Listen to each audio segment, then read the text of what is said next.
Whole Story Quest Audiobooks presents Blacklist by Will Jordan, narrated by Sam Devereaux. Prologue, Istanbul, 10th of May, 2009. This can't be happening. This isn't me. This isn't who I am. Strange the things that flash through your mind when you know you're about to die.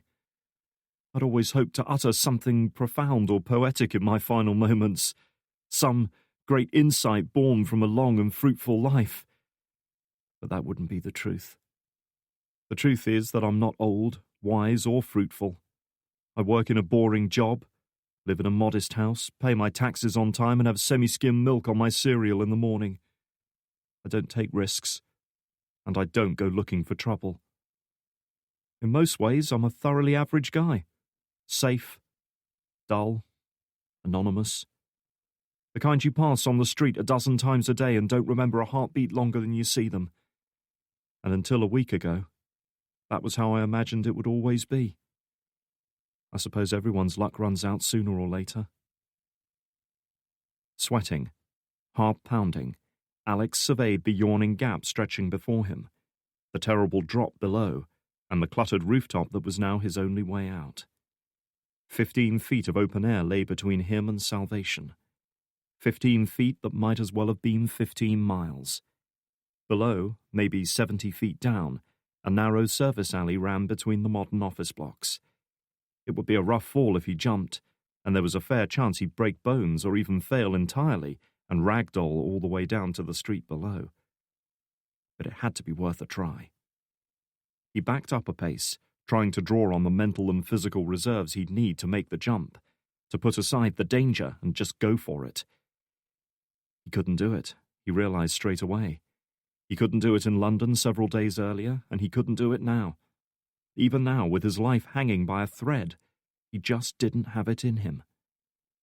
A rapid series of muted thumps followed by the crunch of shattered wood behind him warned him that his makeshift barricade had just been blasted apart. "Freeze!" And just like that, it was over. His one chance to escape, to justify the faith that had been shown in him, to prove he wasn't completely useless. It all vanished in that moment. "Turn around!" Letting out a breath, Alex reached up for the little USB memory stick hanging around his neck, and turned slowly to face his adversary. Just as he'd expected, the man standing a few yards away was dressed in casual clothes that belied his deadly purpose. Jeans, hiking boots that had no doubt served him well on the frantic chase up the stairwell, and a loose blue shirt that didn't quite hide the bulky body armor underneath.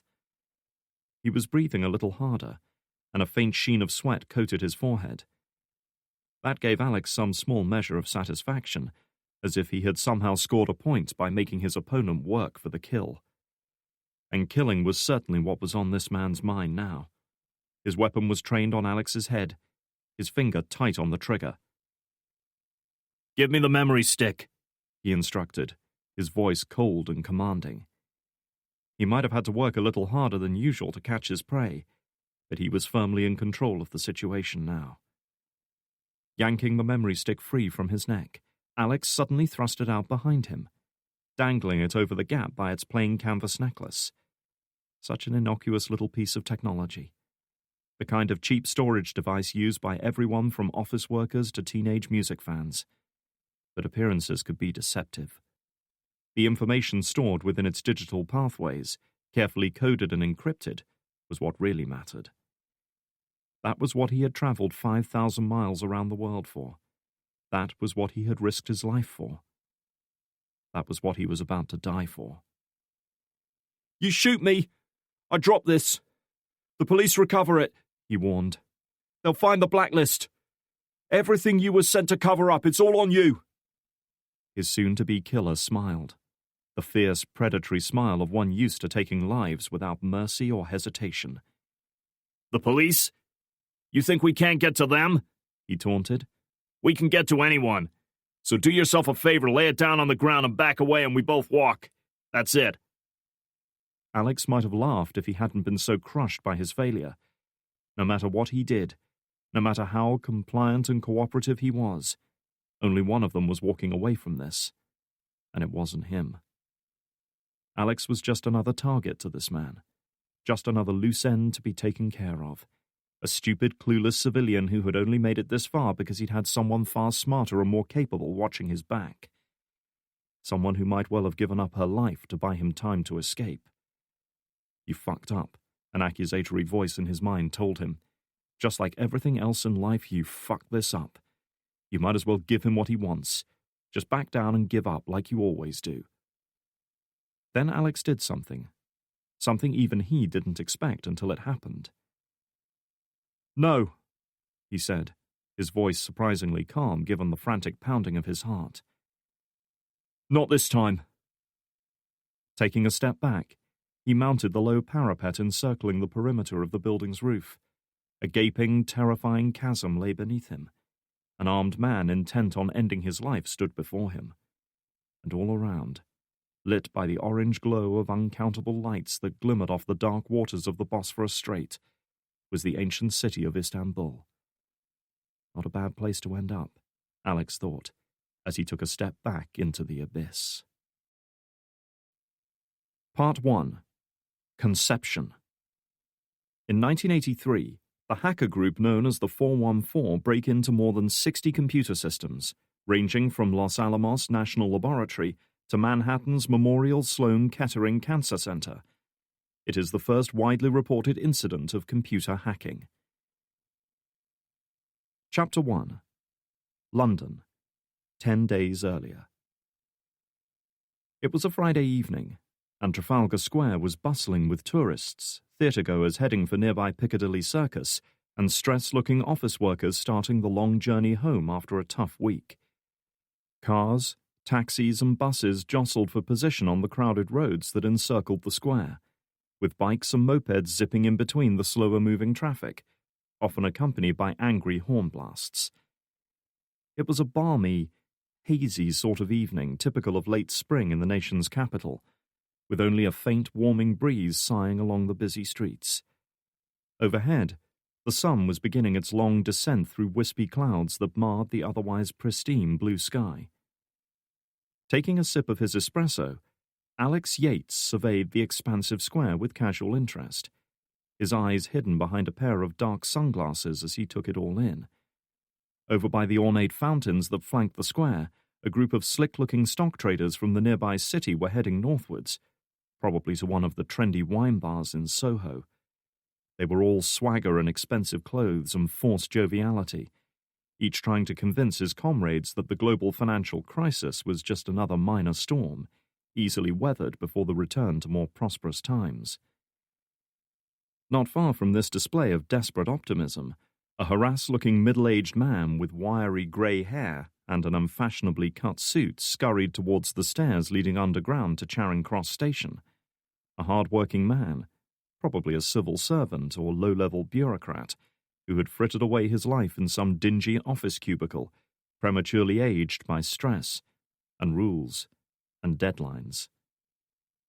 As he went, he brushed past a blonde woman walking slowly away from the National Portrait Gallery. Tall, statuesque and wearing expensive jeans, a black-fitted shirt and a stylish brown leather jacket, she was the epitome of effortless sophistication. Her features were strikingly good-looking, with a foreign air to them. Yet there was a hardness about her that made him look a little closer. Perhaps sensing his restless gaze on her, as attractive women often seem to do, she glanced his way, and just for a moment their eyes met. Even from the other side of the square, Alex was caught off guard by the pair of icy blue eyes that seemed to bore right through him. No doubt she was wondering if he was a potential stalker. Knowing that the last thing he needed was to draw attention to himself, Alex looked away, turning his attention back to the newspaper resting on his table. People watching was a dangerous habit to fall into anyway, particularly for someone like him. Every detail of what he was seeing now would be imprinted on his memory forever, no doubt to intrude on his already crowded thoughts days or weeks from now. He glanced at his watch. It was 6:05. His friend was late for their meeting, and while it was too soon to be concerned about such a minor delay, he nonetheless found himself growing uneasy. Everything about this hastily arranged rendezvous made him nervous. He resisted the urge to look at his watch again, knowing that less than 20 seconds had passed since his last check. Meeting in such a public place was both unnecessary and risky, and the lack of protection left him feeling exposed and vulnerable. And yet, here he was anyway, sitting at a coffee shop on the south side of the square, nursing his second espresso, which was doing his agitated mind no favors, waiting for a man he hadn't seen in over 2 years. Why he'd agreed to the meeting in the first place he couldn't rightly say. The last time he'd worked with Aaron Sinclair, he'd ended up with a 12-month prison sentence and a life-destroying criminal record for his troubles. If the two of them were even seen together by anyone with access to the Criminal Records Bureau database, it could bring him a renewed attention that he certainly didn't need. But despite it all, Sinclair was a friend. Perhaps more than that, he was a reminder of a time when Alex's future had held a lot more promise than it did now. A time when he believed he had it in him to do great things with his life. A foolish belief, perhaps, but at the time, it had felt real enough. At that moment, a shadow fell across his table, startling him from his reverie. "How's it going, mate?" A Scottish voice, warm and jovial and familiar, asked him. "Long time no see." Glancing up from his coffee, Alex found himself staring into the face of a man he'd once considered a close friend. Tall and slender, yet deceptively strong and athletic, and possessing the pale, hawkish eyes of a man who saw everything and missed nothing, Aaron Sinclair cut a striking figure that left an impression on virtually everyone who met him. Alex had known him for nearly 10 years, and he'd scarcely aged a day since. His features were still lean and ruggedly handsome, his light blonde hair still worn long and defiantly unkempt, his 6'4" frame clad in simple jeans, a casual shirt, and a comfortable-looking leather jacket. Just seeing him like that was like stepping back in time, and Alex actually had to pause for a moment as a flood of memories came rushing back. "Aaron," he said after a moment, rising from his chair to greet his old friend. Even standing at full height, he was several inches shorter than Sinclair, forcing him to look up to the man as they shook hands. "It's good to see you again." "And you. It's been too long." He paused for a moment, as if wanting to say more, but unsure how to phrase it. Instead, he glanced at a spare chair at the table. "Mind if I sit down?" "Go for it." Alex lowered himself back into his seat as Sinclair removed his jacket and settled down opposite. Neither man said anything for a few seconds, and the tension that had been hanging in the air suddenly became all too apparent. Now that they were face to face again, Alex found himself strangely at a loss for words. "You're looking well," he said, not even sure why he said it. Suddenly Sinclair's face lit up in a once familiar grin, and to Alex's surprise he laughed in amusement. "Why do I suddenly feel like I'm on a really shit blind date?" he asked, still chortling. Alex couldn't help but grin as well, the tension between them suddenly dissipating. "If you were the best they could find, I'd want my money back." Their conversation was interrupted briefly when a waitress came over to take Sinclair's order. Typical of him, he ordered a tall latte with 2 extra shots of espresso. "Some things never change, I see," Alex remarked as the young woman hurried off to fetch his order. In all the years Alex had known him, he couldn't recall Sinclair ever ordering anything different. "I know what I like," his friend shrugged dismissively. "Anyway, what the hell are you up to these days? You certainly weren't an easy man to find, even for me." Alex wasn't surprised by that. His address had changed twice since they parted company. "Keeping busy," he evaded. "On that subject, though, how did you find me?" At this, Sinclair made an apologetic face. "I had to go through Jill," he said, bracing himself for an angry response. "I'm sorry, mate, but you weren't online anymore. I didn't know who else to talk to." Alex felt himself wince inwardly. Jill, another reminder of his former life that he knew he'd never see again. Bright, enthusiastic, ambitious, and hard-working. Not even 30 years old and already an associate partner with a respected legal firm. The kind of person who knew exactly where she was going in life and how to get there. the kind of person he'd once been. To her credit, she'd stuck with him longer than he'd expected. She'd been with him throughout the court case, had waited patiently while he served his prison term, and even tried to rekindle their relationship when he was finally paroled. However, it hadn't taken long for them to realize things would never go back to the way they were. Too much had changed, for both of them. It had almost been a relief when she'd finally admitted defeat and called it off. At least now he didn't have to endure the humiliation of her patient support, her words of encouragement every time he applied for another menial job, only to be rejected.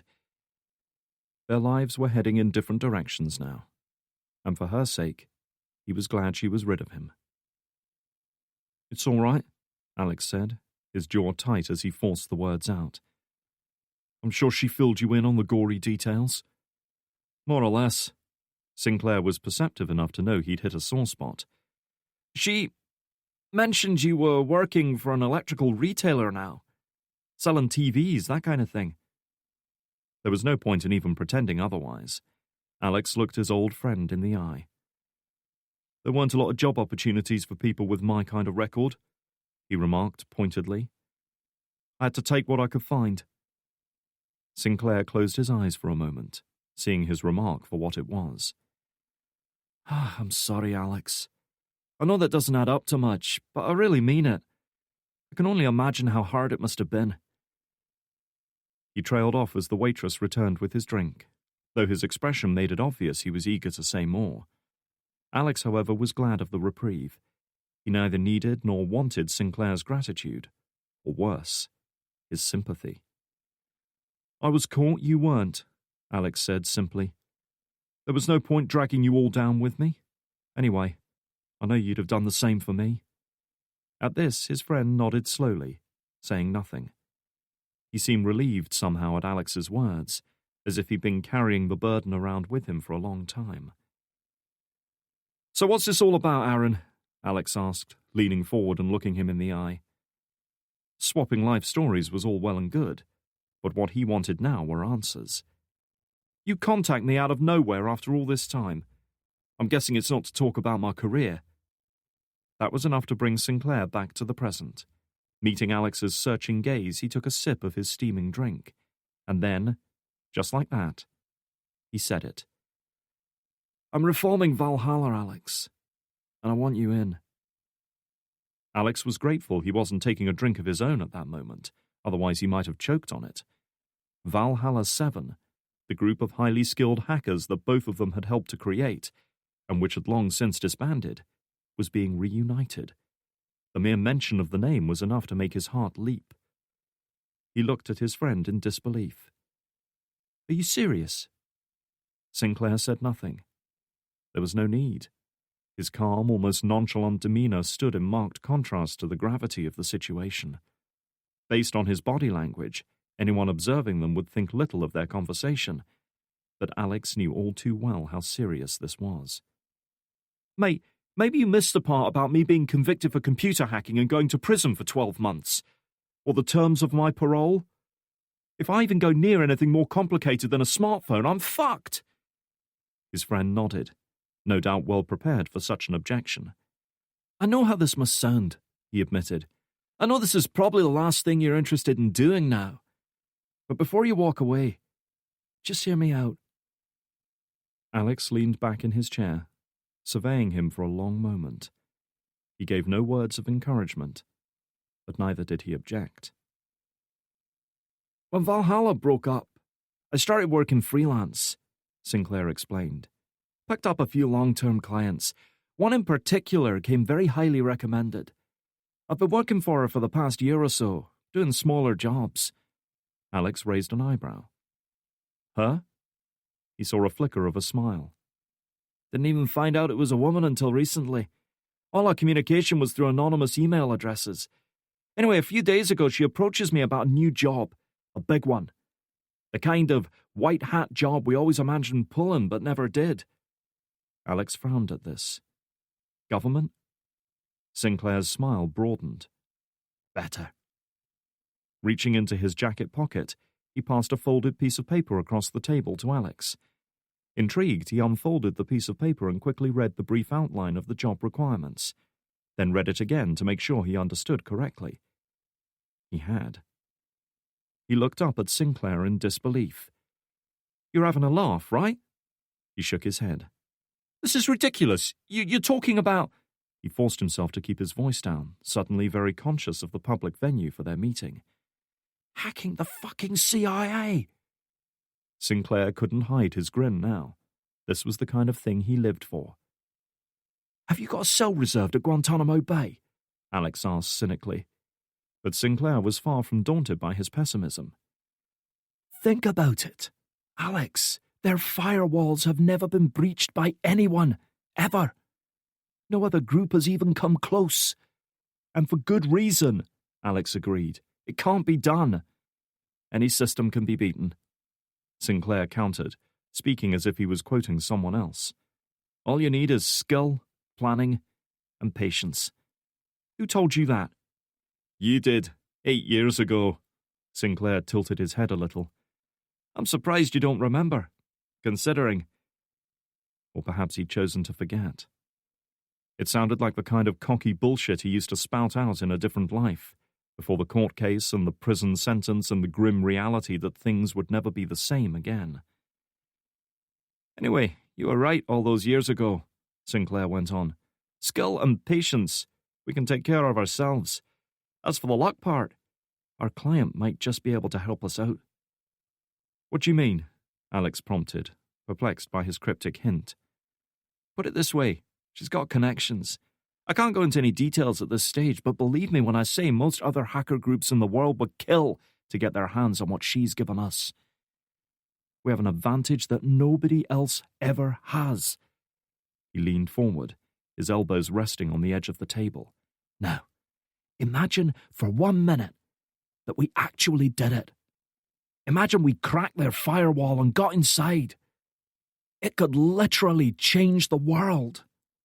All those conspiracy theories about the government spying on their own people, kidnapping innocent people, torturing them, staging assassinations and coups all over the world. We'd have the proof at our fingertips. Can you imagine what that would mean? Can you imagine the difference we could make?"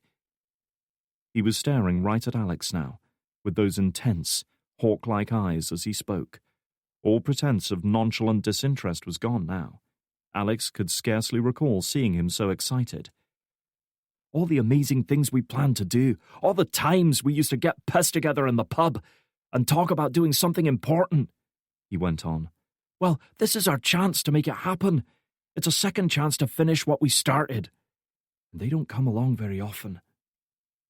Alex should have expected this from a man like Sinclair, always an idealist and a believer in freedom of information no matter the cost. Age clearly hadn't dulled his passion. If anything, it was more intense than ever. The years he'd been forced to bide his time and wait had clearly made an impression on him. "That's why you want me involved," Alex said, realizing that his particular talents would be vital to such a scheme. "You need me to crack that firewall." "Nobody can break encryption codes like you, Alex. You can do things that make the rest of us look like rank amateurs." Sinclair sighed, looking at his friend across the table. "I'm asking for your help, mate. I need your help, and I'm willing to pay for it." Another piece of paper made its way across the table. Unable to help himself, Alex unfolded it to read. Yet again what he saw left him stunned. £100,000, payable either as cash or into an account of his choice. "Half up front, half on completion," Sinclair said when Alex finally looked up at him. "Enough to get your life back on track. And believe me, there's more where that came from." Alex felt like the world was spinning around him. The sudden arrival of Sinclair had turned his life into a maelstrom of possibilities, of opportunities long since abandoned, but now suddenly real once more. £100,000 could change his life, could pull him out of the mire he was slowly sinking into, could save him. But Sinclair's offer carried with it something far more valuable, a chance to get back in the game, to do something meaningful with his life, to be someone he was proud to be. For an instant, he saw the incredible future that was there for the taking.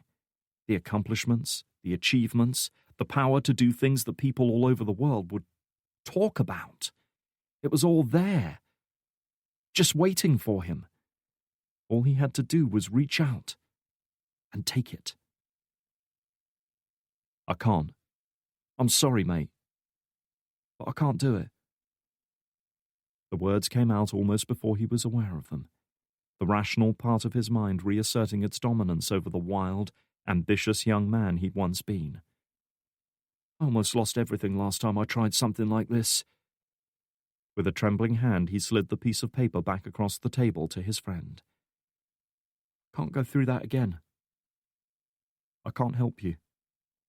Alex, I know there are risks. Sinclair's voice was gentle, calming now. There are always risks, but sometimes they're worth taking. I know you. I know who you are, and what you can do. You're not like all those people around us, he said, his keen eyes taking in the thronging crowds traversing Trafalgar Square. You, me, we were made for something more. He sighed and leaned back in his chair, looking sadly at his friend. If you want to go back to selling TVs and living in some shitty flat, that's your choice. I can't stop you. But think about what you're giving up. I'm offering you a chance to do what you were born to do. What we both know you want to do. Isn't that worth risking everything for? He let that question hang for a moment, sensing Alex's wavering resolve. One way or another, there's no going back from whatever answer you give me now. So I'll ask you for the last time, mate. What's it going to be? Chapter 2. Well, what's it going to be? Alex blinked, drawn reluctantly out of his thoughts like a man surfacing from the depths of a murky pond. The memory of that meeting in Trafalgar Square 3 days earlier receded, and reality took over again, however reluctant he might be to let it in. Glancing up from the TV he'd been staring at absently for an unknown time, he found himself looking at the fleshy, amiable face of his co-worker, Mike King. A few years older than Alex and a good few stones heavier, Mike, with his dishevelled hair, less than designer stubble, and perpetually creased shirts, somehow looked like a delinquent student who had been plucked out of high school and thrust unwillingly into adult life. He'd been fighting against it ever since, and in that sense, at least, he was winning. From what Alex knew of him, his life outside work consisted of sustained bouts of drinking, about which he was always willing to provide a lengthy anecdote, and even longer spells of online gaming.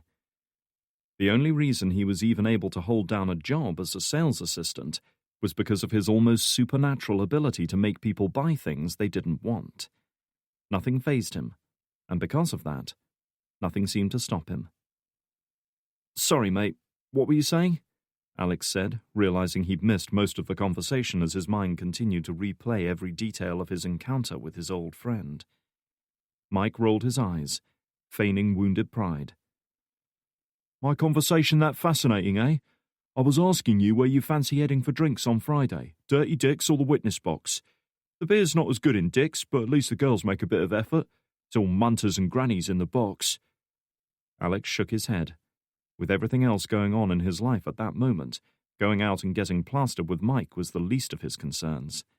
Anyway, the last time Mike had persuaded him to go out for a few quiet pints after work, he'd woken up the next morning on his kitchen floor with a splitting headache, a black eye, and a traffic cone sitting in the corner of the room. To this day, he had no recollection of how any of those things had come to pass. Not sure I can make it on Friday, mate, he said apologetically. Maybe next time, yeah? Mike eyed him suspiciously. He might have been an immature, lazy bum and a borderline alcoholic, but he could be a surprisingly shrewd judge of character at times. Something was up with Alex, and he knew it. You up to something on the sly, son? Just busy, he evaded. Then, just like that, suspicion gave way to a knowing smile. It's a woman, isn't it? No? A man? No! Alex clenched his teeth, wishing he hadn't said anything at all. Mike was relentless when it came to things like this. Hercule Poirot didn't even come close. Alex leaned a little closer and lowered his voice. I'm thinking about doing a bit of freelancing. Mike's smile was conspiratorial. You planning to move to greener pastures? Too fucking right he was, Alex thought as he surveyed the bland, cheaply lit electrical showroom around them. The disinterested customers, the dry, air-conditioned atmosphere, the coffee machine that made a weird noise as it brewed, and the bored employees, most of whom were students working here for drinking money. Just getting through the day, probably counting down the minutes until they could leave this dump behind. How had he even ended up in a godforsaken place like this? He knew the answer even before he'd asked the question. Because they were the only people who would take him on. A university-educated computer expert who knew more about coding than Bill Gates, and here he was selling laptops to kids half his age. It's a one-off, he said vaguely. Mike was about to reply, but the bleep of the nearby desk phone brought a welcome respite. Alex's relief was cut short, however, when he saw the caller identity. It was Tim Dixon, known less than affectionately as the Dick by those unlucky enough to serve under him. Dixon's office was scarcely 20 feet away, in the back area behind the showroom, yet he always insisted on summoning people instead of simply walking over to talk to them, like it somehow gave him more power. Sighing inwardly, Alex picked up his phone. Yeah, Tim? Alex, just the man I wanted. We need to have a little chat, Dixon announced without preamble. Would you mind coming into my office? Alex's heart sank. Being called into Dixon's office for a little chat meant only one thing. He was about to be chewed out for something. No problem, I'm on my way. As he hung up the phone, Mike gave him a look of feigned sympathy. Remember to lube up beforehand, mate. It'll make things easier. Piss off, Alex fired back over his shoulder. Some people in life you just never seem to hit it off with, whether it's because of differing backgrounds, incompatible personalities, or plain old dislike. There are always one or two you can't ever see eye to eye with. And when that person happens to be a middle manager who enjoys throwing his weight around with his subordinates, you know you're in for a difficult time. Such was Alex's lot with Tim Dixon. After swiping his way out of the staff-only exit from the showroom and negotiating the warren of bare brick corridors behind the main shop, he stopped outside Dixon's door and, pausing only to smooth down his tie, knocked once. Come in. Swinging the door open, Alex found himself facing into a small, cramped office, not much more spacious than the average bathroom. The decor was just as cheap, and the chair was just as uncomfortable as any other in the building. But it was still a private office, a little privilege that elevated its owner above the rest of the workers, and Dixon was the kind of man who relished little privileges. Early 40s, short, stocky, and perpetually fighting against all three things, Tim Dixon was dressed in a shirt that was too small for his bulky frame, the sleeves rolled up to reveal the muscular forearms and bulging veins that came from heavy weight training. Pretending to be working, he glanced up from his computer wearing the kind of bland smile Alex supposed a movie star would flash an eager reporter. Alex, how are you? He asked in a tone that made it plain he didn't give a shit. Then, without waiting for a reply, he went on. Close the door and take a seat, would you? Alex did as he was asked, taking a seat without saying a word. Dixon said nothing either, just sat there, looking at Alex with that same bland, soulless smile. The seconds seemed to stretch out into hours as Alex sat there, listening to the hum of the air conditioning and the tick of the clock mounted on the wall. Finally, he could take it no longer. You wanted to have a talk? He prompted. Dixon leaned back in his chair, surveying him thoughtfully. No doubt he wished it was some expensive, high-backed leather affair, but the company wasn't going to spring for it. Alex, I'm going to ask you a question, and I'd like an honest answer. Do we have a problem here? He frowned. Not that I know of. Dixon remarked, reaching for a sheet of paper on his desk. He slid it across to Alex. Do you know what this is? It's an email from the head of customer services, asking why one of our sales agents deleted a day's worth of credit card transactions instead of filing them. He wants to know why his team are having to waste their time contacting every customer by phone to undo that agent's mistake. He wants to know who's responsible. He left the paper resting on the desk. So, what exactly should I tell him, Alex? Straight away, Alex felt the colour drain from his face. Normally, the mundane task of filling the day's card transactions through the till was a simple one. But he'd been rushed, distracted and tired when he'd done it yesterday, and hadn't bothered to check his work. Since it had always worked fine before, he assumed he could easily skip the double-checking and save himself some time. Clearly, he'd been wrong. Beneath the table, his hands slowly clenched into fists. Of all the bloody rotten luck, this was the last thing he needed now. Tim, that was... Dixon held up a hand, silencing his excuse before he could even get it out. It was just as well, really, because he didn't have one worth listening to. To be honest, I don't want to hear it, Alex. If you'd done your job properly and checked your work, this never would have happened. You were sloppy and careless, and you've been here long enough to know better. And let's face it, with your record, any kind of problems with money and accounting are bound to draw attention. Am I wrong? Alex said nothing. No response was expected. And that's not to mention your timekeeping, he went on, arriving late, leaving bang on 5, making basic mistakes that cost the company money. He shook his head in mocking disappointment before fixing him with a hard look.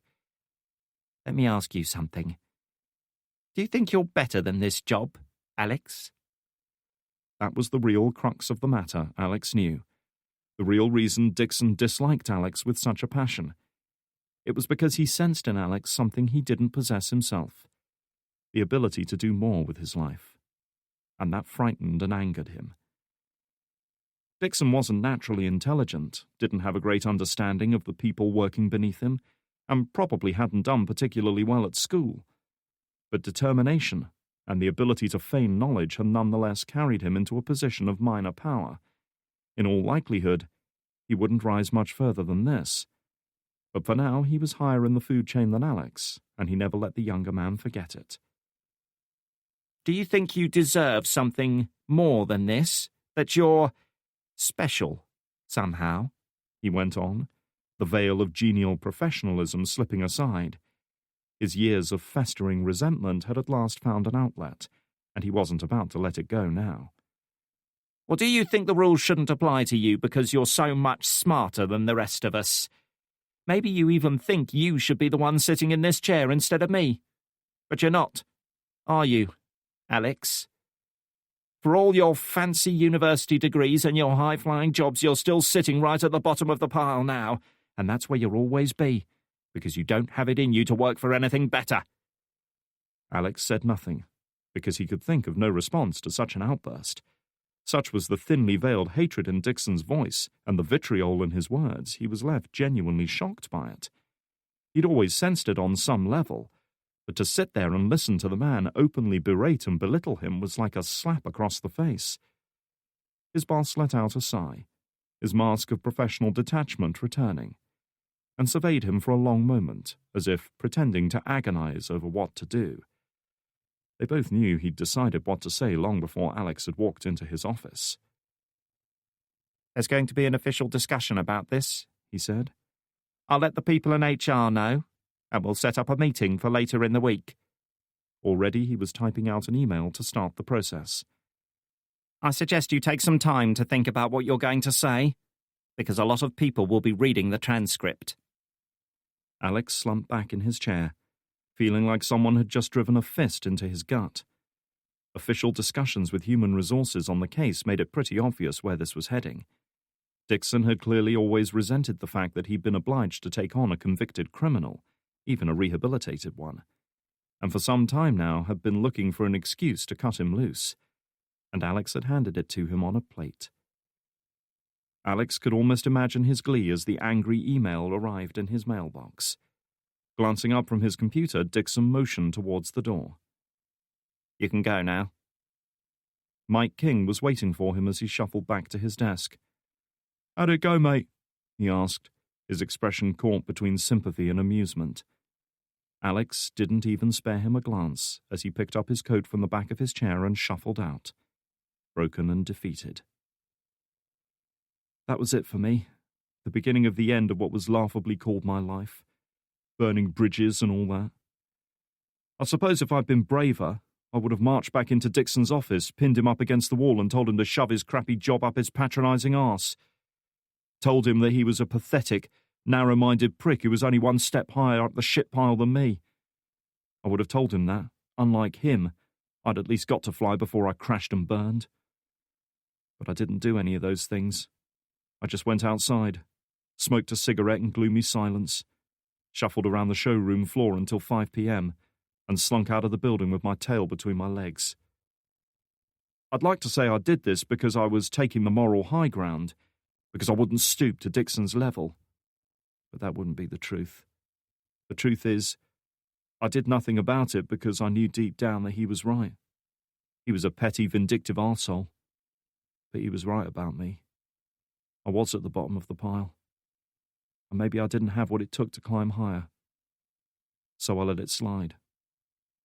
Story of my life. Chapter 3. Stirlingshire, Scotland. He was running out of time. It wouldn't take more than a minute or so for his pursuer to catch up with him. Just long enough to do what he had to. The post office at the edge of the small village of Gargunnock in Stirlingshire had long since closed for the day, its windows dark and its doors locked. But that didn't matter to him. The bright red postbox fixed into the wall outside was all he needed. He knew it would be emptied first thing in the morning. Bringing his car skidding to a halt beside the low building, Aaron Sinclair hauled the door open and scrambled out, a crumpled envelope clutched in his hand. He barely had time to scrawl the address on the way here. It was a cool, breezy night typical of late springtime in Scotland, the moon obscured by thick ribbons of cloud.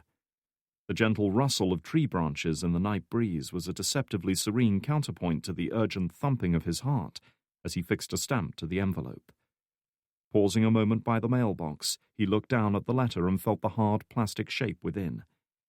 He had made a mistake taking on this task, he realized now. It was beyond his abilities, and he knew that sooner or later he would pay the price. His only hope was that the recipient of this letter had more luck than himself. "I'm sorry, Alex," he said quietly, stuffing the letter into the mailbox. That was when he heard it. Above the rustling of leaves, the sigh of the wind and the thumping of his heart was another note, a rumble, loud and urgent, a car engine at high revs heading his way. It was time to go. His brief mission complete, Sinclair jumped back into his car. 10 seconds later he was roaring down the twisting country lane out of the village, heading for the main road to Stirling about 5 miles distant. Overhanging branches crowded in close to the road, forming a natural tunnel of sorts that reflected the bright beams of his headlights. The narrow, unpredictable road would slow the vehicle following him, the steep river gorge to his right acting as a deterrent to all but the boldest of drivers. Sinclair almost smiled as he pressed harder on the accelerator, knowing there was a long straight coming up. He'd grown up around this area, had learned to drive here, and knew every bend and corner of this road like the back of his hand. He held the advantage over the car following him. No sooner had this thought crossed his mind than he saw something on the bend up ahead, something that made his heart leap and adrenaline surge through his veins. Straight away he slammed on his brakes and turned the wheel hard over. Tires skidded on slick tarmac and the low metal crash barrier at the edge of the road swung into view as the car fishtailed. Sinclair tensed up, bracing himself for what was coming. The crash barrier at the edge of the road presented little resistance, buckling and shearing apart under the impact as the car slammed into it. Pitching over the edge, the car flipped straight over on its roof, rolling and crashing down the steep, brush-covered slope to the fast-flowing river far below. By the time it hit the surface, the chassis had been reduced to a mass of twisted and buckled metal. With nothing buoyant enough to support it, The wreck quickly filled with icy cold water and disappeared beneath the surface within a matter of seconds, leaving only the wreckage-strewn slope behind as testimony to the violence of its final moments. And in the postbox at the nearby village, unseen and undetected by the vehicle that had passed by less than a minute earlier, a single letter waited to be collected. Chapter 4. It was raining by the time Alex finally made it home that evening, a heavy ceiling of somber grey clouds having descended on the capital during the afternoon. Not heavy drumming rain, but that vague misty stuff that clings to hair and skin and soaks through clothes more effectively than the average monsoon. The train station from which he disembarked along with all the other weary commuters was about half a mile from his flat, leaving him with the none too pleasant prospect of a run through the rain in a jacket that was wholly inadequate for the task. Using the takeaway pizza box he picked up on the way home as a makeshift umbrella, he scurried up the street to the grey 4-story apartment block that he called home. It didn't make much difference. By the time he was done fumbling around with his keys to get into the main stairwell, he was more or less soaked to the skin anyway. The pizza box was also rapidly disintegrating into a sodden mess, which did little to improve his mood as he trudged up 2 flights of stairs to his landing. The flat he'd been renting for the past year or so was certainly nothing to look at, he reflected as he pushed the door open with one foot, ignoring the pile of letters that had accumulated behind it. Most of them were circulars anyway, charity appeals and solar panel brochures that he had no interest in. Typical of low-rent, single-bedroom places in the western suburbs of London, it was small and cramped, designed with simple utility and efficiency in mind. A talented interior decorator might have made the modest living space appear cozy and homely, but Alex wasn't such a person. The furniture was mostly cheap IKEA flat-pack stuff that never seemed to go together properly. The kitchen cluttered and untidy, the sink filled with unwashed dishes. Dumping the pizza box on the kitchen counter, Alex peeled off his jacket and undid his work tie, gratefully discarding both. One way or another, he didn't imagine he would need his work clothes much longer, not if Dixon had anything to say about it. Aware that he was dripping water on the carpet, he retreated to the bathroom for a towel to dry himself. As he did so, he caught a glimpse of his reflection in the mirror. With light brown hair now dripping with rainwater, grey eyes that betrayed not a hint of colour, regular features that were neither handsome nor ugly, and a physique that was beginning to lose its youthful vigour as years of junk food and lack of exercise took their toll, Alex's appearance was about as average and unremarkable as they came. He had only seen 28 years of life, yet he felt and looked 10 years older at that moment. His face was drawn, his eyes ringed by dark circles of fatigue, his jaw coated by a light dusting of stubble.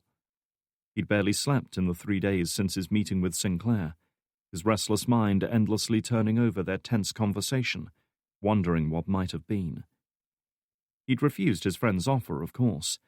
As much as he might have wanted to turn back time and reclaim the life that had been taken from him, this wasn't the way to do it. One spell in prison was more than enough for this lifetime. So they parted ways without reaching an agreement, each unhappy and disappointed in the other. Sinclair's parting words, delivered with a hint of pity that had stung Alex deeply, had been to wish him luck with the rest of his life. Gratefully leaving the mirror, he returned to the kitchen, opened the fridge, and helped himself to a can of beer. He'd lost his appetite for the sodden mess that the pizza had become, but the alcohol would serve him better. Flopping down on the couch, he cracked open the beer and took a long pull on it, grimacing as the gassy mixture settled on his empty stomach. With the rain still pattering off the window and the orange glow of streetlights permeating the room, he allowed his head to tilt back and let out a long, defeated sigh. He'd refused Sinclair's offer, done the rational thing and stepped back from something that could land him in prison for life this time. He'd made the only decision a man in his position could, as he told himself countless times already. So why did he feel so shitty about it? Why did he feel like he'd just made the biggest mistake of his life? Not for the first time, his friend's words echoed in his mind. If you want to go back to selling TVs and living in some shitty flat, that's your choice. I can't stop you. But think about what you're giving up. I'm offering you a chance to do what you were born to do, what we both know you want to do. Isn't that worth risking everything for? Alex took another pull on the beer, wishing he had something stronger in the flat. If ever there was a time to drink himself to sleep, this was it. On impulse, he reached down, feeling around underneath the couch until his hand brushed against an old shoebox.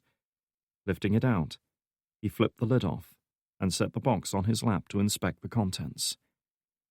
Alex could hardly call himself the sentimental type. He'd never been one for hoarding keepsakes or mementos, but even he still kept some photographs from his younger days, unsorted and faded, but still usable. Forbidden as he was to own a computer, these old photographs were about the only reminders he still had of a time when his life had been very different. Many were childhood pictures showing him unwrapping presents at Christmas or dressed up for Halloween. And later, when he was a school kid with bad hair and a worse attitude. But the one he was most interested in at that moment was sitting on top of the pile. He knew this because for the past 2 nights he'd gone through the same ritual. Taken 10 years ago, not long after he'd started at university, it showed Alex seated on a worn leather couch in his student flat, bottle of beer in hand, flanked by 2 other young men similarly armed. The first was unmistakably Aaron Sinclair. Even back then, his trademark unruly blonde hair and infectious grin were very much in evidence. And in truth, the face staring back from the photograph looked little different from the man Alex had met just 3 days ago. Things seemed to come easy to Sinclair. He was tall, good-looking, and possessed a confident, easygoing charm that was rare in one so young, and men and women alike had instinctively seemed to warm to him. He'd certainly never lacked for female attention during his time at university, which was partly why Alex had first made a point of spending time with him. The second man was less well endowed, a short, stocky Norwegian with a fleshy face and long dark hair tied back in a simple ponytail. He was grinning at the camera with the unfocused eyes of a man who had already overdone it. Then again, Gregor Landvik never did know when to hold back, Alex thought with a grim smile. The 3 of them had hooked up in that chaotic, frenzied time that accompanied the start of a new term, and despite their differing backgrounds and personalities, had quickly become firm friends. Alex couldn't rightly say what brought them together, but somehow they just seemed to gravitate towards each other. Later, the 3 students had applied their considerable talents to the world of computer hacking, eventually forming a group of like-minded individuals, which they named Valhalla 7. Their work brought them great success for a time, but also exposed differences between them that were ultimately to destroy the group. But in that picture, none of those things had yet come to pass. The 3 men grinning back at Alex were young and happy, filled with optimism and excitement about the great adventure that lay ahead. He could scarcely imagine what that felt like now, and couldn't help wondering what his younger self would make of his life today. "Glad you're not here to see it, mate," Alex said, draining his beer. He was just getting up to retrieve another from the kitchen when he spotted something over by the front door. A hand-addressed envelope was mixed in amongst the charity appeals, utility bills, and marketing crap. Alex paused, frowning for a moment. Who the hell still sent letters in this day and age? Even his parents were tech-savvy enough to connect with their friends online. Intrigued, he knelt down to pick it up, and immediately felt his heartbeat quicken. He'd recognize Aaron Sinclair's jerky, chaotic handwriting anywhere. The poor quality of the penmanship suggested it had been scrawled in a hurry, but if so, why had his friend chosen such an old-fashioned way of contacting him? More interesting still was the bulge of something hard inside the envelope. Clearly it contained more than just a missive from his friend, and judging by the weight and dimensions of the object, Alex had a fair idea of what it was. Wasting no time, Alex tore open the envelope to reveal its contents, and his suspicions were proven correct when a digital memory stick fell into his hand. Smaller than the key fob for a car, the unassuming little storage device was capable of holding up to 50 gigabytes of data, enough to carry tens of thousands of books, hundreds of hours of high-definition video, or just about anything else one could conceivably need to store. But with no computer, Alex had no way of knowing what this one held. Slipping it into his pocket for now, he unfolded the crumpled letter, hoping that his friend had imparted some useful information. However, what he saw only deepened his concern. "Keep this safe. Don't tell anyone about it. I'll contact you when I can. Aaron." Hardly comprehensive instructions, Alex thought with a flash of irritation. Given the timing of Sinclair's letter, it seemed logical to assume it had something to do with the job he'd been offered. But why entrust such a thing to a man who had already refused to help? And yet Sinclair wouldn't have done something like this without good reason. The question was, what did the memory stick contain that was so important? Sinking onto his couch once more, Alex stared at the inconspicuous little storage device as if he could discern its contents simply through focused determination. There was only one way he could find out what was so important about it, and that involved breaking the terms of his parole. He shook his head, frustration at his own impotence mingling with a growing concern for his friend's safety. "For fuck's sake, Aaron! What have you gotten yourself into?" he asked aloud. Even as he did so, he knew he wouldn't find any answers here. Chapter 5. 3 days. That's how long I held out. 3 days of going through the motions of my daily life, waiting with growing concern for Aaron to contact me. 3 days of turning over all kinds of possibilities in my mind. 3 days of nervous anticipation that found no relief. The memory stick felt like a lead weight in my pocket, kept with me at all times just in case someone broke into my flat while I was out. Dixon's threatened meeting with human resources came and went. I sat through it more or less in silence, hardly even aware of what was happening around me. All I could hear were words like poor performance, unreliable, and questionable future. In truth, part of me was hoping they'd just fire me and save us all the aggravation, but I suppose they had to go through the motions. We all had to. By the evening of the 3rd day, Alex had finally made up his mind. There had been no word from Sinclair, and no indication that his friend would come to relieve him of the unwanted burden of the memory stick. One way or another, he needed to know what was going on. Returning home from another unfulfilling day at work, Alex discarded his shirt and trousers, slipping on a pair of faded jeans and a Metallica t-shirt he'd owned since he was a teenager.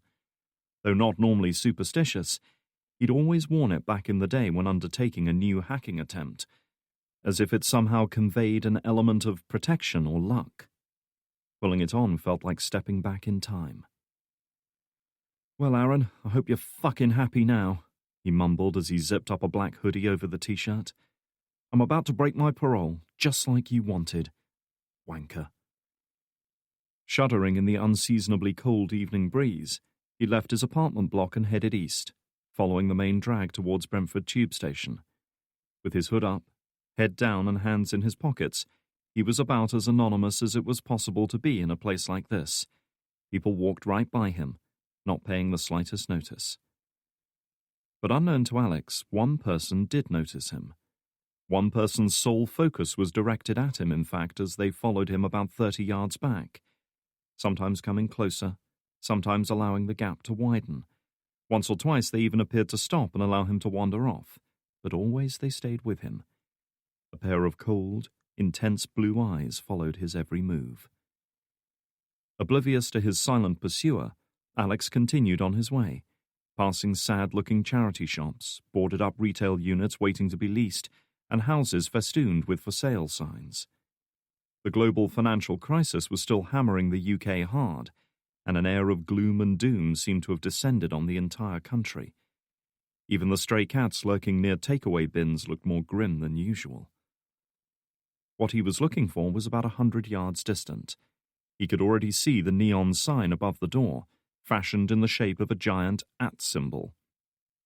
Internet cafes were by now a thing of the past, throwbacks to the 1990s when only rich people could afford online access at home.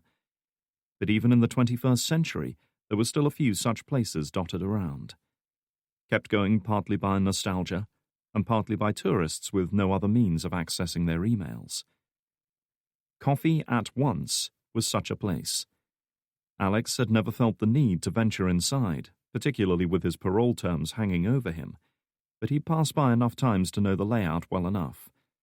Coffee house at the front, computer terminals lined up in a series of discreet booths at the back. The decor was like something out of an episode of Friends. All domestic couches, mismatching furniture, and shabby chic exposed floorboards.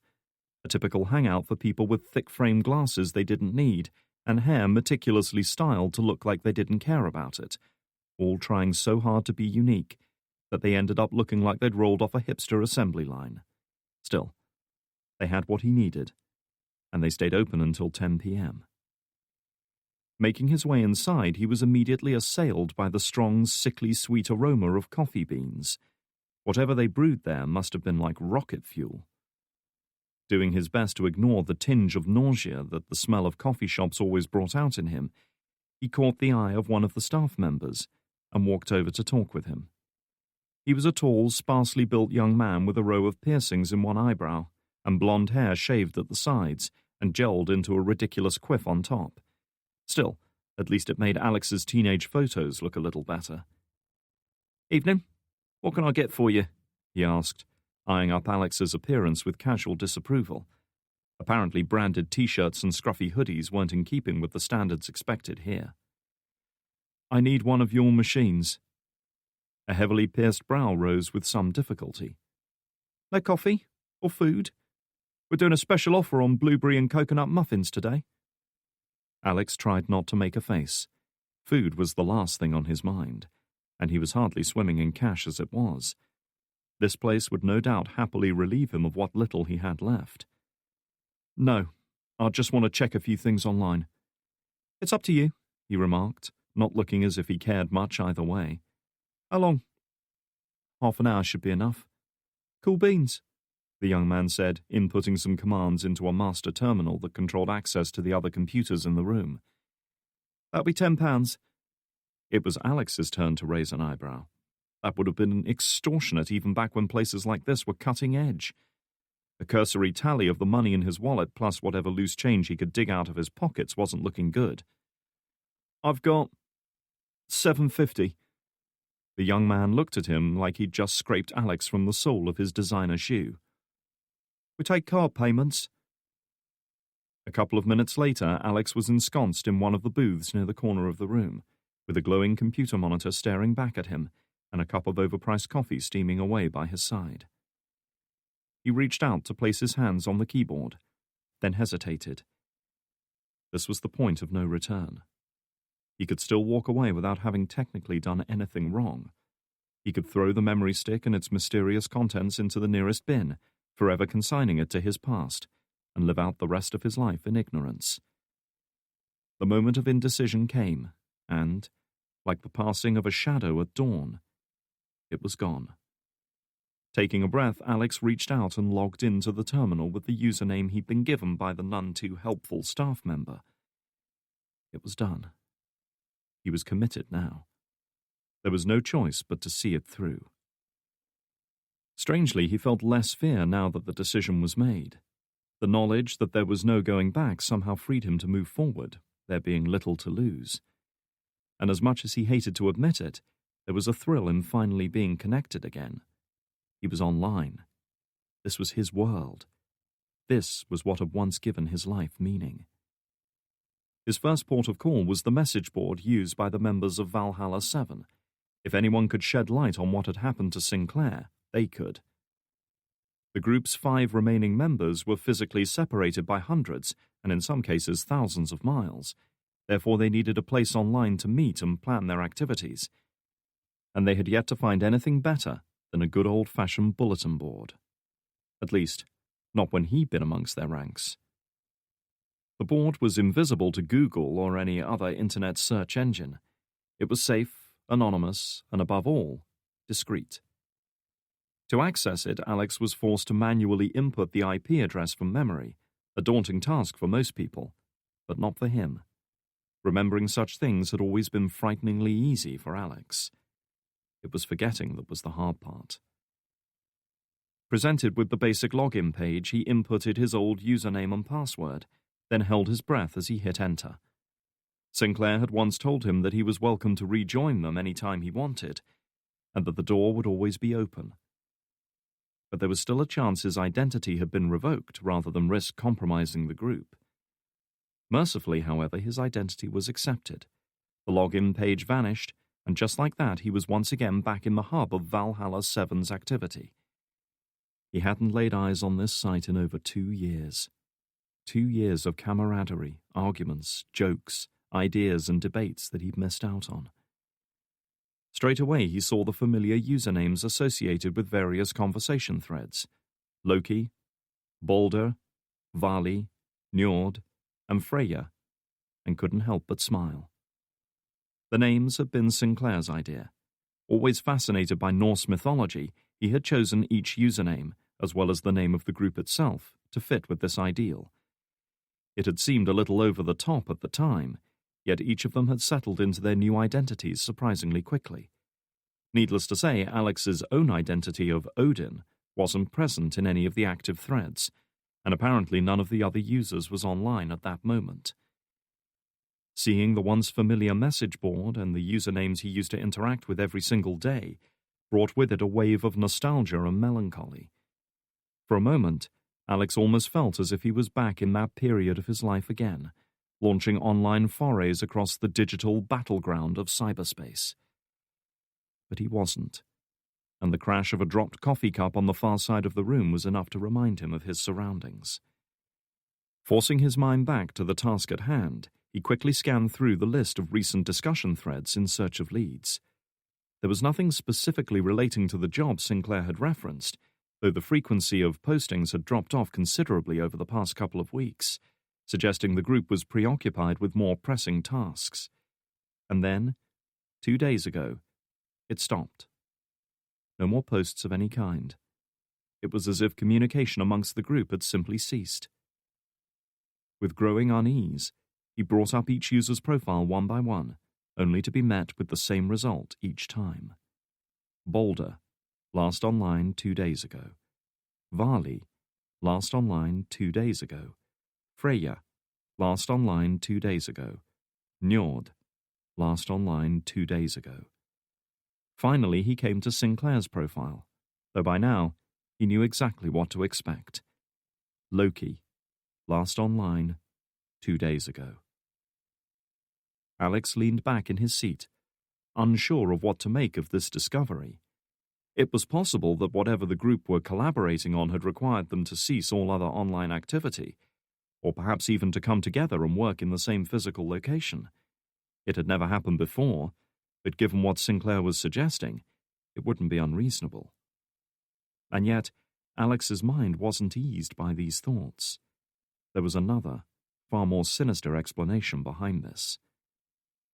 Leaving the message board for now, he navigated to Google and inputted Sinclair's full name, bracing himself before hitting the search button. "Oh, fuck!" he gasped, seeing the top news article. Local man missing after freak crash. Alex could barely believe what he was seeing as his eyes eagerly devoured the brief article, written for a local paper in Aaron's home city of Stirling. The words seemed to leap out of the screen at him, yet made no impact on his shocked mind. Police investigators believe Mr. Sinclair lost control of his car. The vehicle rolled down an embankment into the River Avon. Search teams are still looking downstream for his body. No hope of finding him alive. Alex swallowed, his mouth suddenly dry, his heart pounding as he imagined his friend's car being forced off the road, imagined shadowy men gunning him down as he tried to escape the wreck, imagined them dragging his lifeless body into a waiting van to be disposed of where no one would ever find it. He imagined it all in the blink of an eye, and he knew he'd never forget it. Aaron Sinclair, his friend, the man who had inspired him to do things he'd once thought impossible, who had opened his eyes to a world of possibilities, was gone. With trembling hand, he reached for the coffee by his side, wishing it was something a lot stronger at that moment. Instead, he missed his mark and gasped as scalding hot coffee slopped over the edge of the cup and onto his hand. The pain was sudden and intense, but it was enough to bring him back to reality with a start. He was, after all, in a public place, and anyone who happened to be watching at that moment would have known from his expression that something terrible had happened. Gritting his teeth and wiping his wet hand on his jeans, he did his best to compose himself and push aside the grief and anger that now raged within him. He had to be rational about this. He had to think. That crash had been no accident. There was no doubt of that in Alex's mind. Whatever his friend had been looking for within the CIA's secure network, his efforts had been discovered and shut down with brutal efficiency. And judging by the lack of activity online, there was a good chance they had even got to the rest of Valhalla 7. Were they all dead? Had it really come to that? Stop, stop, stop, he told himself angrily. You're making wild assumptions without knowing all the facts. All he knew for sure was that Sinclair's car had come off the road, and there was no sign of his body. They could have killed him, but then they would never know how much he'd managed to uncover. It would surely have made more sense to capture him and keep him alive for questioning. Given the horror stories of torture and interrogation he'd heard over the years, Alex couldn't rightly say whether that was preferable to death. But the mere possibility that his friend might still be alive kindled a spark of hope within him, and already he was beginning to see a possible way out. They could interrogate him forever, but Sinclair couldn't give them what they wanted. He'd made sure of that when he mailed the memory stick to Alex. The information they needed so badly was sitting now in the pocket of his jeans. He alone possessed the secrets that could mean the difference between life and death. He wondered, would they be willing to trade Sinclair for it? More to the point, could Alex actually broker such a trade and expect to get away with it? A warning message on the screen told him he had only 10 minutes of his allotted time left before his session expired. That was enough to jolt him out of his chaotic thoughts. Before he went any further, he needed to know what was on that memory stick. This was all for nothing if it didn't contain anything of value. Retrieving the stick from his pocket, he removed the little plastic cap protecting the pin corrector. "All right, you little bastard," he said quietly. "Let's see what you're all about." With that, he inserted the memory stick into his terminal's USB port and waited while the machine processed its contents. Chapter 6. Central Intelligence Agency Headquarters, Langley, Virginia, USA. It was mid-afternoon in Virginia, and technical specialist Luis Santiago was halfway through what had so far been a busy shift at the Information Operations Center. As part of the highly secretive organization responsible for maintaining the integrity of the CIA's computer network, he rarely found himself with time to kill. Today alone, he had processed 4 requests for elevated user privileges, 2 potential security threats, and 1 panicked intern who had lost her access card. Not exactly the stuff of legend, he thought with a wry smile. In fact, anyone fond of conspiracy thrillers would have been quite disappointed by the reality of the place that served as the nerve center of the CIA's cybersecurity division. There were no massive wall-mounted television screens crowded with information, no rows of supercomputers covered with flashing lights, no sinister-looking men in suits surveying the operation from overhead offices. In reality, the place was a fairly normal-looking workspace within the CIA's vast headquarters building. 3 rows of 8 desks partially walled off for privacy, a collection of smaller offices and meeting rooms along one wall, and a kitchen area in one corner with really bad instant coffee. This could have been any generic office space anywhere on Earth. The only difference was in the work they did here. He sighed and took a sip of tea, allowing himself a few moments of quiet before moving on to his next task. The cheap coffee in here made him jittery and agitated, and those were 2 things that didn't go well with a desk job like this. He was just about to open a new work request to begin an audit of inactive user identities when suddenly an alert box popped up on his screen. Santiago paused, taken aback by the warning. Such alerts only flashed up if a major system alert had been triggered. Quickly scanning the details of the warning, his eyes opened wider at the realization of what he was seeing. Warning code D1. Unauthorized access detected. The D stood for disavowed, meaning that the user ID in question had been removed from the agency's system, while the number that followed referred to the level of urgency. In this case, Level 1 represented the highest possible level of severity, so high that even he wasn't permitted to view the user's former identity.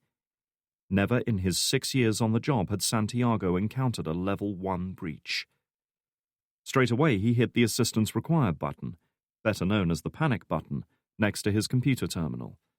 This would place a priority call through to his supervisor, asking him to come to his desk immediately. As the automated system went to work, Santiago turned his attention back to the warning message, bringing up a trace program to track down the source of the breach. Whatever Alex had been expecting to find hidden away within the memory stick, this certainly wasn't it. Rather than reports of classified missions, blueprints for some top-secret new jet fighter, or photographs of the president murdering his secretary, what he instead found himself staring at was page after page of computer code. Clearly he was looking at some kind of program in its most elemental form. But for what? He had no idea as to its purpose, and he certainly wasn't going to discover it in the few minutes remaining on his online session here.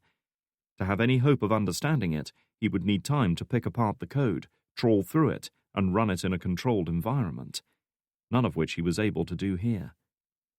"What the hell have you given me, Aaron?" he asked, staring at the screen. It took all of 30 seconds for Brad York, the senior officer in the room, to reach Santiago's terminal. "What have you got?"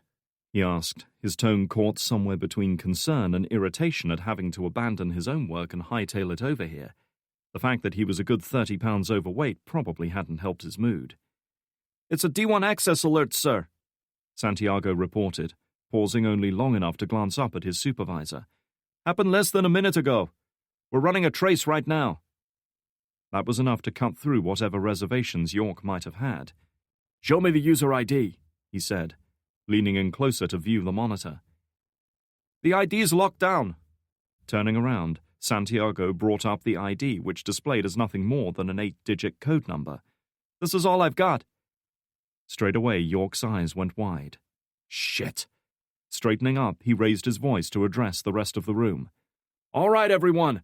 I want you to drop whatever you're doing and listen up. We've got a high-level disavowed ID that's just gone active. Santiago's running a trace right now, and I want him backed up to the fullest extent. All other tasks are to be placed on hold until further notice. From now until I say otherwise, finding whoever's trying to get this ID is the first, last, and only priority for everyone in this room. Get on it." As the tempo of work in the room increased, York turned his attention back to Santiago. "How are you doing, son?" "Trace program's active," the young man said, too absorbed in his work to look away from the screen now. "It's coming from an unmasked IP address, United Kingdom, south of England." He paused as a dialog box popped up, informing him the trace had completed. "Yes, looks like it's coming from an internet cafe in central London." "Can you get me the ID of the user?" Santiago shook his head. "There are 8 sub-terminals on that network. Could be any one of them." York thought about that for a moment. "Okay. Contact British security services and have them vector local police units to the scene. Tell them to lock down the entire cafe if they have to." Santiago stared at him in shock. "Sir?" "Just get on it. If they give you any shit, tell them it's on our authority," York said over his shoulder as he fished a cell phone from his pocket and quickly dialed a number. It was answered with typical brisk efficiency. "This is Section Leader Brad York in Network Security," he began. "Put me through to Deputy Director Kane's office immediately." So absorbed was he in the mysterious computer program, Alex almost jumped with fright at the sound of a voice from behind. "Oi, mate." Reaching down, Alex yanked the memory stick out of the port and spun around to find himself looking up at a fleshy, middle-aged face that he'd never seen before. The man, whoever he was wearing a heavy leather jacket spotted with raindrops from outside, his buzz-cut graying hair sticking up like the bristles of a paintbrush. He was looking down at Alex with a mixture of curiosity and faint suspicion, particularly in light of his sudden removal of the memory stick. "Not interrupting something, am I?" he asked, speaking in a thick Cockney accent that even Alex had to strain to understand. Going to butchers of the ladies, eh? Alex blinked, struggling to bring his mind up to speed with this bizarre turn of events. No, nothing like that. I was just looking at... Sorry, what can I do for you? You can take this off me hands. With that, he reached into his pocket and held out a cell phone to Alex. It was a cheap prepaid burner, the kind of thing available everywhere from supermarkets to convenience stores for £20 or less. Consider it a gift. Alex frowned. From who? You? The man's broad mouth split into a nicotine-stained grin. No offence, me young friend, but you ain't exactly my type. Know what I mean? Some bird outside asked me to give you this. A woman? Alex repeated. Who was she? Secret admirer, maybe, I don't know, mate. And to be honest, I couldn't give a monkey's toss, but she paid me a tenner for the privilege, so here's your phone. He nodded to the session timer at the top right of Alex's computer monitor, which had by now counted down to 0. Looks like you're out of time. Saying nothing more, he turned away and ambled back out of the cafe, returning to his normal life as if nothing had happened. Within a couple of days, he'd have forgotten the encounter ever took place. For Alex, however, it was about to change his life forever. The room was a hive of activity now, as technicians and analysts hurried from terminal to terminal, shouting instructions and requests for more information across the office. Their voices mingled with the click of computer keys and the bleep of phones as work was hastily rerouted to other areas, tasks reprioritized, and attention focused on their new mission.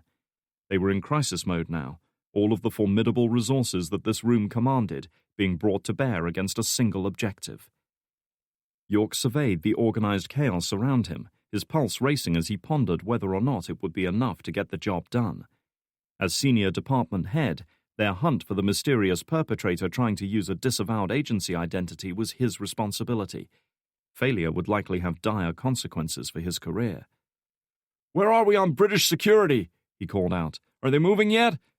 "They're scrambling their field teams now, but it'll take a few minutes to get them moving," one of his subordinates reported, covering her phone with one hand so she could speak. "Local police have been informed and are converging on the scene. They'll form a perimeter before security service agents move in." All of which would take time to organize, not to mention the fact that it was virtually impossible to lock down even a single block in a densely packed city like London. "What about our own field agents?" It was the turn of a balding, slender Asian man to respond. "No good, sir. Our nearest ground teams are at the U.S. Embassy. It'll take at least 20 minutes for them to be on the scene." "Fuck," York said under his breath. "Air assets?" "The Brits won't let us fly drones over their airspace. We're checking with the National Reconnaissance Office to find if any of our satellites are over the area, but no word yet." As if in response to the growing tension in the office, the secure door leading from the corridor outside beeped once as a card was swiped through its electronic reader, then swung open to reveal a man whose appearance briefly halted all conversation. Most of the technicians working there had only encountered Marcus Kane, the deputy director of the CIA, in passing, perhaps seeing him from a distance entering some high-level briefing or leaving the headquarters building flanked by security personnel. He was aloof and enigmatic, almost a mythical force amongst the agency's rank-and-file staff. Most of the people in that room had never so much as spoken to him, never mind had to go about their jobs with him standing over them. The fact he was here now only reinforced the gravity of the situation.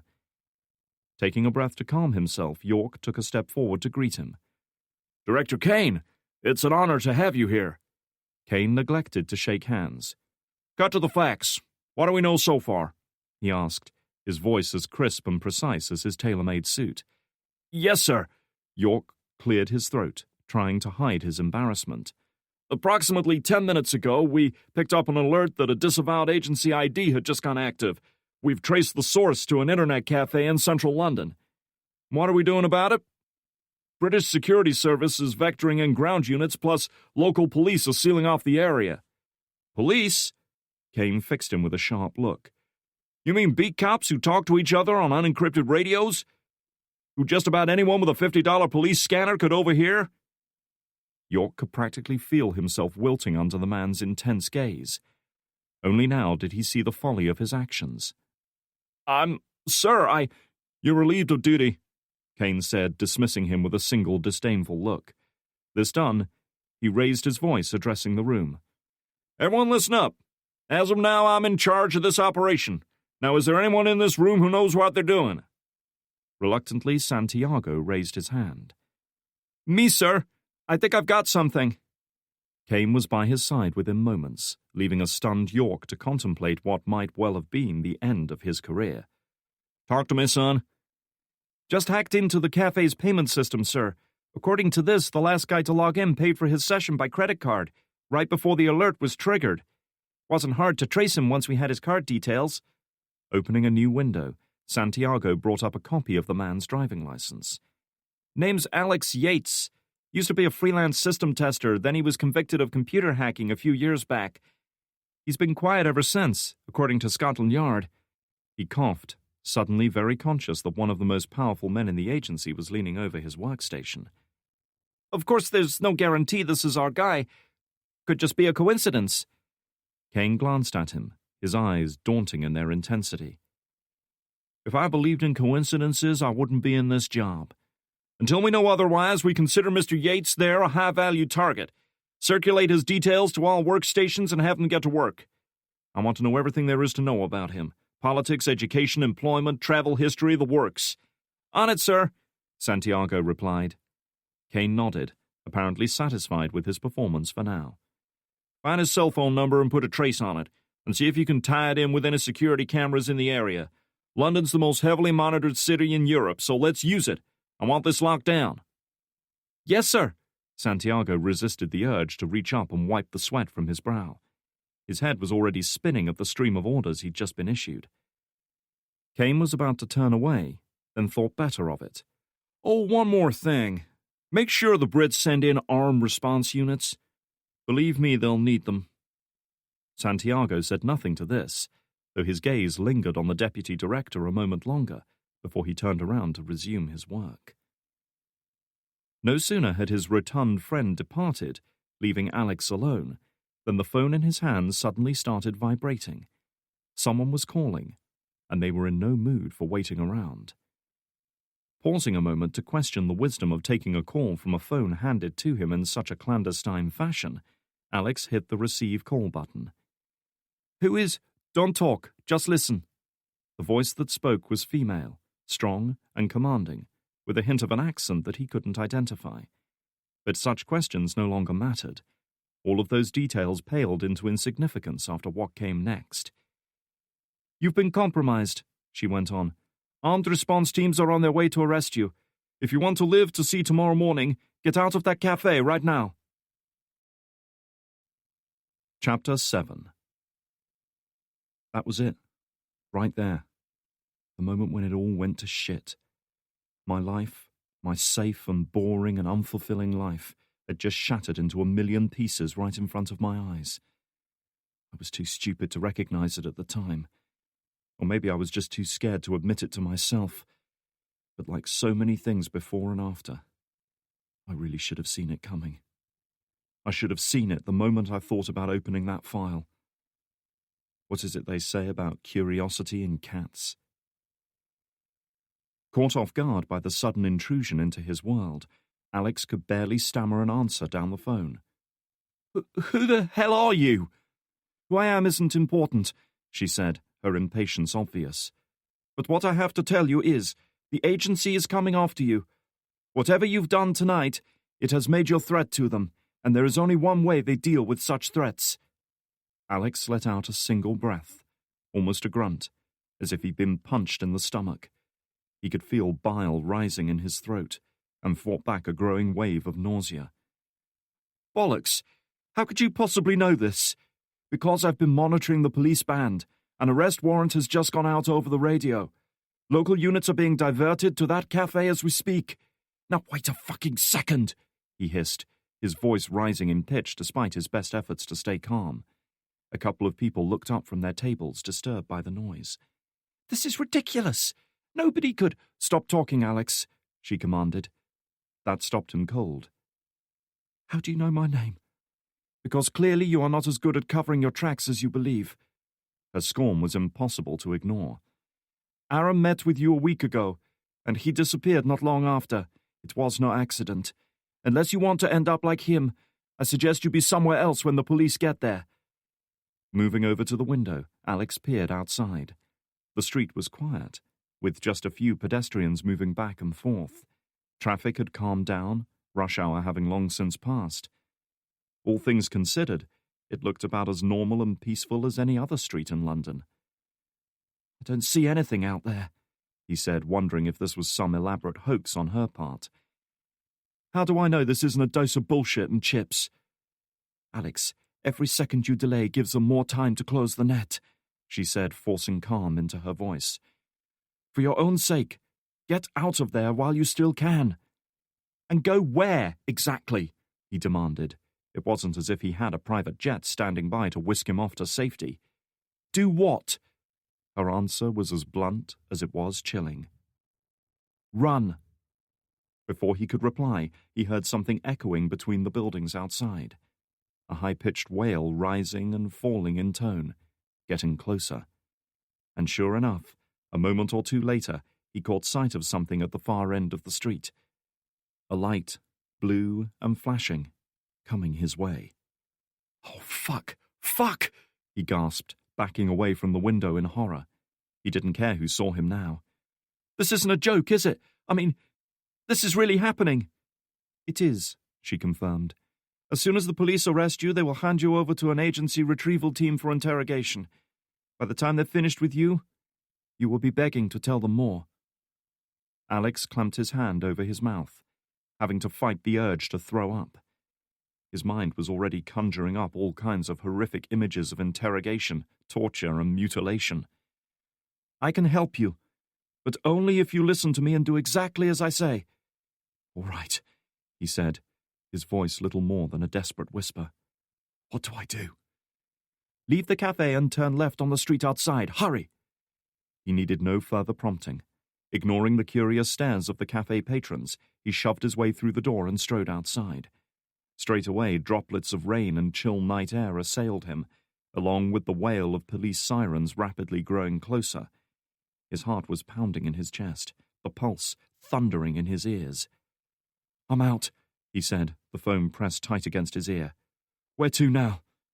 "Head west, then take the first street you can find," the woman commanded him, her voice chillingly calm despite the intensity of the situation. "You need to get off the main road fast." "Okay. If you have a hat or hood, put it on, and don't run. You'll only draw attention to yourself," she advised, as if sensing that he was about to break into a sprint. "Try to look natural." "Easy for you to say," Alex said under his breath, pulling the hood up over his head. She ignored that one. "Do you have a cell phone of your own?" "Yeah." Instinctively, he reached into his pocket to retrieve it. "Get rid of it now. They'll use it to track you."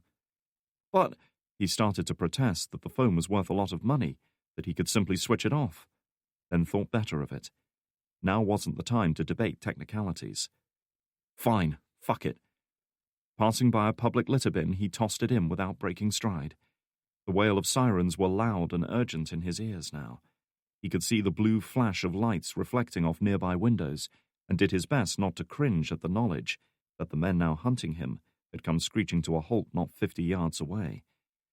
As commanded, he turned left at the first junction into a residential street of 3-story apartment blocks, managing somehow to keep a steady walking pace. His legs felt like jelly, and he was certain that every person he passed was staring at him, yet he forced himself to keep his head down and carry on walking. He'd always been good at blending in, at passing unnoticed, just an anonymous young man in a hoodie making his way home. Nothing worth remembering. "Why are you doing this?" he couldn't help but ask, painfully aware of how exposed he still was. "Helping me." There was a pause, brief but noticeable. "Not now. You have more important things to worry about." Of that he had no doubt. "I see an alleyway up ahead," Alex said, spotting a service alley that ran between 2 buildings. Having lived here for the past year, he knew the area fairly well by now. "If I remember right, it leads down to a canal." "Oh, fuck." Just like that, his growing hope of escape was dashed as he spotted a pair of police officers heading in his direction. their bright fluorescent jackets standing out like beacons in the dim glow of streetlights. "What is it?" "Two policemen, heading right towards me." His pace had slowed noticeably as indecision took hold. "I won't make it to the alley." "Are they running or walking?" Alex forced himself to look at them, to assess the slow, measured tread of their boots on the cracked pavement. "Just walking, I think. They're talking to each other." "Are their hands on their weapons?" "Not that I can see." "Then they're just a foot patrol walking their regular beat," she decided. "Walk past them. Carry on talking into the phone and don't pay them any attention." "Are you fucking kidding me?" Alex hissed. "They're not stupid. They'll know something's wrong." "They pass hundreds of people just like you every day. They won't stop unless you give them a reason to, so calm down and keep walking." He was committed now anyway, he realized. He couldn't turn around without making it look like he was deliberately avoiding them, and attempting to flee now would only make things worse. One way or another, he had to tough it out. Forcing himself to maintain what he believed to be a casual walking pace, he made his way reluctantly towards the two police officers. Every step was a conscious effort that became harder and harder every time, yet he forced himself to carry on. As they drew closer, he couldn't help noticing that they were both taller and bigger than him. In his panicky state, they seemed to loom like giants before him, powerful and menacing, and watchful for the slightest hint of fear. "Yeah, I don't know what you were playing at last night, Mike," Alex said, forcing terse joviality into his voice as he carried on an imaginary conversation with the phone. "Talk about letting the side down, mate. You were hammered even before the tequila shots started." The two officers could plainly hear the sirens from around the corner by now. Alex watched as one of them pointed and said something to his companion, their pace quickening. No doubt they sensed trouble and wanted to investigate for themselves. They were getting close now, no more than 15 yards between them, the distance closing fast now that both cops had speeded up. The only relief was that neither of them seemed to have noticed Alex. Their attention was firmly on the noise and commotion coming from around the corner. "What's that, mate?" Alex said into the phone, almost forgetting the ruse he was trying to maintain. "Yeah, there's some trouble here by the sounds of things. Probably a couple of pissheads having a punch-up." Just ahead, a couple of gangly-looking teenagers were standing outside a door leading into the communal stairwell for the apartment block towering above them. One of them had buzzed the intercom and was waiting for a reply, a plastic carrier bag bulging with cans of beer clutched in his hand. His friend spared the two police an unwelcoming glance, perhaps having had run-ins with them in the past. 10 yards to go. Almost there. It was then that Alex heard the crackle of a radio. A police radio, and from this distance, despite the static and the distant wail of sirens, he was able to make out the message with terrible clarity. "All units be advised, suspect on foot near Highfield Avenue, IC1, male, late 20s wearing jeans and dark hooded top, possibly heading south." That was it. In that instant, Alex knew he'd been discovered. Unable to help himself, he glanced up at the officer whose radio had just betrayed him, saw the dawning realization in the man's eyes as the pieces came together, saw him reach down for the pepper spray at his belt, even as his mouth opened to shout a warning to his colleague. It was then that something happened. To Alex's left, there was an electronic buzz as the stairwell door was unlocked from one of the flats above. Eager to get in out of the cold and drizzle, the young man with the carrier bag reached out to open it. Alex reacted on instinct, moving almost before he was aware of what was happening. Rushing forward, he threw his arm out and caught the youth square in the chest, knocking him backward. There was a startled shout as he stumbled and fell in the police officer's path, slowing them down for a few precious moments. Before his friend had time to react or the police untangled themselves from the makeshift obstacle, Alex had slipped in through the gap and pulled the door shut behind him. There was a faint click as the magnetic lock engaged once more, temporarily sealing him inside. Desperate and breathing harder as adrenaline caused his heart rate to soar, he glanced around, taking in the empty concrete stairwell that smelled faintly of urine. He might have bought himself reprieve, but it was unlikely to last for long. Already he could hear boots hammering against the door, accompanied by muffled shouts. "I'm trapped," he said into the phone, hoping against hope that his mysterious guide might be able to help him. "The police rumbled me. I had no choice." Where are you? In a stairwell, one of the blocks facing onto the street. There was a pause as she considered this new development. Is there another exit? Alex let out a breath. The only doors on this level led into the residents' flats, and somehow he doubted they'd let him in. Not on this floor. Then go up, she said, speaking with that same controlled, measured voice. To the roof. Hurry. Alex was too frightened to question or protest. Doing his best to get more air in his lungs, he rushed up the stairs, taking them two at a time. Already the muscles in his legs were burning with the exertion, but he did his best to ignore it, concentrating only on putting more distance between himself and his pursuers. The buzz of the door below told him the police had made entry. It wouldn't take them long to figure out where he was heading. His breath coming in painful gasps, he halted as he reached a security door at the very top of the stairwell, its bright yellow sign announcing that it was alarmed and to be used in emergencies only. I'm here, but there's an alarm on the door, he whispered. Then you'll have to move fast, she advised. There should be a fire escape on one side of the roof. Find it and use it to get down to the street. Alex closed his eyes and took a couple of deep breaths. Easy for her to say.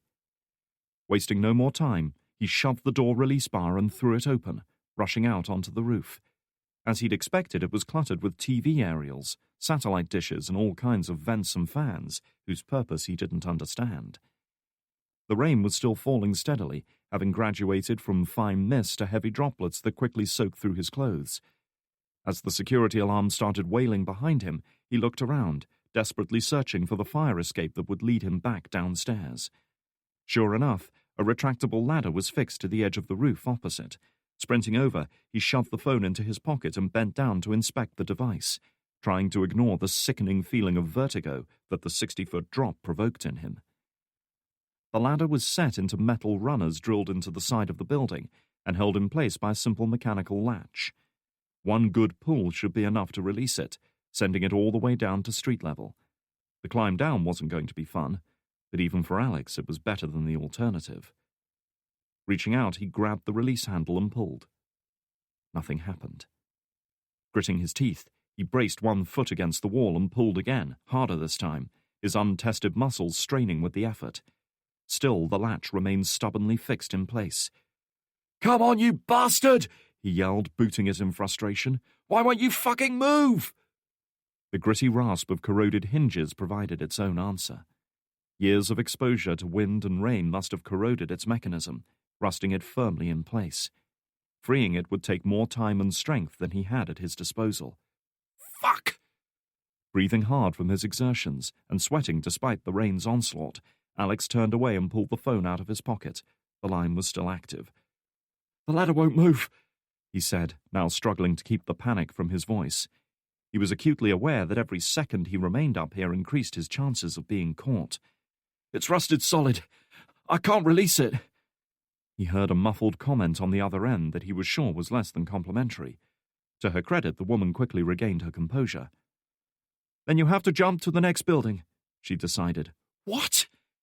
"Another apartment block backs onto that one," she explained, her knowledge of his local area disconcertingly accurate.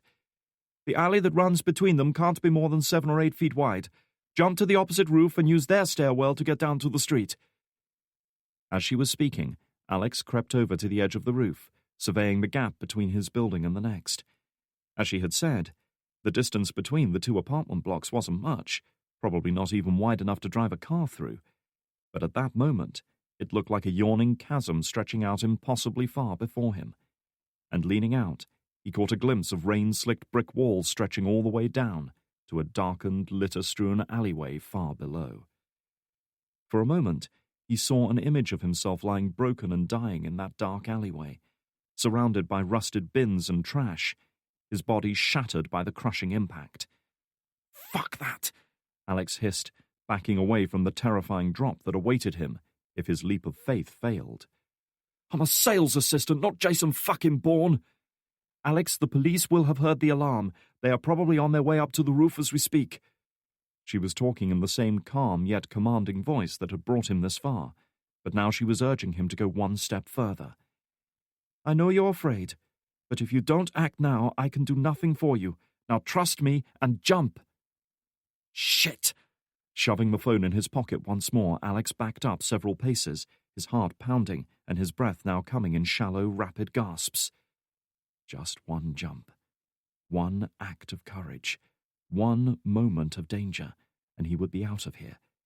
His guide, whoever she was, would find him and help him put this right. One day, years from now, he might even be able to look back on this night and laugh about it. It was a fantasy, and he knew it, but it was all he had at that moment. "Come on, Alex. Just get it done," he said, trying to psych himself up, searching for some hidden reserve of courage and determination that he could draw on.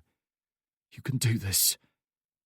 One deep breath, and he started forward, running straight for the edge of the roof. The unforgiving brick walls of the opposite building loomed into view, the darkness, the horrific drop, the alleyway below.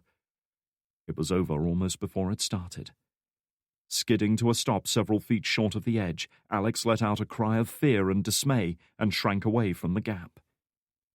He couldn't do it, and in some part of his mind he'd known even before he'd tried it. Whatever courage or madness was needed to make such a leap, he didn't possess it. How could he? This wasn't who he was. This wasn't who he had ever been. He was a keyboard warrior, more used to employing his mind than his body. The prospect of physical injury or death had defeated him.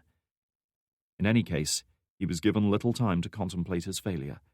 Before he could reach for his phone again, the door to the roof was thrown open, and the two police officers spilled out. They weren't armed, as few police officers in London were, but he did see them carrying riot batons and the distinctive yellow cylinders of pepper spray. Caught in the open as he was, Alex was spotted by them immediately. "Police!" the older of the two shouted. "Get down on the ground, now!" If Alex had any thoughts of resisting, they were quickly dispelled when the second officer moved around behind him and shoved him roughly onto the gravel-coated roof, applying plenty of pressure to make sure he couldn't move. Alex groaned in pain as the sharp gravel cut his exposed skin. "Alex Yates, I'm arresting you on suspicion of conspiring to commit a terrorist act," the older of the two officers said as Alex's hands were yanked roughly behind his back. A chill ran through him as a pair of handcuffs snapped over his wrists. "You do not have to say anything at this time, but it may harm your defense if you do not mention, when questioned, something you later rely on in court." Alex took his advice and said nothing, knowing it was futile to respond. He was well and truly in the shit now. The only question was where it was going to end for him. On the other side of the Atlantic in Langley, news of the arrest came through less than a minute later, relayed from British intelligence via the US Embassy in London. "They got him," Santiago said, relieved that his guesswork seemed to have paid off. "Apparently Yates tried to make a run for it, but local police cornered him on a rooftop not far from the scene." Far from celebrating, however, Kane looked just as tense and unhappy as before. "Anyone else with him?" "No, sir. Just Yates, according to the report." The older man said nothing for a moment, the muscles in his jaw tightening. "Where is he now?" "En route to a local police station. I want him in our hands within the hour, no matter what shit the Brits try to give us. Get one of our field teams to that station right away and make sure they have interrogation experience." Santiago hesitated, for a moment tempted to ask what this was all about, but immediately discounting the idea. Such things were far above his pay grade. "Do we have a problem, son?" Kane asked, fixing him with that withering stare of his. "No, sir. No problem." In a darkened shop doorway about 50 yards down the street, Anya watched as Alex was led out to the waiting police car by the two arresting officers, his head down and his shoulders slumped in defeat. People had drifted out of nearby residential buildings to find the source of the commotion and watch the drama unfold, including a group of drunken young men on their way home after a night out. A couple of them paused to shout jeering remarks at the prisoner as he was helped into the back seat of the car, before turning their attention back to their takeaway meals. Anya clenched her fists, mastering her temper only with some difficulty. This man, weak and frightened though he might be, was her only link to the information she so desperately needed. Without him, everything she'd done so far would be for nothing.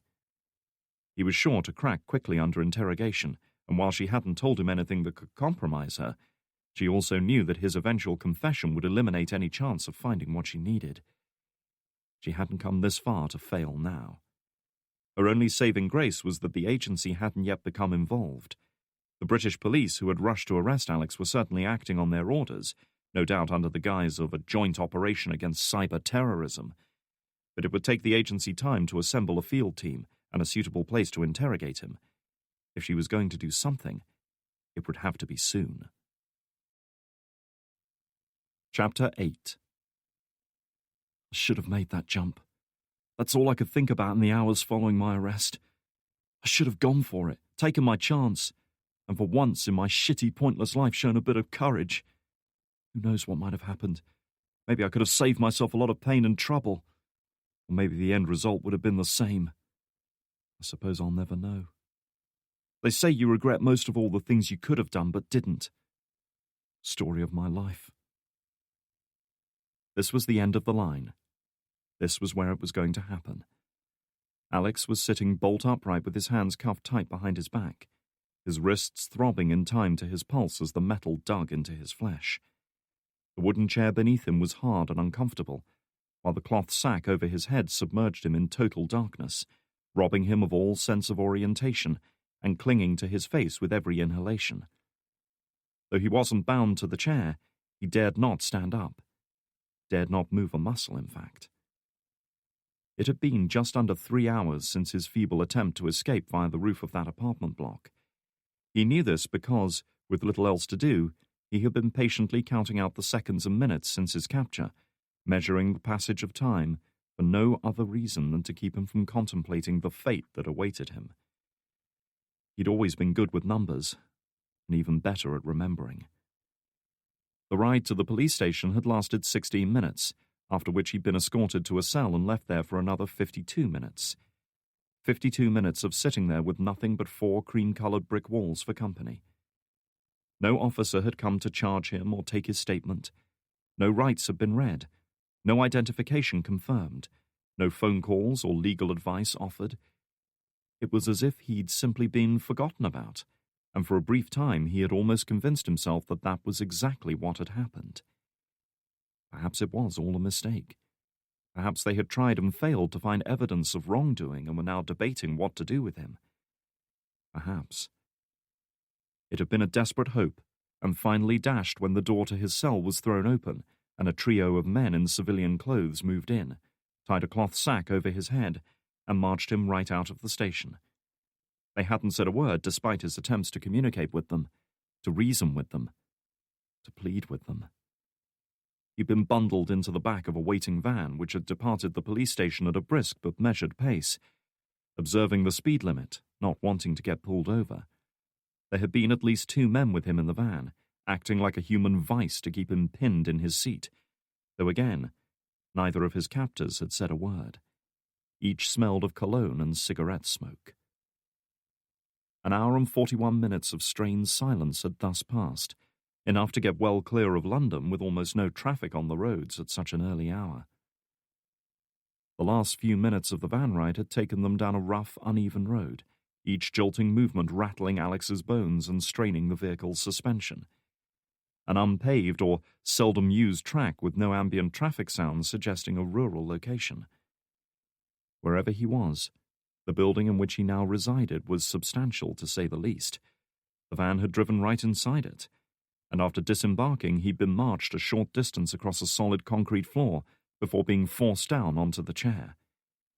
Though he couldn't see, the echoing interior and faint movement of air gave the impression of great space, as if he were in the center of an empty warehouse or parking garage.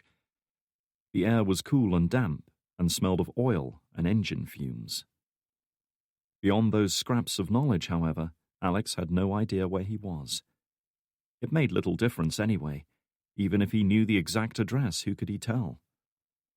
He gasped at the metallic clang of a door opening behind him, rusty hinges grating, and felt his heart beat faster as boots clicked towards him across the vast echoing space. They were moving slowly, and apparently circling around from the left, though the acoustics of the room made it difficult to tell for sure. It was at that moment that Alex caught a scent of something on the air, something rich and strong and bitter. Coffee. The footsteps had stopped somewhere in front of him, and no further sounds were heard. Seconds stretched out into minutes as Alex sat there, his back slowly seizing up on the uncomfortable chair, his hands throbbing, his pulse racing. Despite his best efforts to remain calm, he could feel his breath growing faster, the clammy fabric of the hood pressing against him every time he inhaled. It was a terrible sensation to feel so vulnerable, so unaware of one's surroundings. His captor could be holding a knife inches from his face, and he wouldn't have a clue. Finally, he could take it no longer. He had to say something, had to break the tension. "Hello?" he said, afraid to raise his voice too much. It certainly wasn't the authoritative challenge of a man seeking to regain control of the situation, but it did get results. Suddenly, the footsteps were coming towards him. Alex tensed, bracing himself for the crushing impact of a fist driven straight into his unprotected face, stomach, or any other part of his body that didn't bear thinking about. To his surprise, however, no such thing happened. Instead, he felt a tug at his neck, and a moment later the hood was yanked off, at last permitting him to view his surroundings. His first impression was one of intense light searing his retinas. A pair of powerful electric lamps were pointed right at him, no doubt intended to blind and disorient him. In his confused state, it took him a few seconds to realize they were headlights, probably belonging to the very van that had brought him here.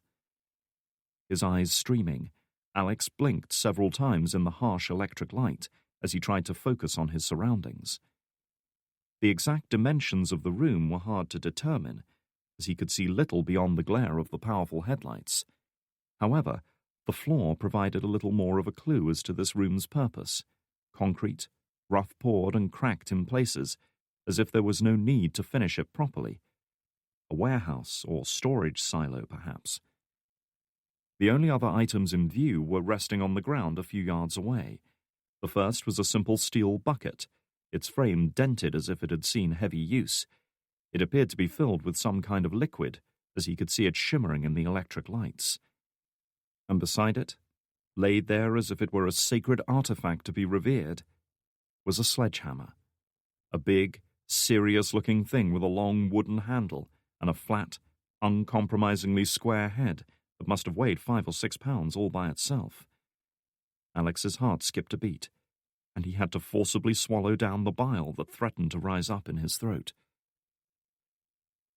"You want to know the secret to torturing people? I'll give you a hint. It's not cruelty," a voice remarked from somewhere close behind.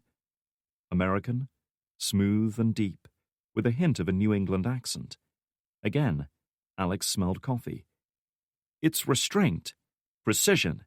Sure, we could break out the hacksaws and start slicing pieces off you. But what's the point in that? It's messy as shit. Chances are you'd pass out from the pain and blood loss before you could tell us anything useful, and we'd have to mess around with adrenaline shots and heart monitors. It's just not worth the effort. No, you'd be amazed what a couple of good strikes with a sledgehammer can do." Alex shuddered in horror as he imagined the fragile bones of his hand shattering under the impact of several pounds of solid steel, no doubt wielded with expert precision. Then, suddenly, he heard perhaps the last thing he'd been expecting. Laughter. Not sinister or mocking, but genuine amusement at what was apparently a funny joke.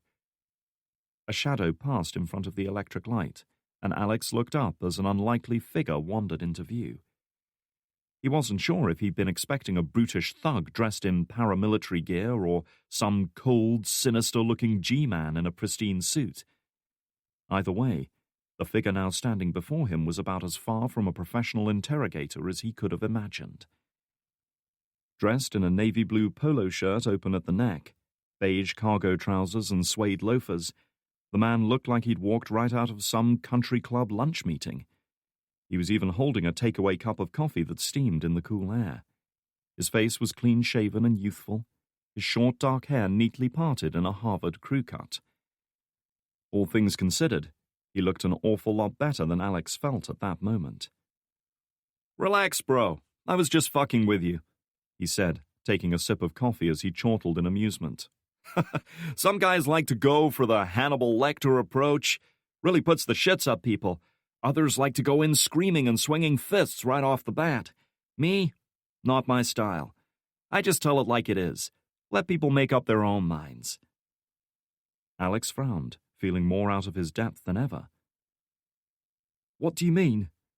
His captor wasn't laughing anymore, but he was still wearing an amused smirk as he folded his arms and surveyed Alex for several seconds.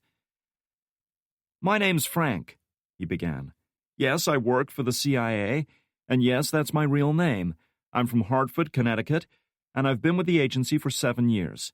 I majored in political science at college, and my favorite football team are the New York Jets. Either this was some bizarre new interrogation technique, or Alex was seriously misunderstanding him. Why are you telling me this? Because I want us to be honest with each other, Alex, and I want us to get off on the right foot. First impressions count, you know? I don't want you thinking of this relationship as prisoner and interrogator. It's not like that. Believe it or not, I'm actually here to help you. But you have to help me out first, okay? Can you do that for me, buddy? Alex said nothing. He was so taken aback by the man's unusual demeanor that he didn't know quite how to respond. In any case, Frank clearly wasn't one for hanging around. So let me break this down. You're deep in the ship, my friend, he went on. Might as well be honest about that. You've been caught trying to use highly sensitive software belonging to the U.S. government, stealing classified information. Hell, we've already got enough on you to put you in a deep, dark hole for the rest of your natural life. In fact, the only reason you're not on a flight to Guantanamo Bay right now is because I want to offer you a way out. Alex let out an involuntary gasp. A way out? Frank took another sip of his drink. I like you, Alex. You're a smart motherfucker. Straight A student, top marks at college, university. Shit, if you were working for the agency, you'd probably be my boss by now, huh? He let out another laugh, amused by his own joke, then reached into his pocket and held up the memory stick that had apparently brought about this disastrous series of events. Tell me, where did you get this, Alex? The lies came tumbling out before he could stop them.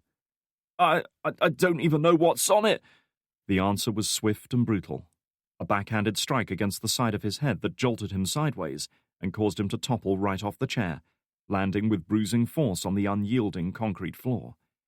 It was all Alex could do to keep from crying out in pain and fear at the sudden and unexpected assault. A second man must have approached him while his attention was on Frank. Alex was no fighter and was unused to physical injury. He hadn't been properly hit by anyone since he was a child, and that single blow was far stronger than any of the punches thrown in schoolyard fights. A moment later, his world went dark as a towel was placed over his face, held down hard on either side so that his head was pinned to the floor. A knee driven into his chest with crushing force prevented any movement of his body. With his hands cuffed, he could do nothing to fight his captor off. He heard the metallic scrape of the bucket being lifted off the floor, followed by Frank's distinctive voice. Like I said, the secret is restraint.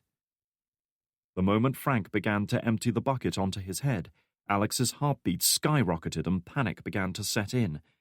The heavy cloth across his face acted to soak up the water, causing it to seep into his nose and down his throat, inducing an immediate gag reflex. In desperation, he tried to thrash his head from side to side, but his captor's grip was unrelenting, and he could manage barely an inch of movement either way. The cloth was held down even harder, forcing his head back, and all the while the steady deluge continued. Alex bucked and kicked with desperate strength, the cuffs cutting into his wrists, but still he could find no escape. Letting out a cry of panic, his lungs greedily tried to suck in more air, only to be met with a renewed influx of water. Now there was no stopping it. Coughing and screaming into the gag, he thrashed wildly as his body desperately sought oxygen that he knew wouldn't come. His pulse thundered in his ears, adrenaline surging in his veins as this ancient instinct for self-preservation kicked in. But it was all for nothing. Only then did the realization hit him. He was going to die. They would just keep on pouring the water into his lungs until it finally overcame him, until his struggles eased and consciousness faded. and there was nothing he could do to stop them. He was going to die here. It was at this moment, as darkness began to envelop his mind, that the flow of water suddenly stopped, and the cloth was withdrawn. Freed from his captor's remorseless grip, Alex doubled over, coughing and choking violently as his lungs tried to expel the water that had started to fill them. Looking up through blurred eyes, he saw a second man move into view.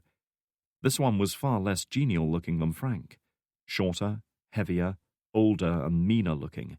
His shirt sleeves were rolled up to reveal muscular forearms, liberally coated with thick, dark hair, while the rest of his sizable torso was covered by a full-length leather apron, the kind of thing worn by butchers and slaughterhouse workers.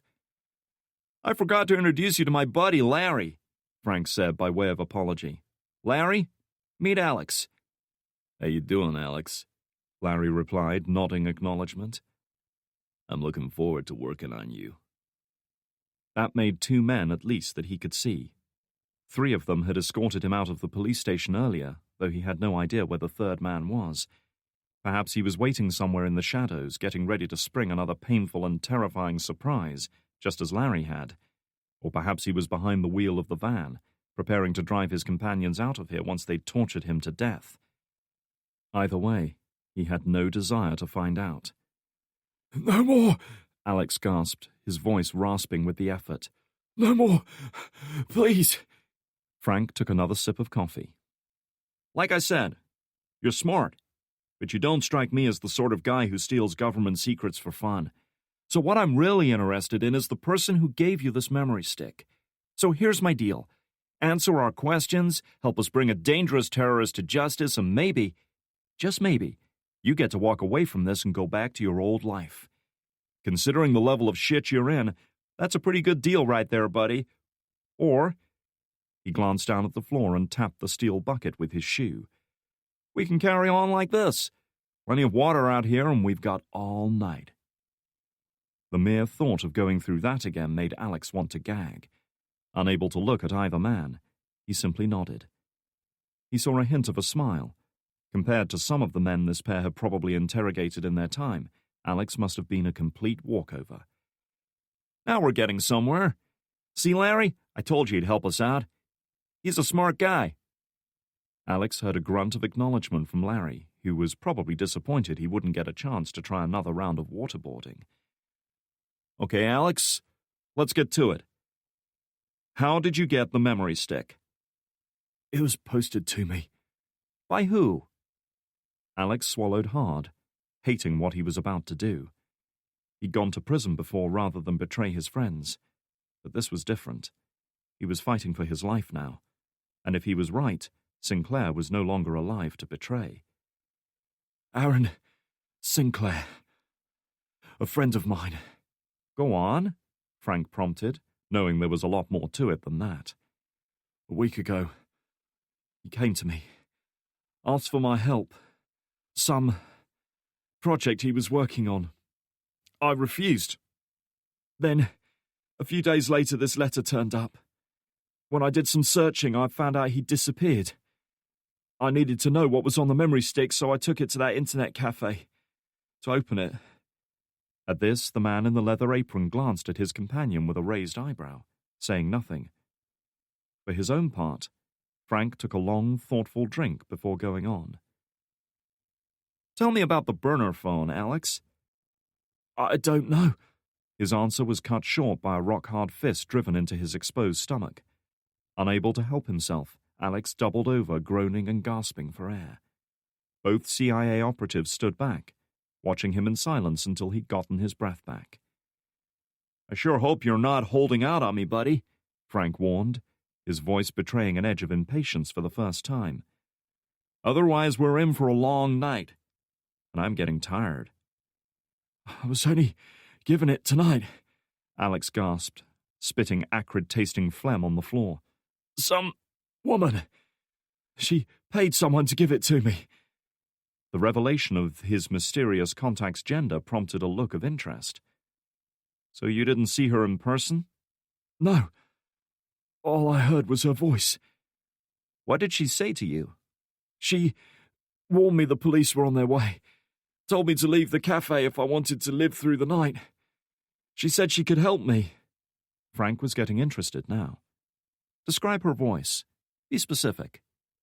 The memory of that conversation was still imprinted on his mind, as it would be for the rest of his life, however long that might be. It was deep for a woman. She wasn't young. And she spoke with an accent.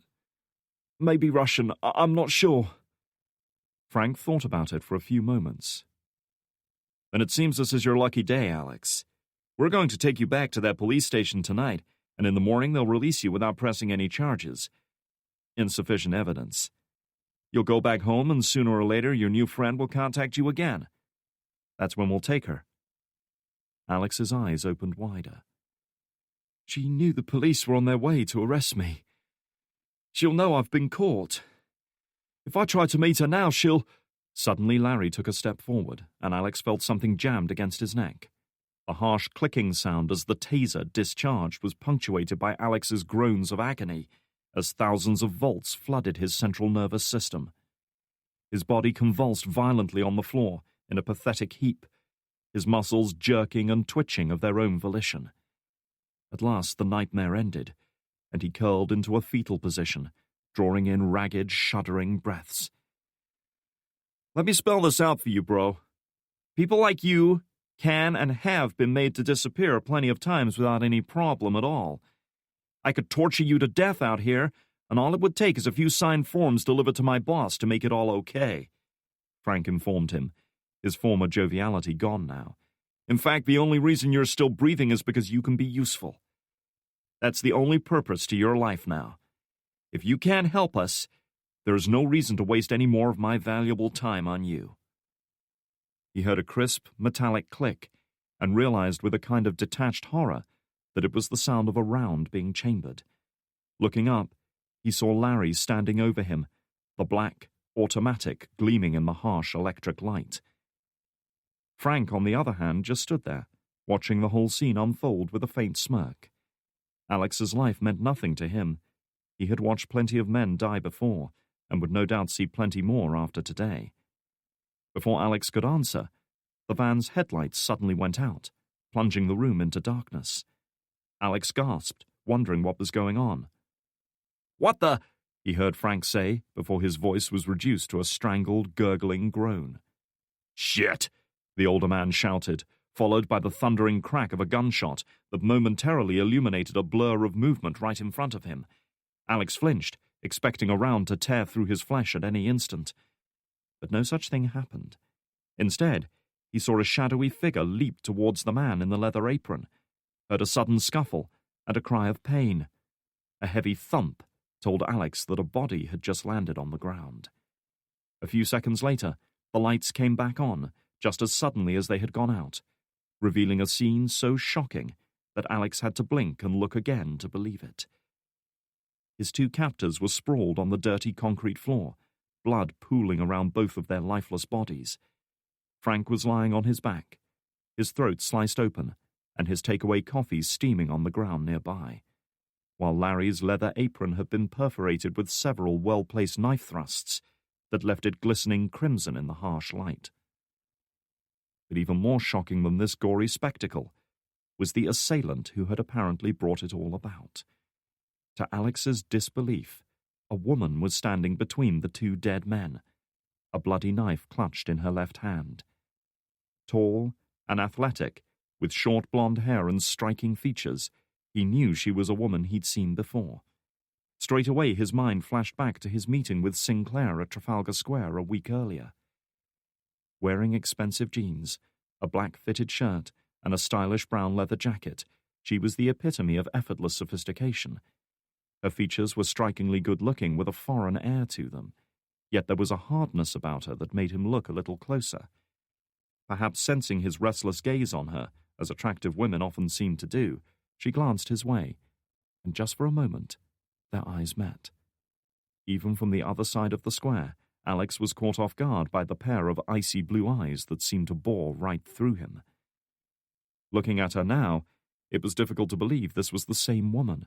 The fashionable leather jacket and jeans were gone now, replaced by black military fatigues and hiking boots. Her blonde hair was slicked back to keep her eyes clear, her face hard and set with cold, clinical resolve. And yet it was her without a doubt. Her clothes might have changed, but her eyes hadn't. Neither had what lay behind them. Cold, blue, and frightening in their intensity, they were focused now on him as a predator might regard its helpless prey. She approached him with that deadly blade still clutched in her gloved hand. A splash of her enemy's blood was smeared across her face, the crimson stain highlighting the chilling depths of those merciless eyes. At any moment, he expected the blade to come scything down through the air, cleaving its way through skin, muscle, and delicate internal organs. Yet to his amazement, no such thing happened. "Can you walk?" the woman asked, confirming what he already knew. Her voice was the same one that had tried to guide him to safety back at the cafe. Such was his shock at her sudden arrival, Alex couldn't even muster a response. "Can you walk?" she repeated, louder now. "If you can't, I'll leave you here." He blinked, coming back to himself. "Yes." "Good." Kneeling down beside him, she gripped his wrists and quickly unlocked his cuffs. Only then did the full impact of what had just happened settle on him. Even as the cuffs fell away from his wrists, Alex stared in horrified fascination at the blood steadily oozing from the severed arteries in Frank's neck. "Jesus Christ! They're really dead, aren't they?" he said, vaguely aware of how idiotic such a statement must have sounded to her. She paused only for a moment, surveying the two bodies without emotion. "More will be coming soon. We have to leave this place. Get up now and be ready to move." Without waiting for a reply, she rose to her feet, hurried over to the two dead men, searching through Frank's pockets until she found the memory stick. With the stick safely in her possession, she turned her attention to Larry, snatching up the weapon he'd dropped during the brief confrontation. Pulling back the slide just far enough to check that a round was chambered and that the firing mechanism wasn't fouled, she glanced at Alex once more. "Follow me." Shell-shocked by everything that had just happened, Alex did the only thing that made any sense given the circumstances. He obeyed. Chapter 9. Alex's curiosity about where he'd ended up after his long journey from London was answered as he slipped through a huge set of sliding doors into the cool darkness of the world beyond. As far as he could tell, the building was a corrugated iron barn set within a far larger farm complex. There were two other structures of similar proportions nearby, their bulk visible only as immense black shapes against the general darkness of the night sky. He had to admit there was a certain grim logic in the choice of location. Farms by their nature were about as isolated as a place could be in a country like the UK, and with miles of privately owned and unpopulated land all around, there was little chance of passing civilians overhearing something they shouldn't. "What the fuck is this place?" he asked, keeping his voice low as he followed the woman between the two barns. Unlike him, she moved through the shadows with uncanny speed and grace, her feet barely making a sound on the muddy earth. "A field interrogation site set up in a hurry," she explained. "If they had had more time to prepare, you would have been harder to get to.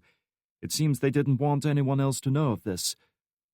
"All this trouble for me? I'm honored," Alex said with a nervous laugh, trying to make light of it. The gesture wasn't reciprocated.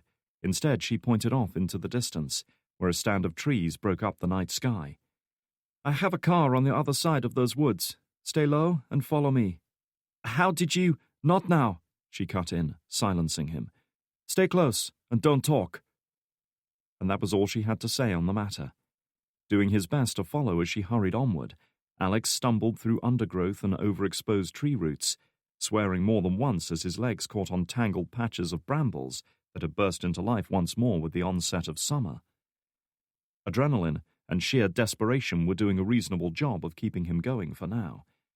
But it wasn't easy to keep up with her, and Alex was suddenly very conscious that this woman was his only remaining lifeline. If he lost her, he might as well turn himself in at the nearest police station. By the time they emerged on the far side of the small wood, he was sweating and out of breath. Still, they'd made it through the rough terrain more or less unscathed. The wood was skirted by a narrow, unpaved dirt road probably used by farmers to commute between their fields. Parked in a shallow depression and partially screened by bushes was a black Ford Focus, the conservative little hatchback looking decidedly out of place in such rural surroundings. His female companion headed straight for the vehicle, and Alex wasted no time following her. He practically collapsed into the passenger seat as soon as the door was unlocked, and was still breathing hard as she fired up the engine and eased the car out of the shallow dip. Within moments they were on their way, driving at a fair speed despite the rough and winding track. The headlights remained firmly switched off, and though Alex might have questioned the wisdom of driving on a rough farm track at night, he was too exhausted to raise the matter. In any case, he doubted the woman would take kindly to such questions. He was trembling, he realized as he looked down at his hands. They were shaking almost uncontrollably now, and from more than just the chill night air outside. Over and over he kept seeing his former captors lying on that dirty concrete floor. Over and over he replayed the feeling of water rushing into his mouth and nose, drowning him. He felt like he was going to throw up. "You're experiencing a combat stress reaction," the woman said as if sensing his thoughts. "The adrenaline in your blood is thinning out. Your body is going into shock. Breathe slow and deep. Keep your mind focused. I need you to think clearly now, Alex." "Easy for you to say," he said, wrapping his arms around his chest in an effort to keep warm. The car's heaters were cranked up to full, but the engine hadn't warmed up enough to produce hot air yet. "How did you find me tonight? At the cafe, I mean. And how do you know my name? Like I said, you're not good at covering your tracks. I was there when you met with Loki a week ago, and I followed you home afterwards. Once I had your address, it was easy to learn everything I needed to know about you. Why are you so interested? Loki was working for me, and I guessed you were working for him. I needed to know you could be trusted, but when Loki disappeared 3 days ago, you were my only lead." At last, a big piece of the puzzle fell into place. Loki was Sinclair's hacker alias. This woman was the mysterious client who had hired him to hack into the CIA's secure network and steal classified information. She was the one willing to pay a great deal of money to get her hands on it, and she was the reason Sinclair might well be dead. Suddenly, Alex's mind was a maelstrom of confused thoughts and possibilities, none of which were good. She paused a moment to swing the car through a tight bend, bracing herself as it rumbled over a deep pothole. "Now, tell me, why did you try to use the cam at a public terminal?" "Cam? I don't understand. What the hell is a cam?" he asked, trying to sort through his increasingly cluttered and disjointed thoughts. He heard a faint exhalation of breath, but didn't trust himself to look round. The jolting, swaying movement of the car on the rough road was making him feel nauseous, reminding him of a taxi ride home after a drunken night out. "A conditional access module, a secure login system for field operatives to access the agency's servers," she explained tersely. "Loki gave you a copy when you met with him a week ago. You've been working on decrypting it for him." He most certainly had not.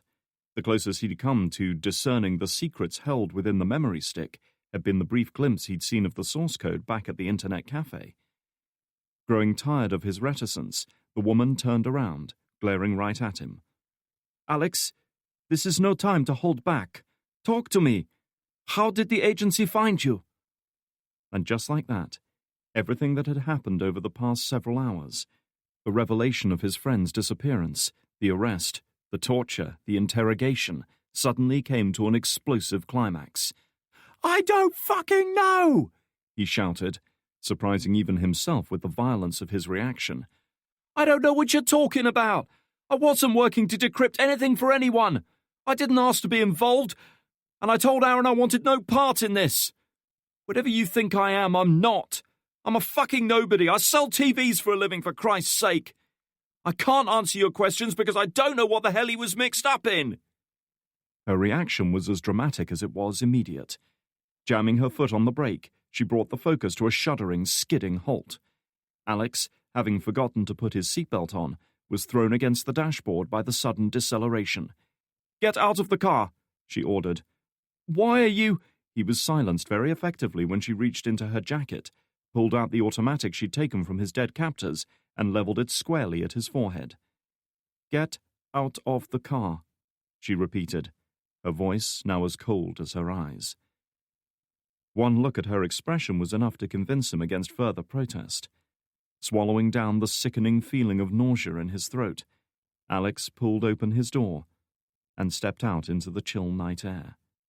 She was right behind him, keeping him covered. "Get down on your knees," she ordered. "Put your hands behind your head." He felt strangely numb as he lowered himself onto the muddy ground and placed his hands behind his head, hardly able to comprehend how his fortunes had swung so drastically once more. It didn't feel real. So different was tonight from the safe, monotonous predictability of his life that his mind simply couldn't accept what was happening. Was this how it was going to end? Had he really just been rescued only to be executed by his savior? "Look, I didn't mean to shout at you," he began, desperately groping for the right words. "Shut up," she fired back. "Everything that has happened tonight is of your own making. The moment you tried to run the cam, it was red-flagged on the agency's systems. You've destroyed everything Loki and I were working for." Alex had no words, no counter-argument, no plea for compassion. He understood now the full magnitude of his decision to open that file. "I didn't know. I'm sorry." As far as pleas for one's life went, it was woefully inadequate. It certainly wasn't going to undo the damage he had unwittingly caused tonight. But he had never meant those two words more in his entire life. "So am I," the woman replied, raising the weapon. "But please don't do it," he stammered, well aware that he was trembling now in abject fear. The numbness and disbelief had faded away now, and reality had hit him like a brick wall. "Please, I don't want to die. There's nothing I can do for you. It will be quick." Oh, Jesus. This was it. He was going to die here on this muddy farm track miles from anywhere. His body found tomorrow, or the next day, or the day after that. He'd be found with his brains blasted out across the grass. He saw the police notifying his parents of his murder, saw his mother in tears and his father trying to be strong.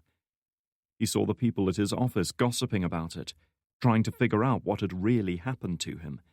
Saw some of them drifting along to his funeral, more because it would get them the day off work than because they really cared for him.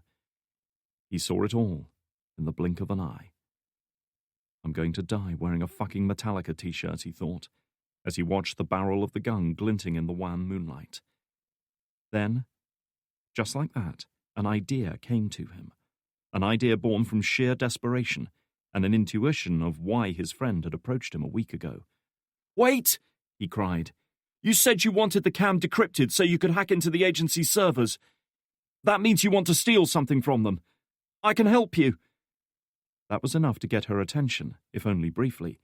Keeping it, however, would depend on what he said in the next few seconds. He had to make her believe him. "Why do you think Aaron came to me for help a week ago?" he asked, speaking so quickly he was almost stumbling over the words. "It's because he knew I was the only one who could do what he needed." "You said you were a nobody," she reminded him. "A television salesman. What can you possibly do to help me?" He looked up at her. "It wasn't always like this. I used to be something. Someone. Very different. I used to do things that mattered, as stupid as that might sound to you. Aaron knew what I could do, what I was capable of. That was why he came to me for help. But I turned him away because I was afraid of what might happen." Alex swallowed, wondering if this whole mess might have played out differently had he accepted his friend's offer. "Now I know. And that's something I have to live with. And it seems like, after everything that's happened tonight, I've got nothing left to lose.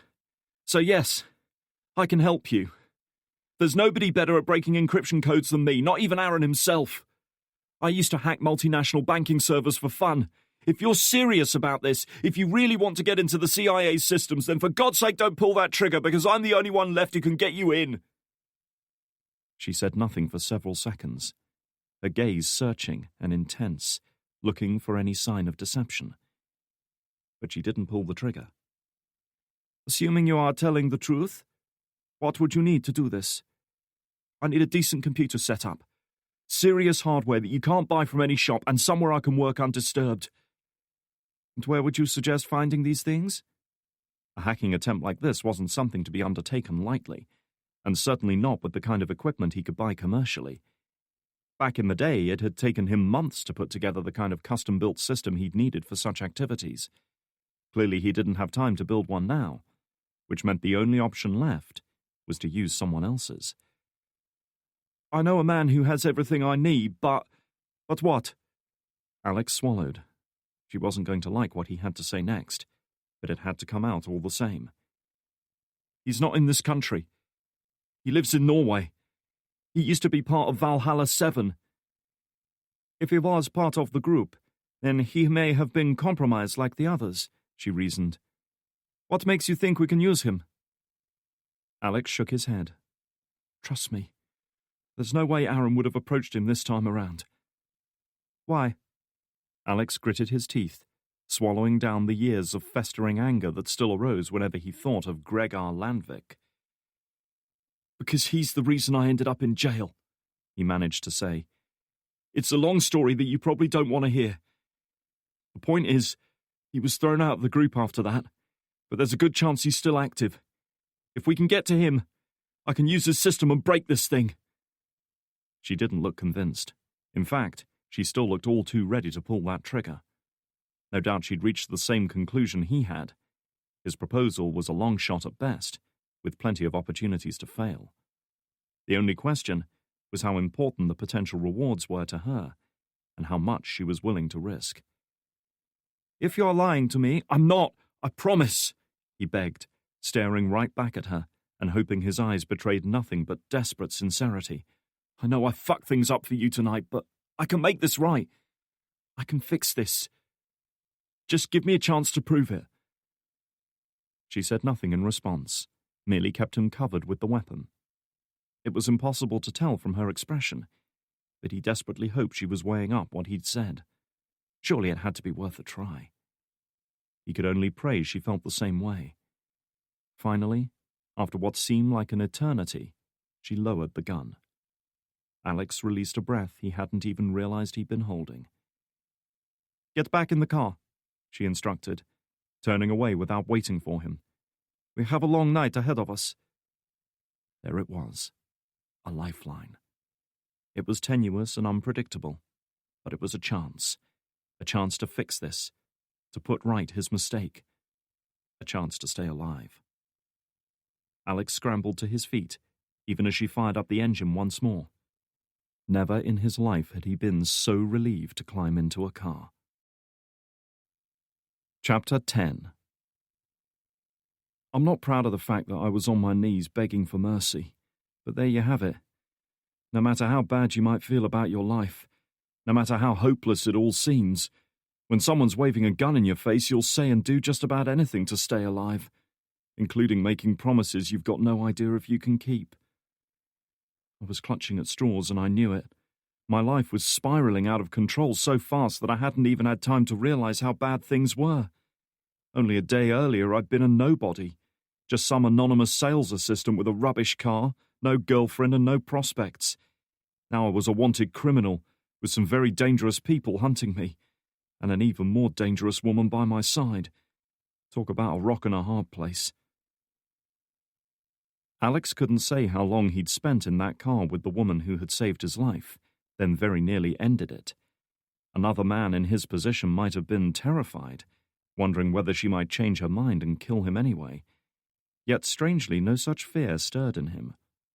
Perhaps he'd exhausted his quota of fear tonight. And exhaustion was the word that best described his state of mind. After the panic of his capture and the ordeal of his interrogation, the elation of his escape and the sudden terror of his near execution at the hands of his savior, it was as if his mind simply couldn't process anything more. The steady hum of the car's engine, the vibration of its movement along the tarmac road, and the occasional flash of oncoming headlights had all combined with sheer physical fatigue to induce an almost dreamlike state. With a kind of absent-minded detachment, Alex watched signposts for Luton, Northampton, and then Leicester drift by outside the window.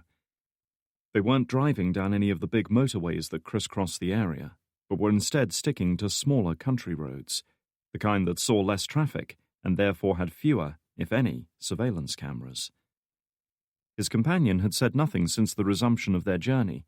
She just sat there, one hand on the wheel, the other on the weapon resting by her thigh.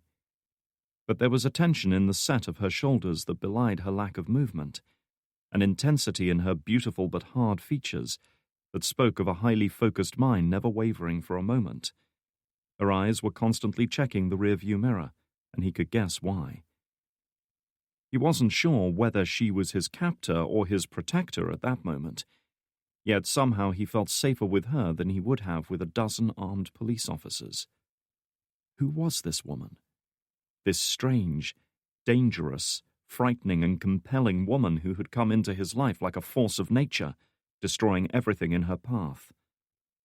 What kind of life had turned her from a normal, unassuming person like himself into this machine sitting opposite him? Sensing his eyes on her, she glanced round. "You have something to say?" As far as conversation starters went, he'd heard better.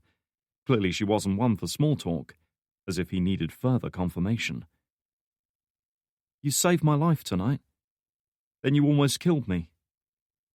I don't even know your name." "That's right," she agreed. "You don't." Alex sighed. "Well, it's going to be an awkward journey if I don't have something to call you." She said nothing to this for some time. Whether she was weighing up his words or simply choosing to ignore him, he couldn't tell. But he was smart enough not to press the issue. Trying to cajole the information out of her seemed like a waste of time. "My name is Anya," she said at last. "Is that your real name?" She looked at him, her eyes glimmering dangerously in the glow of the dashboard lights, but said nothing. "Fine, forget that one. Where are we going?" he asked. He was aware that his own voice sounded leaden, as if it was an effort to form each syllable. "As soon as the agency realize you escaped, they will lock down all airports, railway stations, and shipping terminals nationwide. Once they have you contained, they'll use every resource at their disposal to hunt you down. Your name will be on the most wanted lists of every major law enforcement agency worldwide within a matter of hours. We have to get you out before that happens." So surreal did that statement sound to a man whose name had never even been mentioned in the local newspaper that Alex actually snorted in amusement. "And to think my career advisor said I'd never achieve anything." The look on her face made it clear she wasn't impressed by his attempt at humor. "I'd take this a little more seriously if I were you. We were lucky tonight. We caught them unprepared and off guard, but they won't make the same mistake again. You are a target now, Alex. Whatever life you once had, it's over. Your friends and family, your home, possessions, bank accounts, they're all gone. The people now hunting you have the resources of the world's most powerful intelligence agency at their disposal. And believe me when I say they'll use them. They will never stop looking for you, no matter how far you run and how well you cover your tracks. Whenever you think you're safe, you're not. Whenever you stay in one place too long, they will find you. And whenever you allow your guard to drop, it will be the last mistake you ever make." Alex swallowed hard, staring right at her as if expecting her to erupt into laughter after such a speech. But she didn't. Her eyes remained on the road ahead, her expression one of focused concentration and, perhaps, a touch of grim acceptance. "You make it sound like I'm already dead," he said, hoping she would take that statement for what it was and offer a few consoling words, some shred of hope that would at least keep him going. Only then did her eyes meet his. Fleeting, momentary, as if he was worth only an instant of her time. "You might as well be, unless you learn fast. Learn how to run, to keep moving, to never trust anyone. Survival is what matters now. If you think I am your friend because I saved your life, you're very wrong. I will do what I can to protect you until you get what I need. After that, You're on your own. And there it was. Never had Alex been brought back down to reality with such crushing, absolute force. She was no more his savior than he was hers. He was a tool to be used until it had served its purpose. After that, why should she care? "Why did you rescue me?" he asked, almost resentful now. Anya was silent for a time, her eyes never leaving the road. He began to wonder if she was ignoring his question. "I believed you could help," she said, finally. "For your sake, I hope I wasn't wrong." Langley, Virginia. It was by now early evening in Virginia, the sun drifting down through a warm, hazy sky and glistening off the waters of the Potomac. The day shift at Langley were mostly heading home for the night, finishing up after a long day, while their night shift comrades took over their stations. Marcus Kane, however, had no intention of leaving. He was holed up in his expansive office on the top floor of the new headquarters building, staring absently out the windows without really seeing anything. His restless thoughts were turned inward, pondering events 3,000 miles away in London, and what they meant for him. A disavowed agency ID had started all of this, an identity belonging to a woman Kane had once known all too well. A woman so well acquainted with the agency's inner workings, power struggles, and dark secrets that she now represented a threat to its very foundations. Anya. 2 years ago he'd arranged for her to escape the Russian prison she'd been languishing in, believing he could manipulate her into doing what she did best, killing the men he deemed to be enemies. Anya, always the faithful soldier, had once again exceeded his expectations and cut a bloody path through those who posed a threat to him. But now the game had changed. Now she was coming after him. How and when it would happen, he didn't know. All he knew was that sooner or later she would make her move, and it seemed it had started today. Whatever involvement the young man called Alex Yates might have in this, Kane was quite certain that Anya was behind it, and he intended to learn everything Yates had to say about it. Absently, he reached for the glass of malt whiskey on his desk, holding it up to the light of the setting sun. Glenlivet, 30 years old. Not easy to come by these days. The single bottle he kept in his office was worth nearly $700. At the rate he'd been getting through it lately, he didn't imagine his investment would last much longer. For a moment, he caught himself wondering how many nights he'd stayed late in this gilded cage, the bottle his only companion. How many nights had he sat in this chair, endlessly replaying the decisions, the mistakes, the compromises, and the betrayals that had led Anya and himself down this path? How had it come to this? They had been friends once. More than friends, in fact. Much more. Almost from the first moment he'd met her 2 decades earlier, he had sensed something special in the wild, beautiful, fearless young woman. He'd felt a bond, a kinship that he'd never experienced with anyone else on this earth before or since. With her, there had been no questions, no doubts, no fear. He had felt like he could do anything. The two of them could have achieved incredible things together, could have defeated any enemy and overcome any obstacle. Yet here they now were, bitter enemies, locked in a battle that only one of them could emerge from. The only question was, who would prevail? His dark thoughts were interrupted as his cell phone started ringing, his private cell phone, whose number was known only to a select few. In this case, Tom Holloway, the divisional director of all agency resources in the United Kingdom, the man Kane had personally charged with organizing Yates's clandestine interrogation. Leaving the whiskey, Kane hit the button to receive the call. "What do you have, Tom?" There was a pause, the uncomfortable silence of a man preparing to deliver bad news. "Sir, I'm afraid we have a problem." Kane's jaw tightened. "What kind of problem?" "The field team we sent to interrogate Yates. Holloway sighed. They didn't report in, sir. We sent in additional field teams and... Go on. They're dead, sir. All of them. And there's no sign of the prisoner. Letting out a breath, Kane closed his eyes, mastering his temper with difficulty. Anya, it seemed, had made her next move with typical ruthless precision, and now they'd lost their only lead. I thought I told you to secure the prisoner for interrogation, Mr. Holloway. I was very specific about that, he said, his voice dangerously cold. With respect, you also specified that it had to be done discreetly, sir. Holloway reminded him. A small team, no witnesses, no records.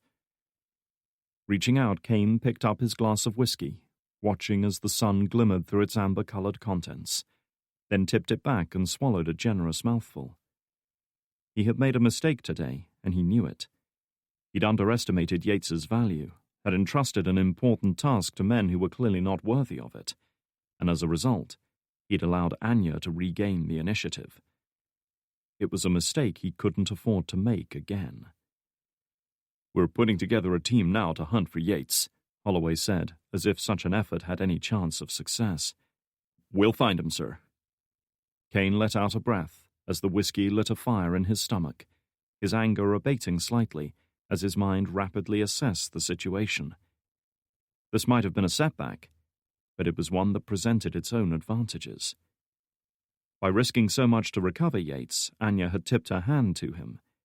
Yates was important to her, which meant she couldn't afford to lose him. He was a weakness that Kane might just be able to exploit. But first he needed someone he could rely on, someone to take charge of the situation, someone who knew what Anya was capable of, and how to beat her. Don't trouble yourself, Holloway, he said, pouring himself another glass. I'm sending someone to help you. Part 2. Execution. In 1988, graduate student Robert T. Morris, Jr. of Cornell University launches a worm on the government's ARPANET system. The worm spreads to 6,000 network computers, clogging government and university systems. Morris is dismissed from Cornell, sentenced to 3 years probation, and fined $10,000. Chapter 11. I dream. The same dream I've had many times before. A lifetime of memories to pick from, and yet my subconscious chooses to relive this particular moment again and again. I'm 10 years old. It's a Saturday afternoon in April. It's been raining all morning, as it often does at this time of year, leaving me and all the other kids stranded in homes full of washing machines and shopping bags and DIY projects that will never get finished. But finally, around lunchtime, the rain eased up, and now the sun's shining through gaps in the cloud. That's good enough for me. I'm out the door before my father can set a curfew and my mother can give me errands to run. I'm free, as only a 10-year-old boy without a care in the world can be, and I'm on my way to the park to see who fancies a game of football.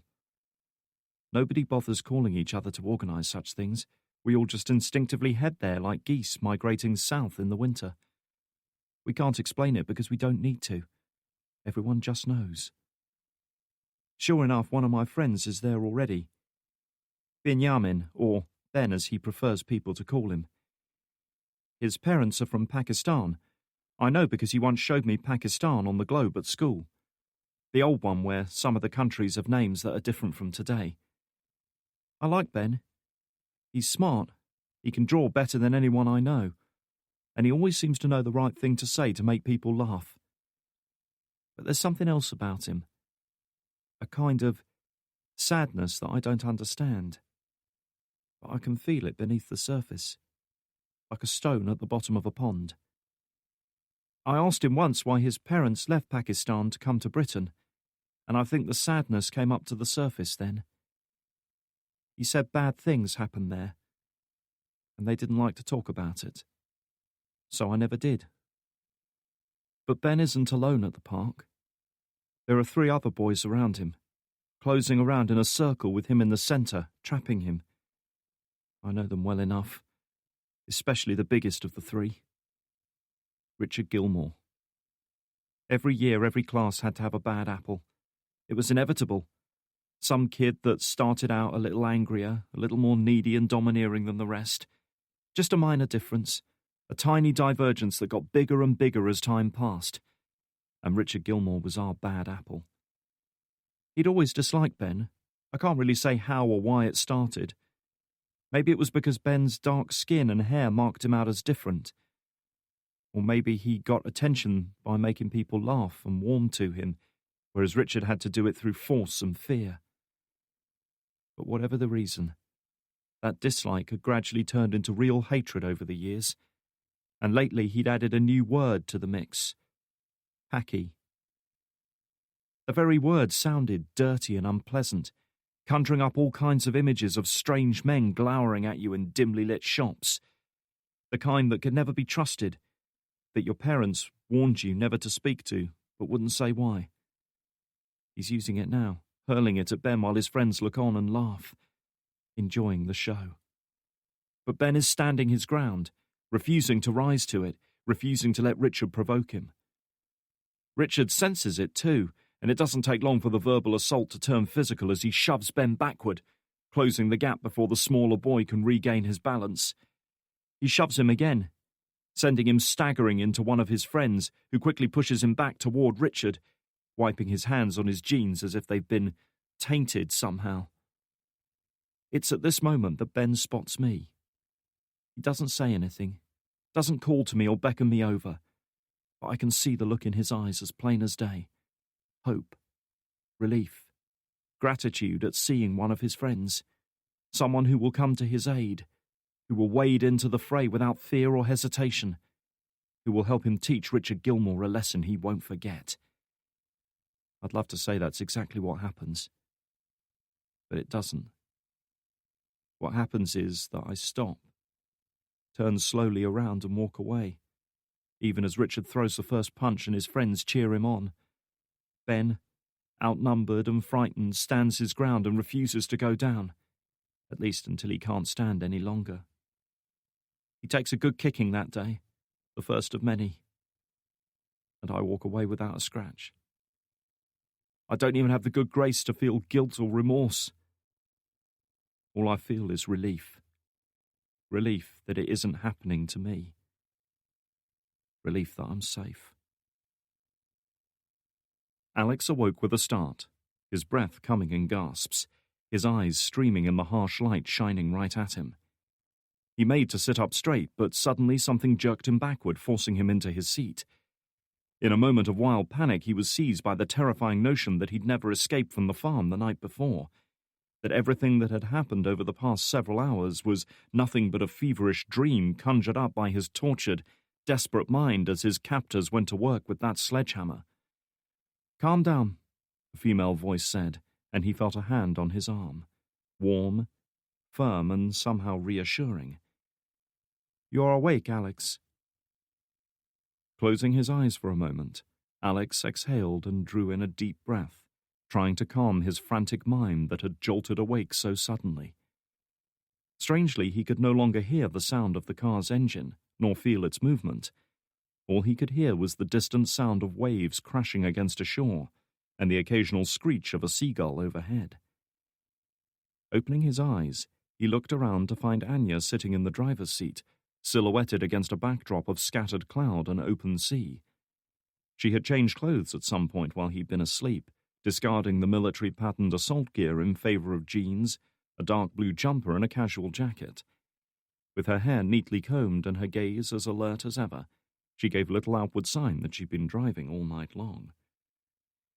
"You were talking in your sleep," she remarked, a hint of curiosity showing in her icy blue eyes. "Bad dreams?" "My whole life is a bad dream at the moment," he evaded as he surveyed their surroundings. They were parked at the edge of a wide harbour area, around which were moored vessels of all kinds, from small yachts and pleasure craft up to large commercial fishing trawlers, all bobbing on the undulating waves stirred up by a fair breeze. The sun was just rising above the horizon, its blinding rays reflecting off the whitecaps and making his eyes water. The place was clearly still in use, yet the harbour itself appeared quite neglected. Grass and bushes grew uncontrolled along the boundary of the property. Weeds trailed over rusted winches and cranes once used for lowering boats into the water, while many of the giant stone blocks that formed the harbour wall had begun to give way under the relentless assault of time and tide. "Where are we?" Alex asked, rubbing the sleep out of his eyes. He was hungry and thirsty.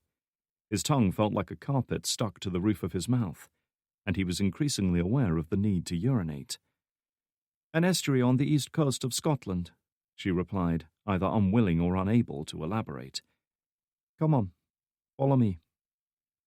Without waiting for him, she pushed open her door and stepped outside, tucking the gun down the back of her jeans. With little option, Alex followed a moment later. Whatever vestiges of sleep still clung to him were quickly whipped away by the cool, fresh breeze that blew across the exposed harbour area, carrying with it the distinctive tang of salt and seaweed.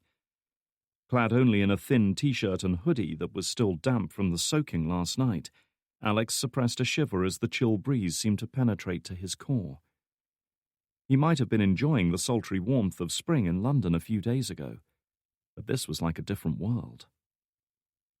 Wrapping his arms around his chest, he followed Anya as she strode along the harbour wall, her keen eyes scanning the rows of docked craft. He had to admit there was a certain logic to her plan.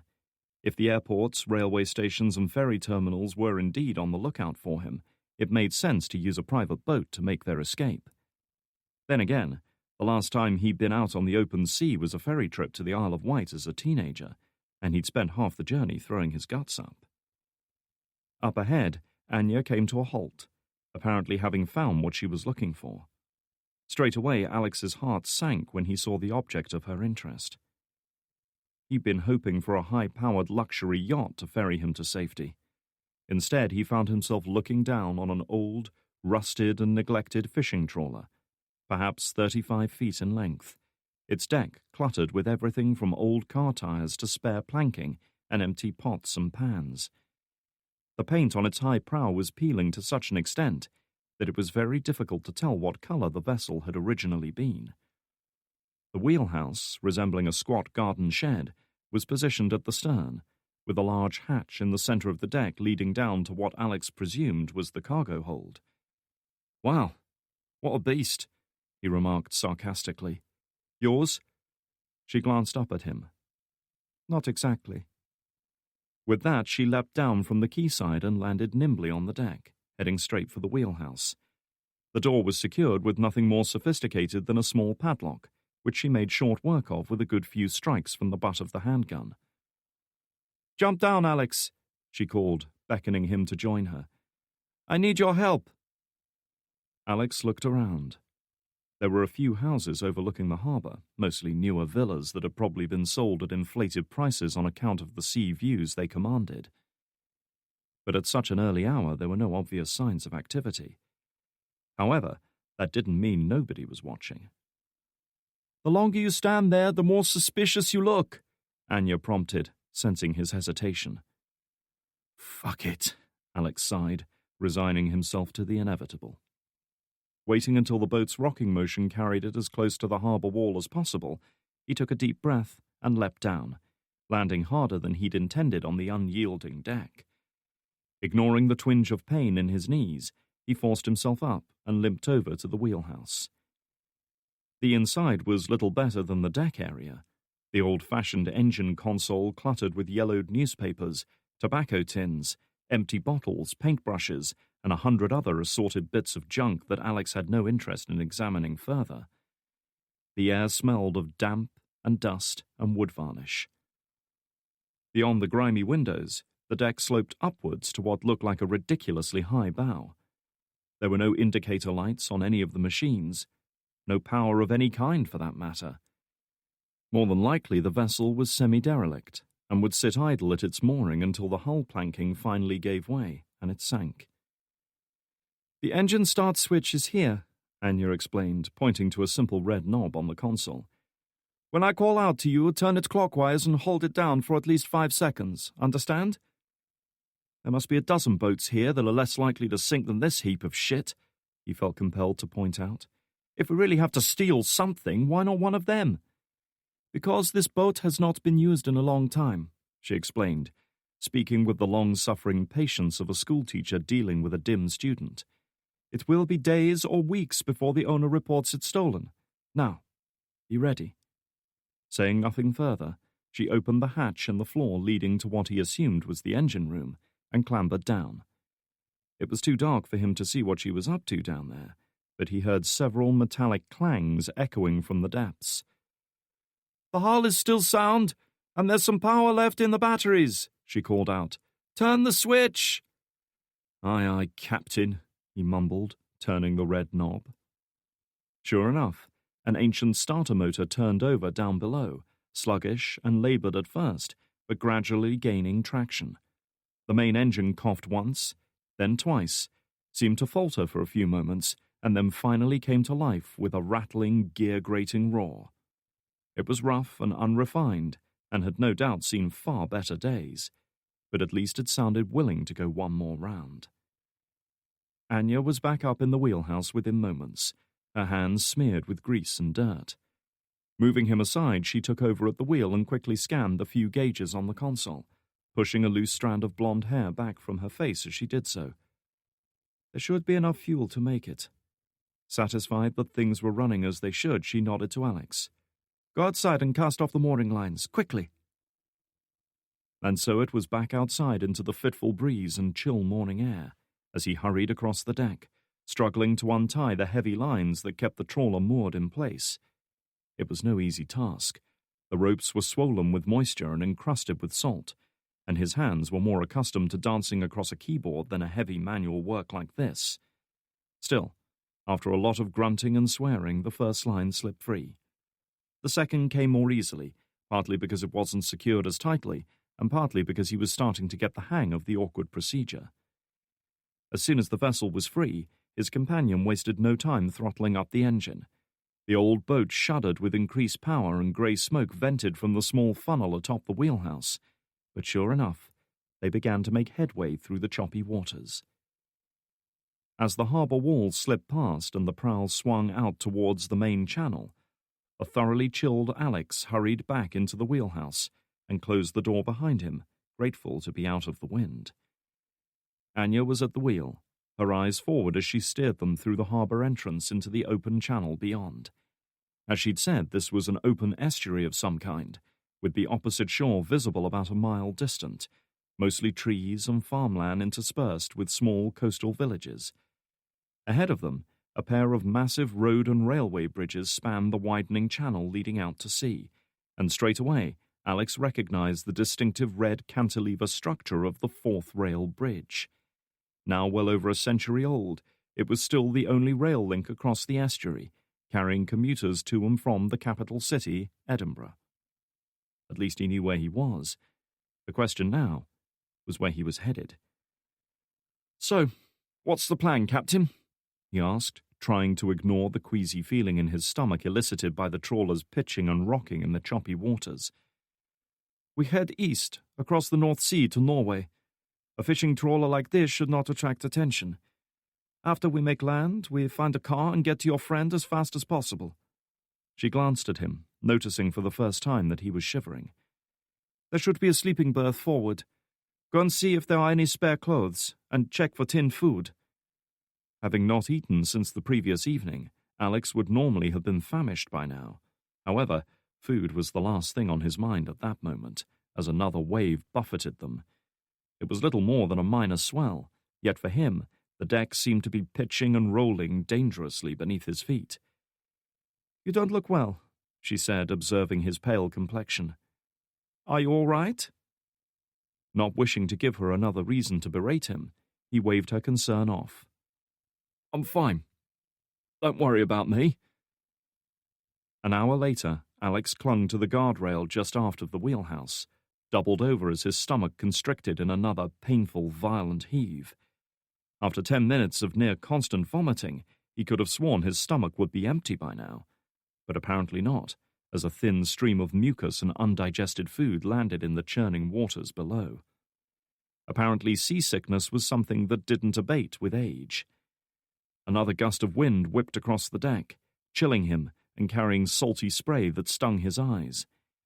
He'd managed to find a ratty-looking woolen jumper and a waterproof jacket that was too big for him in the cramped accommodation area in the bow, and Anya had insisted he wear the lot.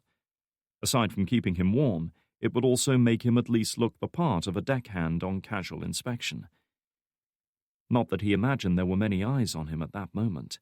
Since leaving the wide mouth of the Forth Estuary, they had steered a course due east, the rolling fields and small coastal towns gradually fading into the hazy distance. Ahead lay nothing but somber grey sea. Spitting acrid-tasting phlegm into the churning waters below, he wiped his mouth and stumbled back into the wheelhouse. Being indoors made his seasickness worse, but at least it was relatively warm in there. Anya was where he'd left her, having tied the wheel in place to maintain their heading, while she attacked the can of tinned peaches she'd been able to pilfer from the trawler's meagre galley down below. She glanced up as he entered, her expression almost achieving sympathy. "How are you feeling?" "How do you think?" he retorted, leaning against the wall with a weary sigh. "I suppose this kind of thing never troubles you." Saying nothing, she handed him a steaming mug of tea. Served in a dented and stained tin cup, and with no milk or sugar, it was about as unappealing a beverage as he could have wished for at that moment. He shook his head, waving it away. "You need fluids," she persisted. "The sickness will dehydrate you." "I suppose a bottle of Carlsberg and a smoke is too much to ask for?" he asked, though he was unable to summon up the wry smile he'd hoped for. "Cigarettes are bad for you." "Yeah, you know what else is bad for me? Waterboarding, and tasers, and fists. I've had plenty of them over the past couple of days. Where's your health warning about that?" When Anya didn't respond, he reluctantly accepted the mug of tea and took a sip, more to appease her than out of genuine desire to drink. "I need to know a few things from you, Alex," she said, setting the tin of fruit aside. "Answer my questions honestly and everything will be fine."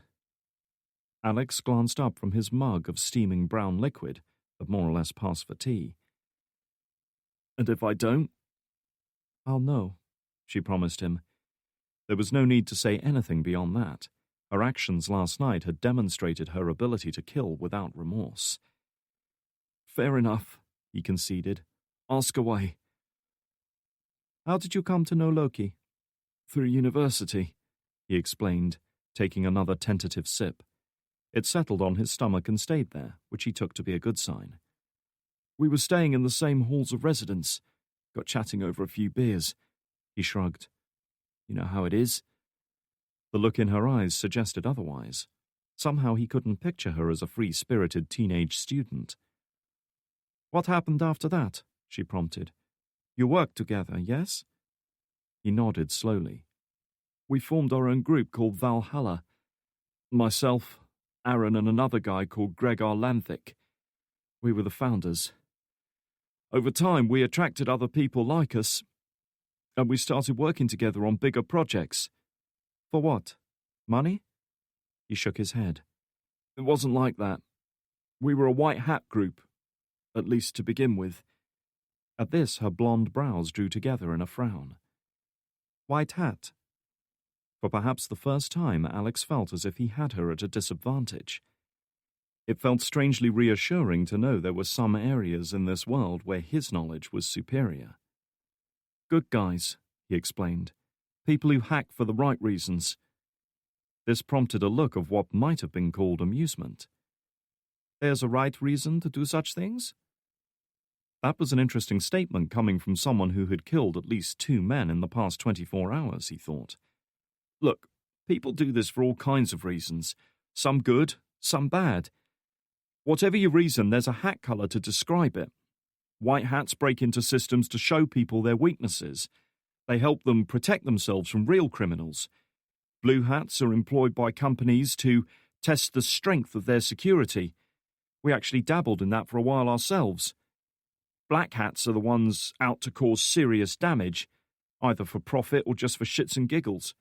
They're the ones who make the headlines, the ones who crash stock markets or leak government secrets." Anya nodded thoughtfully, mulling over everything she'd heard.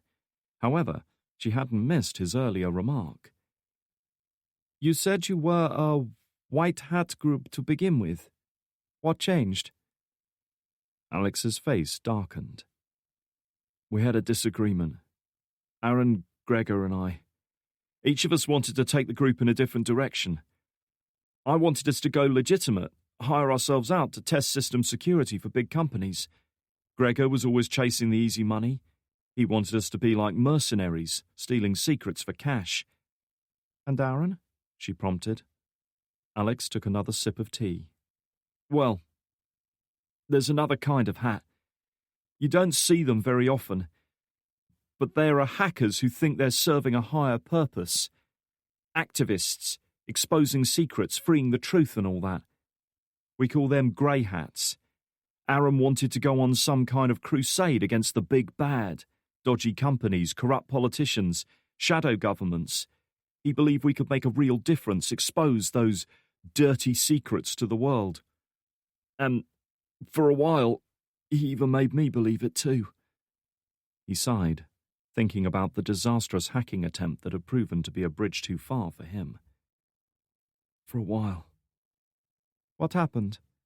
She seemed genuinely interested now, perhaps having found something in his tale that she could relate to. No, he said at length. No. That's something I'd rather not go into. He looked at her, expecting her to press him on the matter. He wouldn't have blamed her. He supposed she could have forced him to tell her everything, could have threatened him or cajoled him into it. And yet, to his surprise, she seemed to accept his refusal, as if they were two normal people having a casual conversation. Tell me something, he said, deciding to indulge his own curiosity. There was something about the chain of events leading up to their present situation that he still didn't understand. How the hell did you find Aaron? Or did he find you? Anya looked at him for a long moment, saying nothing as the boat pitched and rocked around them. Come on, I've practically bared my soul to you, Alex reminded her. Would it kill you to give me just a little back?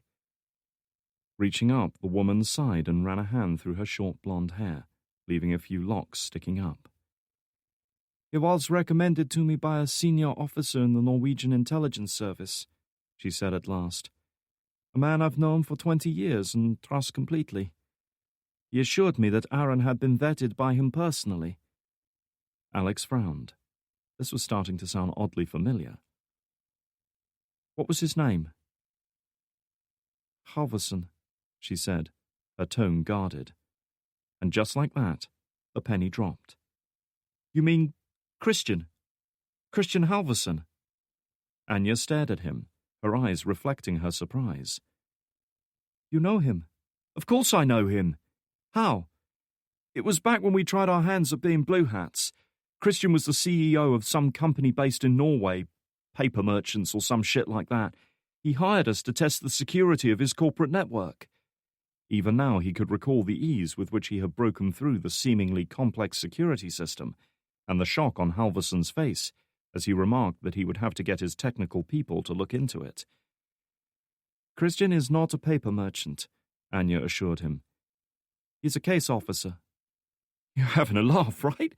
I mean, it's about the most boring guy I've... Alex trailed off, realizing at last the trap he'd fallen into. Christian hadn't been testing the company's security system that day. He'd been testing Alex and Aaron, vetting them for future work. And Alex, in his arrogance, had fallen for it. Oh, shit, he said quietly. He would not be a very good spy if he advertised his profession, Anya observed.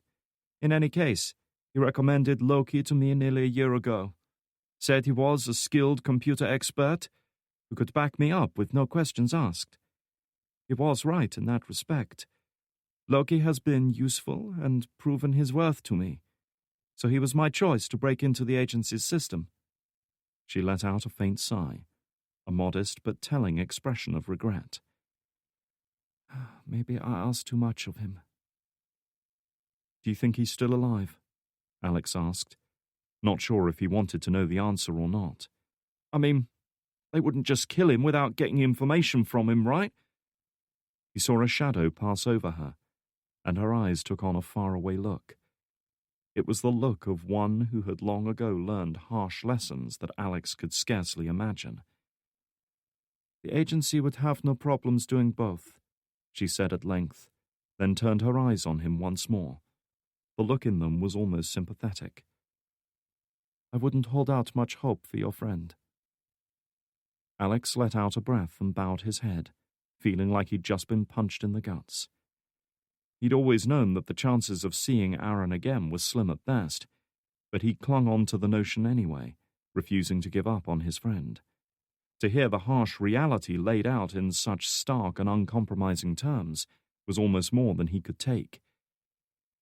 "And what about me? Am I going to end up like him too?" Alex asked, deciding he might as well get all the bad news out of the way at once. "No matter how this ends, I'll be a wanted man for the rest of my life. What the hell am I supposed to do?" "Your situation won't improve until we find the information I need." "Really?" he said, picking up on her vague and evasive answer. "What exactly is this information that's so important to you anyway? Must be something pretty serious, considering the CIA are ready to kill anyone who even gets near it." At this, Anya merely shook her head. If it were possible, he could have sworn she looked uncomfortable. "You're in enough danger already. It's better that you don't know any more." "What, you think I could be any deeper in the shit than I am already?" Alex scoffed, almost laughing with grim humor at her attempts to protect him. "Aaron and the rest of Valhalla 7 could be dead already because of this. My life might depend on this fucking thing. I at least have a right to know what it's all about." Whatever brief softening of her demeanor he'd experienced during their earlier conversation was well and truly gone.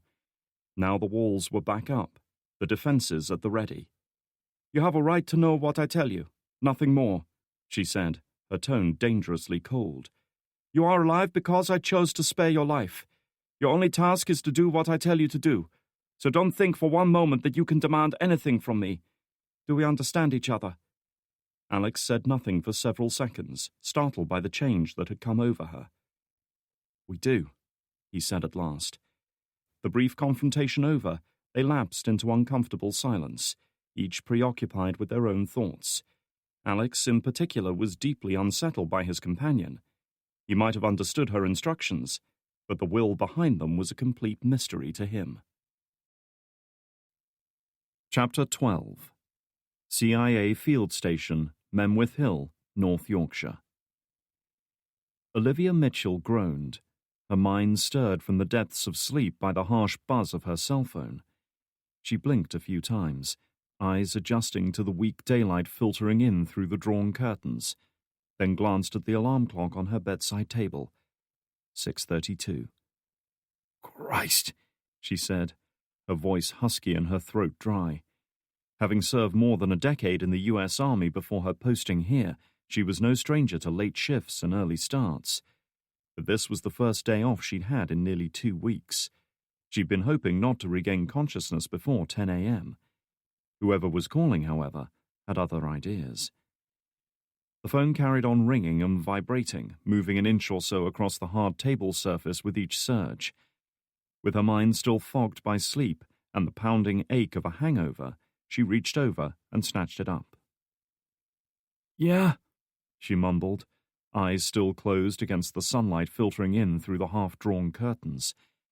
She arched her back, feeling the vertebrae crack satisfyingly as they realigned themselves. The voice that addressed her was male, focused and uncharacteristically serious. Vincent Argento, a young but very ambitious officer with the CIA's Security Protective Service, whom Mitchell had been sent here to mentor. One old has-been whose career was on the slide, grooming one of the agency's next up-and-coming stars. That wasn't exactly how they'd sold it to her, but that's what it amounted to. In any case, she hadn't been in much of a negotiating position when they'd offered her the job. "Olivia, it's Vince," he began. "Don't hang up." "Give me a reason not to," she replied sourly, dragging herself up to a sitting position and running a hand through her disheveled hair. It felt tangled and greasy. "Unless the president's been murdered or we've gone to war overnight, it's officially not my problem." She reached for the tab of Alka-Seltzer by her bed and dropped 2 tablets into a glass of water, watching as the effervescent solution went to work. The bottle of wine she'd polished off last night was still standing on the sideboard on the far side of the room, the sour aroma of fermented grapes drifting across to her. "We've got a Tempest Red." Mitchell stopped, the hangover and the fizzing glass temporarily forgotten. Those 2 words were more than enough to get her attention. Tempest Red was a coded message, one of many used by agency personnel when talking on unsecured phone lines. Tempest was the code word for CIA field operatives, while in broad terms, Red meant murdered, killed, or otherwise taken down. "Go on," she prompted, sitting up a little straighter. "One of our field teams was sent on a high-priority recovery op late last night," Argento explained. "They didn't report in as scheduled. You can guess the rest." Indeed she could. What she couldn't yet comprehend was how 3 highly trained field operatives could have been taken down, particularly in a friendly country like the UK. Was it some kind of Al-Qaeda hit? Or even the IRA taking a pop at them? Whatever, she knew she wasn't going to get answers on an open line like this. "Okay," she acknowledged, reaching for the glass of Alka-Seltzer and forcing herself to swallow a mouthful. "What do you need from me?" "It pains me to say this, but we could use your help down here," Argento admitted. "We need everyone with field experience running the scene." All thoughts of sleep were forgotten. Mitchell's mind was firmly in work mode now, hangover notwithstanding. She might not have been part of the Langley Club, but even she recognized how critical the deaths of agency field operatives were. "All right, I'm on my way." She closed down the phone without waiting for Argento's response. She would get the location of the crime scene and other details from her superiors, who were almost certainly all over this by now. "Rise and fucking shine, campers," she mumbled, downing the remainder of the Alka-Seltzer and throwing the bedcovers aside before making her way to her dormitory's cramped shower room. As she stripped off and waited for the water to heat up, she surveyed her reflection in the mirror with a critical eye. Mitchell was a couple of years shy of 40, and although she was still in good shape as far as it went, a combination of late nights, early mornings, and liberal doses of alcohol were taking their toll. Her eyes were outlined by dark rings of fatigue, her face drawn and pale, her mouth, eyes, and forehead marked by faint worry lines that hadn't been there a few years ago. On second thoughts, she reached out and turned the temperature control all the way to minimum. Taking a deep breath, she forced herself beneath the frigid jet of water, letting out a pained gasp as it stung her skin and chilled her all the way to the core. Still, it did the trick. Whatever remaining fog still lingered over her mind, it was well and truly gone now. Murder before breakfast, she thought, as the water sluiced down around her. What a hell of a start to her day. Chapter 13.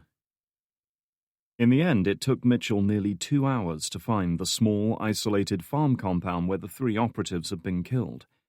Despite having a top-of-the-line GPS stuck to her windshield, she had twice gotten lost on the winding, no-name country roads, much to her frustration. One thing she would never understand about the UK was the ridiculous road system, which seemed to have been dreamed up by some lunatic 1,000 years earlier and had remained unchanged ever since. She supposed the rolling fields and hedges interspersed with small stretches of woodland must have made for pleasant Sunday driving, but it was a nightmare for anyone trying to get somewhere in a hurry. Her mood wasn't helped by the pounding headache that still plagued her, though she did her best to push it aside as she pulled her car to a stop outside the barn that seemed to be the center of activity. Security teams had already established a discreet but airtight perimeter around the entire area, sealing off every road in or out, and posting operatives on vantage points overlooking the surrounding farmland. Nobody would get near this place without them knowing. There were no British police or security forces present. They knew that an incident had occurred here last night, just as they knew about most agency activities in the UK, but the parties usually operated on a don't ask, don't tell principle. They didn't ask what went on in places like this, just as the US government didn't ask what the Brits did at similar sites in North America. It was a mutually beneficial arrangement that neatly skirted the uncomfortable issue of both countries sanctioning the kidnapping and torture of their own citizens. She had barely killed the engine when a young man in civilian clothes emerged from the barn and approached her car, with the long, purposeful strides of someone used to having things happen his way. Vincent Argento, her junior comrade in the agency's criminal investigation team, looked every inch the Italian-American poster boy. Tall, lean, and good-looking, with jet-black hair and olive-colored skin, he walked with the confidence that only handsome young men in their prime seemed to possess. "Christ, you stopped for breakfast on the way?" he asked as Mitchell emerged, blinking into the bright sunlight. In stark contrast to her dark mood, the weather was annoyingly good, a rare enough thing in England. Mitchell gave him a harsh look. "Remarks like that won't get you in my good graces." She glanced towards the barn, guessing the bodies were inside. "Tell me what you got." He led her towards the cavernous structure, giving her a brief overview as they walked. 3 men, 1 in the truck, the other 2 on the ground nearby. All experienced operatives and all armed. Killed at close range with the same bladed weapon, most likely a field knife. No sign of their killers or the man they were sent to recover." Mitchell frowned. Anyone who could take out 3 armed agency field operatives at close quarters was clearly not to be fucked with. A team working in close cooperation might have accomplished such a task. But why use knives? Knives were messy and unreliable, certainly not an efficient means of killing people. Entering the darkened space within, they were just in time to watch one of the victims being loaded into a black plastic body bag. His throat had been cut to such an extent that the windpipe had been completely severed, leaving behind a yawning gap of torn and bloody flesh. Mitchell said nothing to this. Argento glanced at her, guessing her thoughts. "Not a pretty sight, huh?" "Never is," she remarked quietly, forcing her mind back into analytical mode. "Tell me about their target." Argento handed her a small dossier that had been prepared on the subject. "Alex Yates, 28 years old. He's a sales assistant based in London." Mitchell surveyed the file briefly.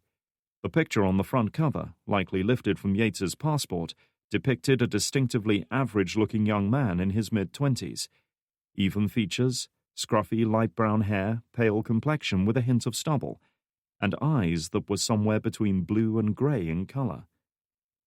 "Why's the agency so interested in him?" Argento flashed a brief smile. "Young Alex there used to be quite the cyber hellraiser. Ran a software security outfit by day while hacking secure networks by night. Then he got caught by the Brits trying to hack a government database, did a couple of years inside before being paroled. Seems he's back to his winning ways, because last night our cybercrime unit detected him trying to hack into the agency's network. Local police arrested him without too much trouble, and we sent a field team to bring him in. We know they made it as far as the police station where he was being held, but after that, they went dark." He gestured around them. "You can guess the rest." "This one was off the books," Mitchell surmised, thinking about the long, winding roads that had brought her here. The nearest village had to be a good 2 or 3 miles distant. "They didn't want any tape recorders or witnesses." Argento arched a dark brow. "That's against protocol." "Depends whose protocol they were following." In reality, this kind of thing went on more often than anyone was willing to admit. Mitchell herself had taken part in more than a few field interrogations as an Army CID officer, either due to time constraints or because the subject matter was sensitive enough to warrant it. If these 3 men had brought Yates here to interrogate him as some kind of black operation, she was willing to bet they had done it on some higher authority. Argento said nothing to that, and Mitchell didn't follow it up. Such things were mere supposition at this stage. What she needed were hard facts and an understanding of what exactly had happened out here. "So they bring Yates out here and strap him to a chair so they can start their interrogation," she said, indicating the wooden chair standing in the center of the concrete expanse, which she was quite certain hadn't been placed there by chance. "Before they can finish, they're hit by an unknown number of assailants who take out all 3 men, free Yates, and evac him." The younger man nodded. "That fits with what we found. The trail leads outside, cuts through a small wood to a dirt track about half a mile from here. Seems they had a car waiting. Any idea of the make and model? Hard to tell, but the wheel spacing's too small to be an SUV. Probably a hatchback of some kind. Tire marks suggest a front-wheel drive. Mitchell pursed her lips, considering what he'd said. Such a vehicle was hardly ideal for the bumpy, uneven roads in this part of the world. Then again, a knife was far from a perfect weapon to take down 3 armed men, either. I want to see the bodies. With Argento close behind, Mitchell made her way over to the line of body bags, helped herself to a pair of surgical gloves from a box placed there by the forensics team, then unzipped the first bag and bent close to examine the occupant. The sight of blood and death didn't frighten her. She'd seen more than enough of both in her life to have become numb to it. The only thing that concerned her was the manner of death. There were 3 stab wounds that she could identify. The first 2 were in the upper abdomen, angled upwards to pierce the lungs without the danger of fouling the blade between 2 ribs. Either stab wound would probably have proven fatal as air from the torn lung filled the chest cavity, slowly suffocating the victim. However, it was the 3rd wound that had dealt the finishing blow. On the left side, just below the armpit, a single deep thrust, angled perfectly to slide between 2 ribs and straight into the heart, probably severing both the left and right ventricles and causing catastrophic damage to the cluster of vital arteries near the top. This was no frenzied attack by a desperate killer, but a series of precise, almost surgical strikes calculated to cause maximum damage with the fewest number of thrusts. Not many people were that handy with a blade. I can't understand the M.O. here, Argento went on. The killings themselves look like the work of a serial killer, all up close and bloody. But an extraction like this had to be done by a pro. It looks like they're trying to misdirect us. Mitchell wasn't so sure. Most killings were a matter of necessity rather than desire, and somehow she couldn't imagine a serial killer choosing to target a group of armed men. No, there was a more fundamental explanation for this. Or they were forced to improvise, she suggested, the disparate pieces of information slowly coalescing into a more rational chain of events in her mind. When Yates was lifted, they tracked him out here in whatever vehicle they had available and took down the agency field team protecting him. They used a knife because they didn't have time to get their hands on a better weapon. Then they hightailed it out of here in the same car. If they did all this as a scratch operation, I'd hate to think what they could do if they were properly prepared, Argento mused. Mitchell preferred not to dwell too long on that. I want to take a look at the tracks, she decided instead. Pausing only a moment, Argento led her outside. It wasn't hard to pick up the trail, especially for Mitchell. She'd done her share of tracking in the military, and one set of prints in particular was easy to pick out. Nike trainers, she said, indicating the distinctive brand symbol that had been imprinted into the soft ground at regular intervals. The steps were awkward, the trail winding, and in 1 or 2 places she noticed a disturbance in the undergrowth where someone had blundered right through it. That'll be Yates. You noticed, huh? Argento remarked with a smirk. Even you could follow those tracks, she countered without looking up. The other trail, however, couldn't have been more different. His friend's a whole other story. They had a real serious ghost walk going on, Mitchell carried on, creeping forward with her eyes firmly fixed on the ground. In her mind, she could already imagine Yates stumbling through the darkened woods, trying to keep up with a far more confident and capable accomplice. Weight distributed to the outside of the feet, even pressure with each footfall, minimal ground disturbance. She paused a moment, struck by a sudden realization. Whoever she is, I bet she's had military training. Argento glanced at her. He hadn't missed the gender she had assigned to Yates' mysterious rescuer. And you know it's a woman. How? Because I know what to look for. Shorter stride length, smaller boot size, lower weight. She nodded to herself, her conviction growing by the second. Our killer is a woman. Chapter 14. Darkness had fallen by the time Alex and Anya sighted the faintest lights of land in the distance. Aside from several more bouts of nausea on Alex's part, the voyage across the North Sea had been largely uneventful, their only sighting of another vessel being the gas flare of an oil rig on the northern horizon. They continued on for another 10 minutes or so before Anya finally killed the engines and allowed the vessel to drift to a halt. A small fishing trawler like this was unlikely to attract much attention, but even so, she was unwilling to risk a closer approach. "So what now?" Alex asked, surprised by how quiet it was without the constant rumble of the engines down below. All he could hear was the lapping of the waves against the hull and the occasional creak and groan as the vessel's timbers flexed with the movement. "Wait here," Anya instructed, clambering down the hatch to the vessel's lower deck. It was several minutes before she returned, during which Alex began to perceive a gradual change in the trawler's motion. It wasn't easy to pin down at first, but he was left with the impression that the vessel wasn't riding the swell in quite the same way as it had earlier. He glanced down as Anya emerged from the bowels of the small ship, then pointed to a large plastic container fixed to the deck outside. "I'll need your help with that," she explained calmly. "I don't want it to be caught in the rigging as we go down." Alex blinked, taken aback by her remark. "Wait, what?" The woman let out a faint breath, a small but noticeable show of impatience. "The boat is sinking, Alex. I just opened the water intakes. There's nowhere to dock around here, and it will attract too much attention if we beach it. We'll paddle ashore in the life raft. Now come on." Without waiting for an answer, she opened the door and strode out onto the deck. Alex followed a few moments later, pulling his oversized coat a little tighter against the chill night air. The deck was listing noticeably beneath his feet now. Opening the container fixed to the deck, Anya hauled out a bulky inflatable life raft. Alex moved forward to help, and together they carried it over to the vessel's starboard side. It was surprisingly heavy, requiring both of them to manhandle it over the gunwale.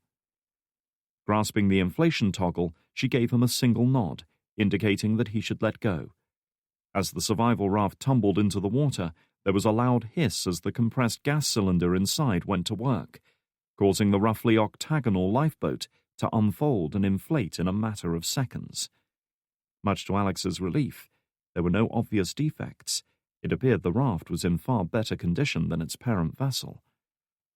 A long, painful groan from the trawler's wooden frame reminded him it was sinking beneath them, the heavy engines and fuel tanks causing the bow to slowly rise up as the stern settled lower in the water. "You first," Anya said, holding a single line to keep the raft from floating away. Gingerly, Alex clambered over the gunwale and looked down, very much aware of the dark, undulating waters all around. He could swim to a reasonable standard, but in freezing water and burdened with a heavy sweater and overcoat that would inevitably pull him down, he didn't fancy his chances if he missed the raft. In any case, he was spared the difficulty of having to make the leap over the side, as a single hard push between his shoulder blades sent him tumbling through the air. He let out a startled cry as he fell, convinced he was about to land in the sea. Fortunately for him, the trawler's gradually sinking stern had reduced its height above sea level to mere feet. Landing more or less in the center of the life raft, he bounced once on the flexible surface before coming to rest. He looked up, about to voice his anger at Anya's decision to push him over the side, only to see the woman leap down beside him. She landed with graceful ease, twisted around before she'd even come to a stop, and unfixed a collapsible paddle from the side of the raft. "You could have warned me," Alex remarked with sour grace. "Yes, I could have," she acknowledged. "Now, help me paddle. We don't want to be dragged down with the trawler." Already water was sluicing in through the stern deck scuppers, forcing the bow higher into the air. The complex masts and rigging overhead could easily come down on them as the vessel sank, dragging them down with it. Seizing a spare paddle, Alex attacked the water below in an effort to propel them away. Their efforts were oddly unbalanced, with Alex creating more spray than momentum, but after a minute or so they had put enough distance between themselves and the stricken vessel to halt for a moment and watch it sink. There was nothing very dramatic about it, No great crashing of gear coming loose inside, no frothing sea or cracking timbers. The stern dipped below the surface, water rushing in through the open hatch to the engine room below, and the trawler quietly slipped away, heeling over to starboard as it vanished beneath the waves. And just like that, they were alone. 2 people in a rubber life raft, with hundreds of miles of open sea behind them, and the darkened coast of Norway an unknown distance ahead. As a chill breeze sighed in from the north, Alex caught himself hoping it wasn't too far. He was tired after paddling just 50 yards from the sinking trawler. "There's a swell building up," Anya said, gauging the raft's movements. "We should get ashore before it gets any worse." Alex wasn't about to argue. Seizing his paddle again, he was about to resume his efforts when a thought suddenly crossed his mind. Despite everything, despite the ordeal he'd been through and the unknown dangers that lay ahead, he couldn't help but chuckle in amusement. "You know, I might be up shit creek," he said, and then held up his paddle. "But at least I've got a paddle this time." His remark was met with stony silence. "You don't go in for humour much, do you?" Somehow he couldn't imagine her stretched out on the couch with a tub of ice cream and Comedy Central on the TV. Then again, it was hard to imagine what, if anything, a woman like Anya did when she wasn't stealing top-secret files, killing people, and commandeering fishing trawlers. Without looking at him, she dipped her paddle in the water and began pulling, with slow, deliberate strokes. "I suppose it depends on what you consider humour." There wasn't much Alex could say to that. Together the 2 of them resumed their advance towards the shore. It was slow going. The raft was designed with stability rather than speed in mind, and their efforts weren't helped by Alex's lack of experience. Still, even he seemed to get the hang of it after a while, encouraged by a few terse words of advice from Anya, and before too long he spotted a rocky coastline up ahead. Their paddling, plus the incoming tide, carried them into a relatively sheltered bay between 2 spurs of tree-covered land. Alex's arms were aching when at last he felt the raft grate against solid ground. Gratefully throwing down his paddle, he clambered over the edge and onto a narrow, pebble-covered beach. Up ahead, thick strands of spruce and pine trees crowded close to the shore, their thick coverage blocking out the night sky above. A loud hissing and bubbling sound from the waterline told him that Anya had put her knife to work on the life raft, slashing its rubber hull and allowing it to sink from view. A few heavy stones laid on top were enough to finish the job. Alex, however, cared little as he let out a relieved breath and sank to his knees, exhausted, seasick, and thoroughly grateful to be back on dry land. He felt as if he could curl up right there on that beach and happily fall asleep. "Get up," Anya said, tapping his shoulder none too gently. "We have to move inland. If I'm right, the nearest town should be about 12 miles from here." Alex glared at her. "For fuck's sake! Don't you ever stop? The people hunting you won't. We can't afford to either. Now get up." Alex closed his eyes and forced calm into his mind, reminding himself that he owed his life to this woman. Still, that didn't stop him from wanting to punch her lights out at that moment. Without a word, he struggled to his feet and began a weary trudge up the beach. Chapter 15. With darkness falling, work at the farm crime scene was winding down. Mitchell was busy typing out her initial report when the sound of a car pulling to a halt outside drew her thoughts back to the present. Turning towards the barn entrance, she saw a man climb out of a black BMW and head straight towards them. One look at him was enough to tell he was a serious customer. Early 40s, muscular build, short dark hair, and with the kind of tanned, chiseled, weather-beaten face of a man used to spending time outdoors. He was dressed in a dark business suit with an open shirt collar, the kind of outfit that was endemic back at Langley. But the veneer of corporate formality did little to disguise his dominant, almost aggressive posture as he approached. A field operative to be sure, probably from a military background, judging by his faint but noticeable swagger. Nobody swaggered quite like a soldier, as she had long ago learned. The question was, what was he doing here? "Who's the officer in charge here?" he asked, foregoing any kind of greeting. That would be me, Mitchell replied, meeting his piercing gaze evenly. Any show of weakness or hesitation at a critical moment like this would put her at an immediate disadvantage. Olivia Mitchell, Security Protection Service. And you are? "The name's Hawkins," he replied. "Don't take this the wrong way, Mitchell, but it seems like I'm your replacement." He handed over a single folded sheet of paper, which Mitchell was quick to read. Sure enough, it was a set of orders direct from Langley, informing her in no uncertain terms that Case Officer Jason Hawkins was taking over the investigation effective immediately.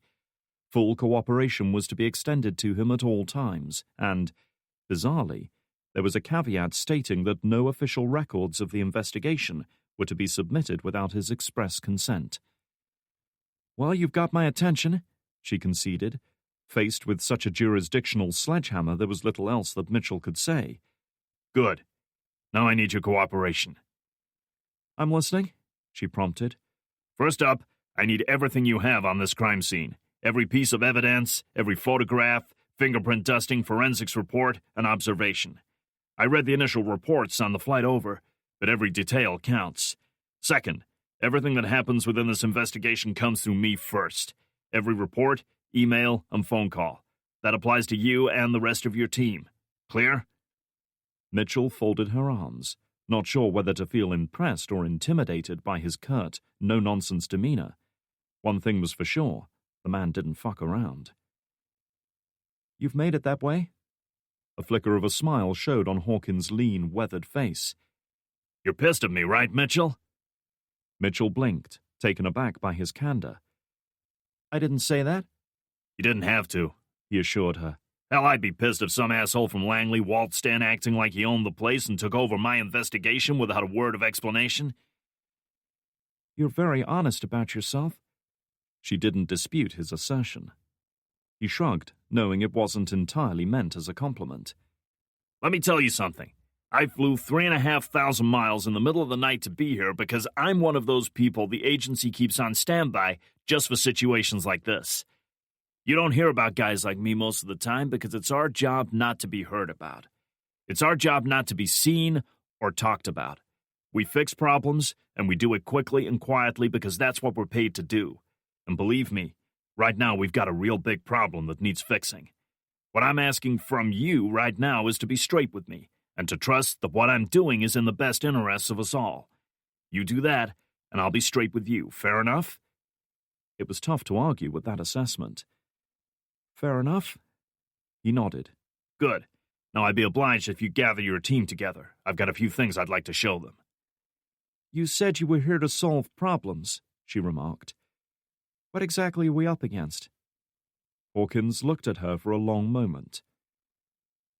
"Someone that'll make you glad I'm around." Mitchell wasn't entirely sure there was anyone who could make her glad to have this guy around. Still, she decided to keep such thoughts to herself for now.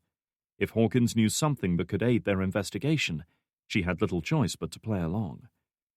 It took less than a minute to call together the small field team charged with policing the site. Half a dozen men and women congregated around the rough wooden table in the center of the barn. "Okay, listen up," Hawkins began, wasting no time on pleasantries. "First up, my name's Hawkins, and I'm taking over this investigation, effective immediately. Agent Mitchell will brief you more fully on this, but for now consider this your heads up. Second, this is no longer a murder investigation. The details of this crime scene are locked down on my authority. What we're looking at here is a manhunt, plain and simple." Mitchell frowned, far from happy at the sudden change in emphasis. Much as he wanted to see those responsible for the deaths of 3 field agents answer for what they'd done, Hawkins made it sound like they were to be hunted down and executed like wild animals. She caught Argento's eye, sensed he was harboring similar thoughts, and that no comment was necessary. They would talk privately once the briefing was over. "We have 2 targets for this op." First, Hawkins laid a printed photograph of Alex Yates on the table before him. "The first is this man, Alex Yates.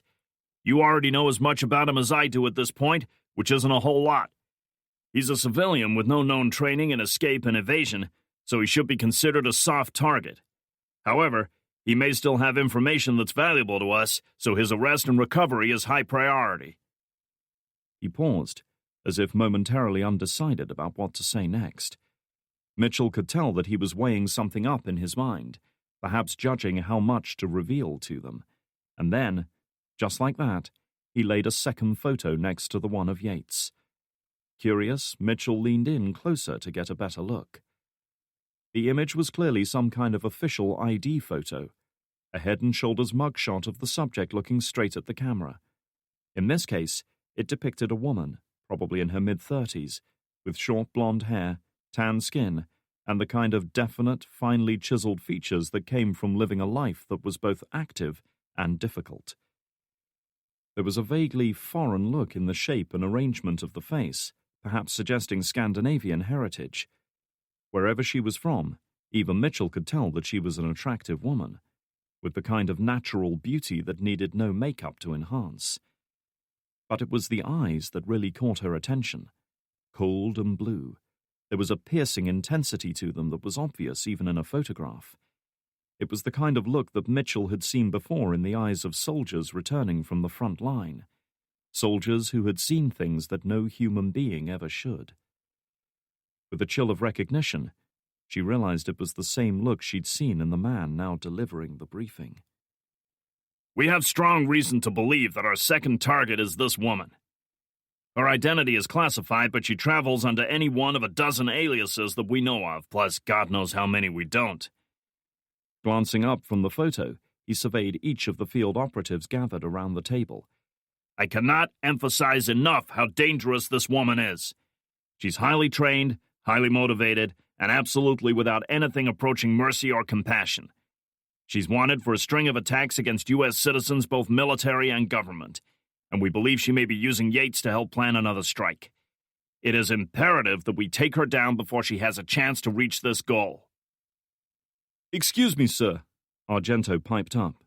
"You're saying one woman did all this, killed 3 armed field operatives with just a knife?" "It's what she was trained to do." "Trained by whom?" Mitchell asked, though she had a feeling she knew the answer. "By us, of course," he replied, staring right at her. "She used to be an agency operative, the kind we sent in to solve problems." His choice of words wasn't lost on her. And believe me, she was very good at what she did. Maybe a little too good. The thing is, it takes a certain kind of person to do work like that. "You mean psychopathic killers?" Argento interrupted. "That's not quite how I put it." Hawkins' voice was calm and even, but the look in his eyes told a different story. "But whatever issues she had, the job brought out the worst in her. She became paranoid, delusional, violent. Then 5 years ago she snapped, killed most of the men in her unit and disappeared. We've been hunting her ever since." "You've been after her for 5 years?" Mitchell asked, amazed that one person could evade the formidable resources of the agency for so long. "She's been trained to blend in and disappear. Plus she knows how we operate. She knows the agency's weaknesses and how to exploit them," Hawkins explained, glancing down at the photo again. "Fortunately for us, the door swings both ways. We created her, and with your help, we're going to destroy her. She took a hell of a risk coming here to recover Yates, which means he's something she can't afford to lose. He's the key to bringing her down." Argento looked dubious. "Great. So how do we find them?" "By thinking as she does." Hawkins folded his muscular arms. "This country has the highest number of CCTV cameras per head of population in the Western world, so you can bet she doesn't come here too often. If it were me, I'd want to get the fuck out of Dodge as quickly as possible, which means she'll try to get Yates out of the country." The nature of the UK as an island with no land borders made their task a little easier in this regard. It wasn't as if she and Yates could simply cut a hole in some fence and disappear. "Yates's passport has been red flagged," Argento pointed out. "All airports, rail links, and ferry terminals have been sent copies of his picture. If he tries to leave the UK, we'll know about it." Mitchell shook her head, saying nothing. If this woman was as smart and resourceful as Hawkins seemed to believe, she would never attempt anything so obvious. "There are other ways out," Hawkins remarked. Private aircraft, Another man suggested. There are plenty of small strips around here. A Cessna could make it across the channel easily enough. At this, Hawkins shook his head. Too easy to track. Any plane that takes off in UK airspace would be followed by radar. No matter where it landed, someone would be waiting for it. If air and land weren't possible, that left only one viable escape route in Mitchell's mind. So they took a boat, she concluded. Something sturdy enough to get them across the channel, but small enough to escape detection. A look of grudging respect showed on Hawkins' face. Not bad. Check in with the Coast Guard. Look for any reports of missing boats in the last 24 hours. Get on it. One of the field agents was already reaching for his cell phone. Everyone else, pack it up here, Hawkins went on. If we get the call, we'll need to move quickly. As the rest of the field team began packing away their gear, Argento moved a little closer to Mitchell. You believe that bullshit he just served up? He asked, nodding towards Hawkins. The man was already on his phone, making sure he was out of earshot of the others. Mitchell was willing to bet he was reporting in to his mysterious sponsor. I don't know, she admitted. A lot of things about this operation left a sour taste in her mouth, but like the rest of them, she was under orders to cooperate to the fullest extent. Whether he's telling the truth or not, he knows a whole lot more than he's saying. No shit. He sighed and shook his head. Black operations, secret interrogations, murders, rogue agents. Sorry about the cliché, but I've got a fucking bad feeling about all this. Mitchell said nothing to that, preferring to keep her thoughts to herself for now. However, that didn't mean she disagreed with her colleague's assessment. You know, I could run our mystery woman's picture through the facial recognition database, Argento suggested. Might turn up a lead. Mitchell shook her head. Though their clearance as special investigators within the agency theoretically gave them access to its entire personnel roster, both were savvy enough to know that there were levels of clearance over and above whatever they might have been granted. In any case, such searches were always logged within the system, and the last thing they needed was such clandestine activity making its way back to Hawkins. Leave it for now, she said quietly. Let's wait until we know more. Fair enough. He gave her a sidelong glance. Bet you wish you'd stayed in bed today, huh? Mitchell gave him a look that was enough to wipe the wry smile from his lips. You have no idea. Chapter 16. If Alex had been tired when he trudged up the beach away from the shoreline, an hour later he was dying on his feet as he struggled to follow Anya through the dense pine and spruce forest that blanketed the area inland. As always, the woman moved with the speed and grace of a natural predator stalking its prey, making no allowances for the fact that her companion was neither physically fit nor experienced at traveling through woodland at night. She would entertain no thought of stopping or resting, and as a result, whatever reserves of strength that remained to Alex were rapidly dwindling. It was all he could do just to keep up with her.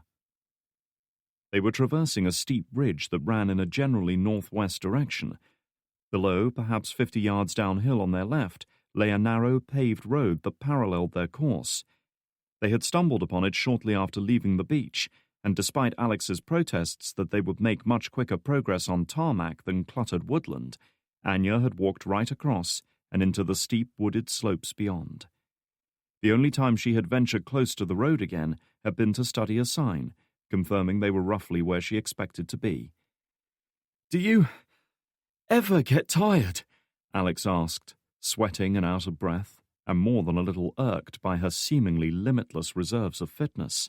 She was at least 10 years his senior, yet he felt like an old man at that moment.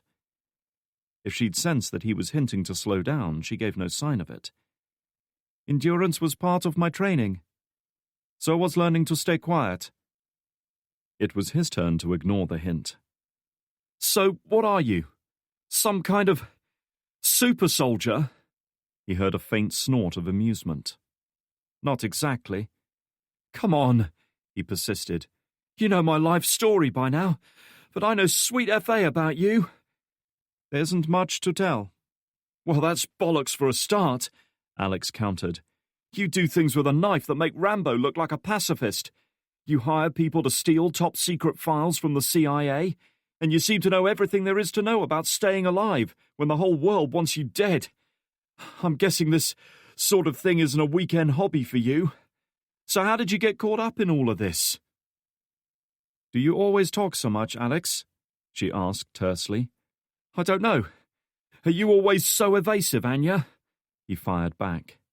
He heard a faint sigh of exasperation. "The less you know about me, the better. For who?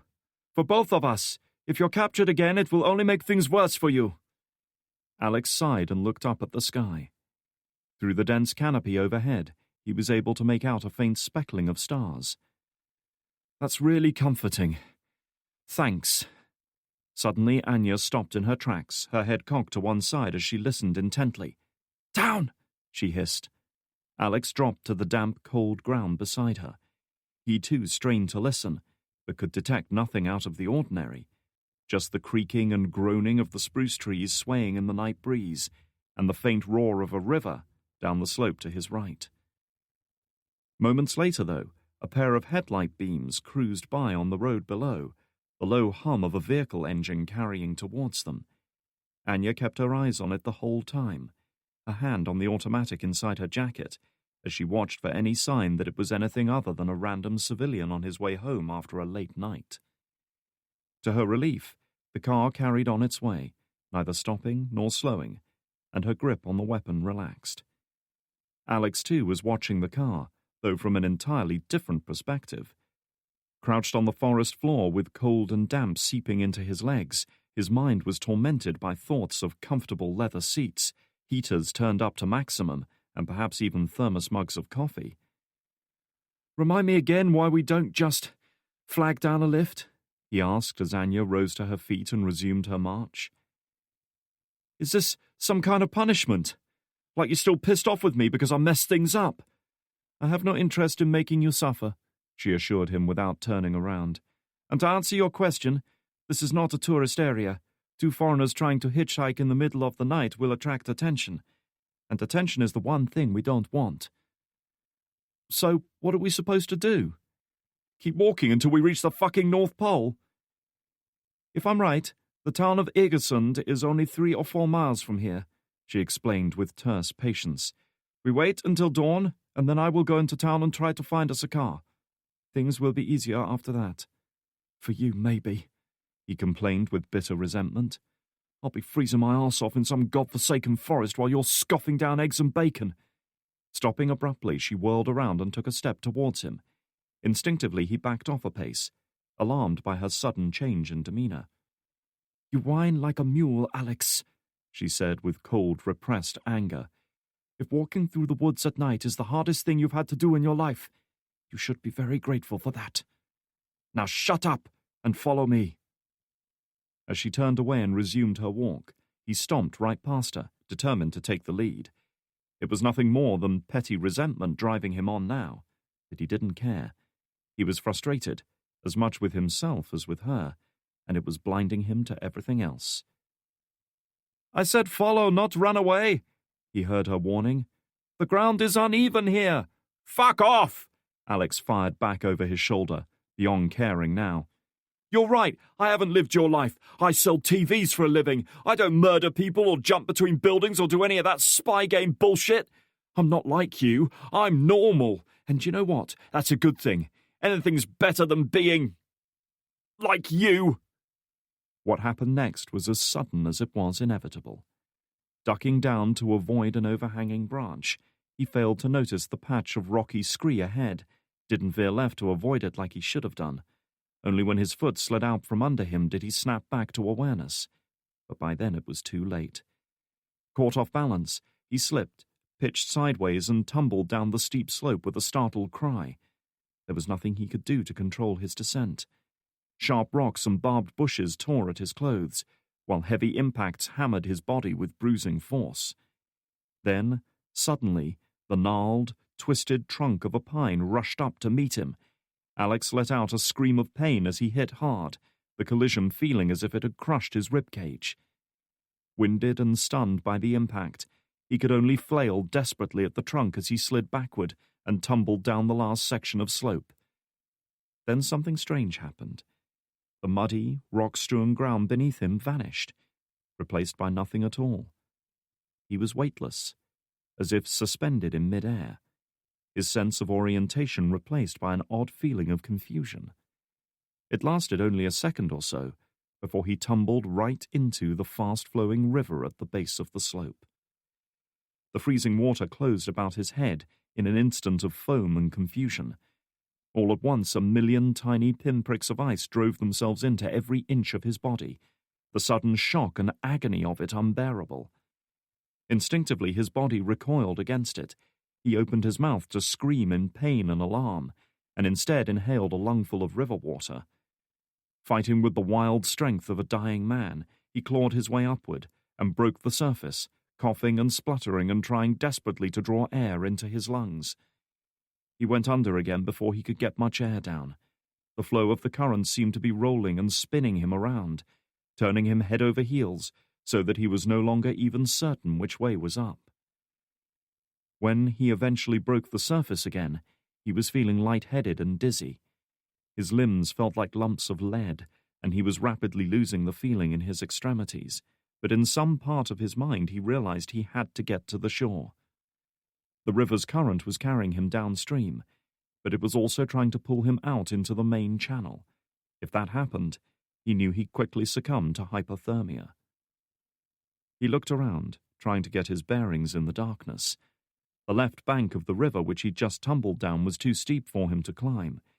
It seemed as if the watercourse was hemmed in by the ridge above, and had carved a deep channel against the stubborn landmass barring its path. That was probably why he'd fallen in, instead of coming to rest at the foot of the ridge. The grade on the other bank, however, looked much easier, with the rocky shore giving way to grass and low bushes stretching for some distance, probably part of an ancient floodplain. If he was to get out, it would have to be that way. Summoning up what strength remained to him, he began to kick for the shore. The river was resisting him, and no matter how hard he kicked, it seemed to make little difference. Still, gradually the shore began to creep closer, even as his stamina began to fail him. He was so cold. If only he could rest for a moment. No, he had to keep going. He wouldn't give up without a fight, not now. Kicking with renewed effort, he clawed his way towards the shore with the last of his strength, every precious effort bringing him inches closer to his goal. And after what seemed like an eternity, he finally felt solid ground under his feet. Half frozen and exhausted by his effort, he crawled up the small rocky beach until he was clear of the water, then collapsed, face down on the ground. Instinctively he curled into a ball, trying to generate a little warmth that would help revive him. It was a bad move. The effort of kicking and swimming, as draining as it had been on his stamina, had also kept his core body temperature up. Now that he'd stopped moving, the creeping cold began to seep in. He knew he had to get up, knew that if he stayed here he'd go down with hypothermia in mere minutes. With great effort, he managed to rise to his knees, then get one foot under him and force himself to stand. He wasn't thinking clearly as he stumbled through the long grass and tangled bushes away from the river, heedless of the branches and thorns that tore at his clothes. He barely felt it now. He couldn't see much. There was only a thin sliver of moon overhead to light the way, and his vision seemed to be growing dim, as if his eyes were giving up. In the back of his clouded mind he was aware of something. A sound. A voice, faint and indistinct. Yet it was familiar somehow. He felt like it was calling out his name. Then a sudden thought leapt into his head. Anya. Where was she? Was she looking for him, trying to help him? Or had she just carried on her way and dismissed him as more trouble than he was worth? With some effort, he drew a deep breath that made his bruised ribs ache. Anya! He yelled out, hearing his own voice echo back to him from the steep slope nearby. Anya! I'm down here! His foot caught on something unseen, and he landed in a bruised, exhausted heap, too weary to rise again, too weary to feel the pain in his chest. His last conscious act was to roll over onto his back finding himself confronted with the vast darkened sky overhead. There were stars up there, millions of tiny points of light shimmering cold and hard in the darkness. And somehow, it gave him comfort to know he was going to die with such a view laid out before him.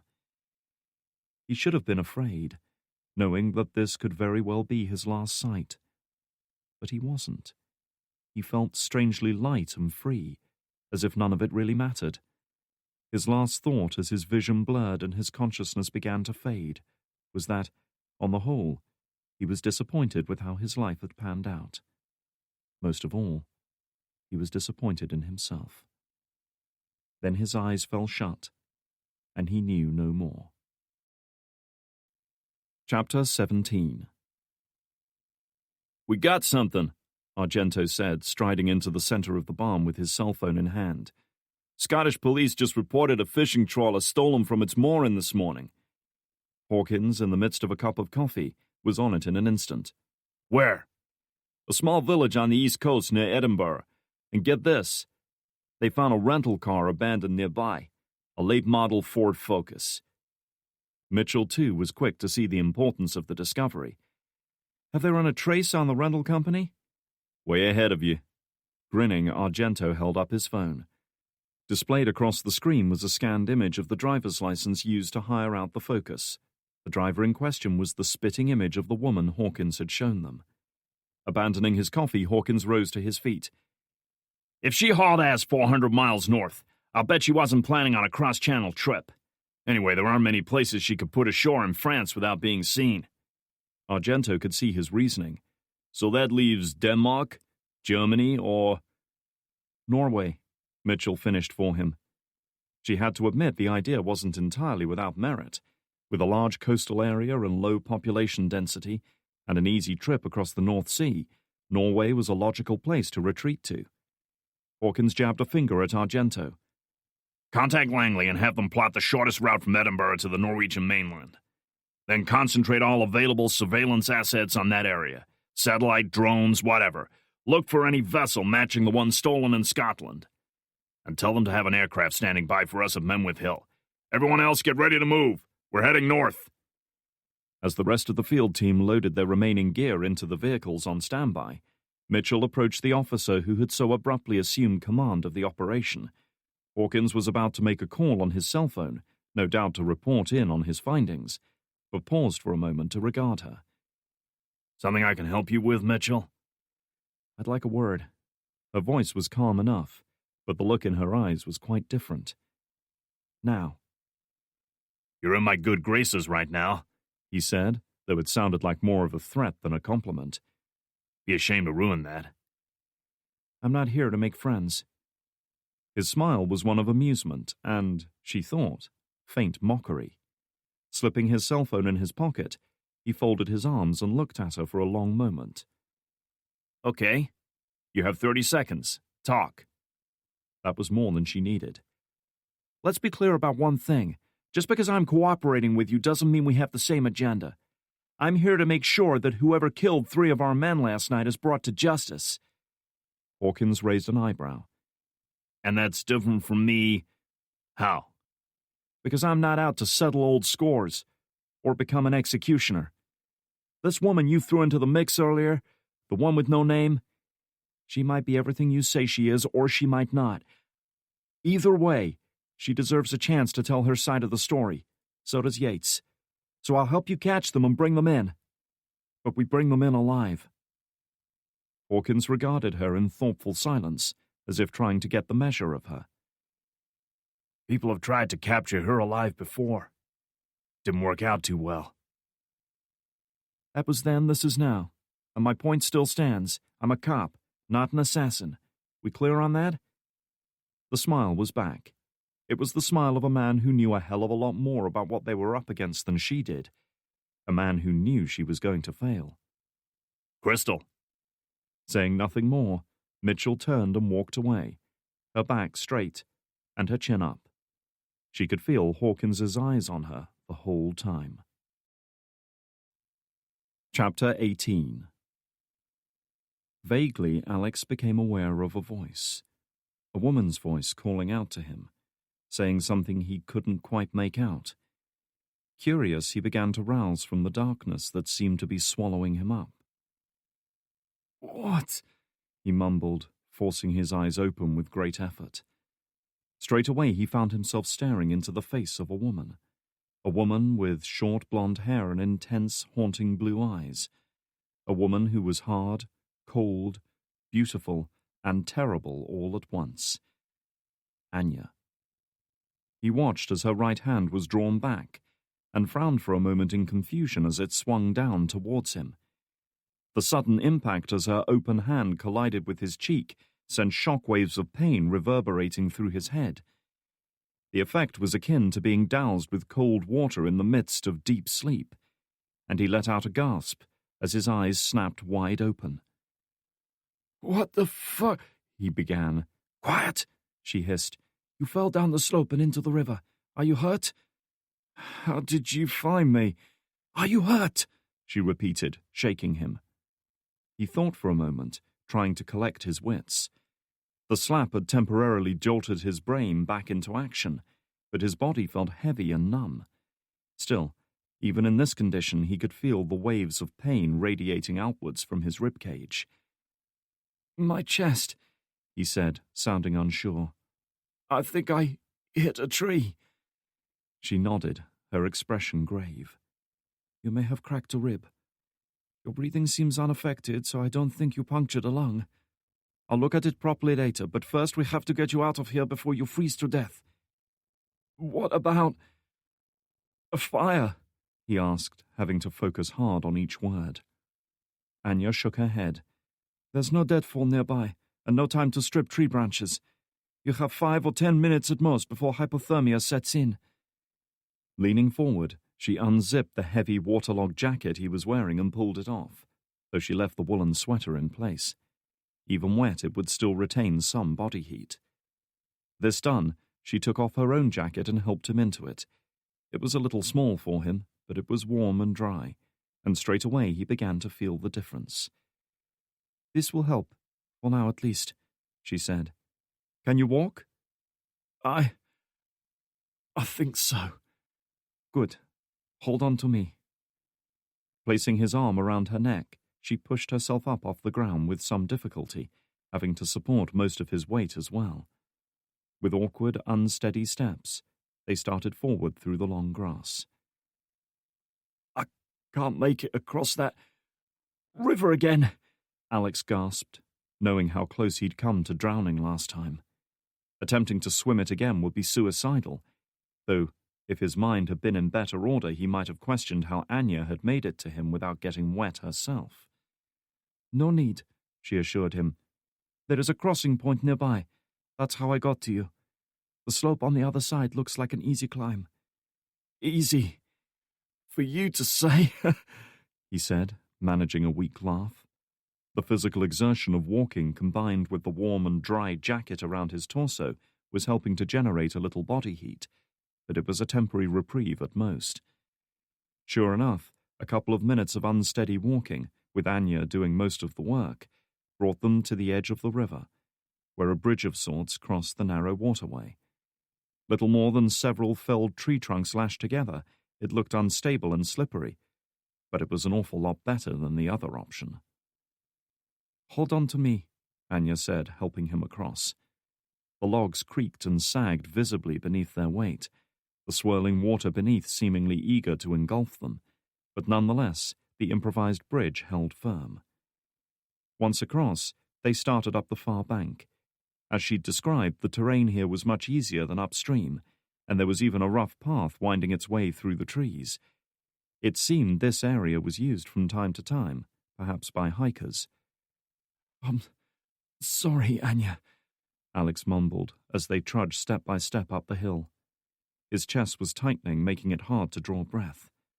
For taking it out on you. I was being an arsehole earlier. You didn't deserve it. The woman said nothing right away, and he couldn't see the expression on her face. I pushed you too hard, she finally admitted. It was as close to an apology as he was likely to get. Despite himself, Alex couldn't help laughing in amusement at the exchange. Well, this is a beautiful moment. Brings a tear to my eye.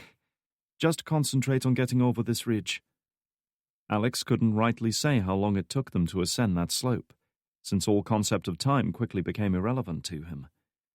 All he could focus on was putting one leaden foot in front of the other, forcing his lungs to draw breath that never quite seemed to be enough to satisfy his body's craving for oxygen.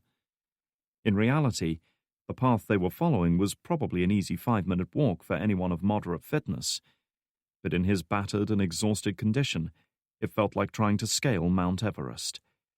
Every step became harder than the one before. Twice he stumbled, and twice Anya saved him from falling, her quiet but commanding voice urging him to keep going. He was gasping for breath by the time they finally crested the ridge, with spots of light dancing across his eyes, and the world swaying uncontrollably around him. "The road is close," Anya said, trying to urge him forward, to make one last effort. "You can rest when we get there." Alex tried to take a step forward, but the lights in his eyes suddenly coalesced into a lightning flash that sent him stumbling forward, his legs giving way beneath him. There was no thought of getting up this time, no matter how much encouragement Anya might give him. He was done. "No more," he gasped, shaking his head. "No more." Anya looked down at the bruised and bedraggled young man, knowing he was almost out of time. He had given everything he had left just to get up the ridge, but his body could carry him no further. Already it was beginning to shut down as cold and exhaustion gained the upper hand. For a moment she just sat there, kneeling by his side, as she weighed up what to do next. The logical course of action was to leave him here to succumb to hypothermia, cut her losses, and make good her escape. She was confident she could vanish back into anonymity just as she had done before. It was a cold and clinical choice, but then it wouldn't be the first such decision she'd been forced to make. Survival often required both ruthless thoughts and actions. And yet, looking at him now, she realized that he was in this position largely because of her. He had inherited the memory stick she'd given to Sinclair, through little more than bad luck. But she had started the process that had destroyed his life. His life, and his death, was her responsibility now. The distant sound of an approaching vehicle on the road finally decided her. She drew the automatic from her jeans and quickly checked it. It was a Heckler & Koch USP .45, a big, powerful German-made weapon that was popular with both the agency and special forces units worldwide. The grip was a little too big for her hands, but it was a reliable, accurate weapon that could put down any unarmored target within 30 yards. Pulling back the side far enough to check that a round was in the breech, she pushed it down the back of her jeans to hide it from view, then leaned in close to Alex. "Stay here, Alex," she whispered. "I'll come back for you." He would have to take his chances for now. Either she would return to him in time to save his life, or he would succumb to hypothermia and die right here. For now, there was nothing she could do about it. Leaving him, she turned and sprinted the short distance down the slope to the nearby road, backing up against the solid trunk of a spruce tree. The car was getting closer now. She could see the glow of the headlights flitting between the trees to illuminate the tarmac road nearby. The engine note was too high to be a truck or heavy goods vehicle. She guessed it to be a mid-sized family car, which was both good and bad news. Such a vehicle would be less obtrusive, but then it might well contain an entire family, all of whom would have to be dealt with. Even she would struggle to control 3 or 4 people while she retrieved Alex from the nearby woods. Still, there were some things in life that simply couldn't be planned for. It was the ability to improvise and overcome such problems that made the difference. The car was almost on her now, driving at a steady 40 or 50 miles per hour, judging by the low revs. The driver was cruising, unhurried, perhaps weary after a long night behind the wheel. They wouldn't be expecting what happened next. Taking a breath, Anya pushed herself away from the tree and staggered out onto the road, waving her arms frantically and doing her best to look terrified. Help! Help me! She cried. Straight away she heard the squeal of brakes and the crunch of tires skidding on tarmac, and suddenly the headlights dipped as the vehicle's momentum carried it onward. She was standing more or less in the center of the narrow road, so unless he felt like running her over, the driver was left with little choice but to stop. At least she knew the car was fitted with good brakes, she thought, as it skidded to a halt maybe 20 feet away. Straight away she was moving, closing the distance between her and the car before the driver had a chance to recover his wits. She was counting on surprise, and perhaps a misplaced sense of chivalry to aid her. From the driver's point of view, Anya was a woman in distress, alone on a dark road in the middle of the night. She might have been the victim of a sexual attack, a carjacking, or even a simple traffic accident further down the road. Either way, he was unlikely to perceive her as a threat. Not yet, at least. As she approached, she recognized the car as a Volvo S40, a solid if unspectacular family saloon manufactured in neighboring Sweden. She heard the buzz of an electric window coming down, followed immediately by a gruff Norwegian voice. "What the hell are you doing?" the driver demanded in Norwegian. "I almost knocked you." He stopped mid-sentence as Anya drew the USP and leveled it at him. Approaching the window, she peered inside to get a look at the driver. The face staring back at her was old, easily in his 80s, deeply tanned and lined like old leather. His silvery white hair, combed straight back, was matched by a neatly trimmed moustache of similar color. To Anya's surprise, there was little fear in his expression, just a moment of alarm at the sight of the weapon, followed by a kind of weary acceptance of what was clearly going to be a difficult night. "First time I've been held at gunpoint by a woman. Are you going to kill me?" he asked, his voice flat and completely calm. Then again she supposed if she lived to be as old as him, death would hold little fear. "I just need your car. My friend is hurt," she said, speaking in Swedish since she was far more fluent in it. Anya had never had much reason to learn Norwegian, but fortunately the two Scandinavian languages were similar enough to be mutually understandable. "I could drive you to a hospital." She shook her head. People ask questions in hospitals. "Get out, slowly." This prompted a wry smile. "Young lady, I'm 83 years old.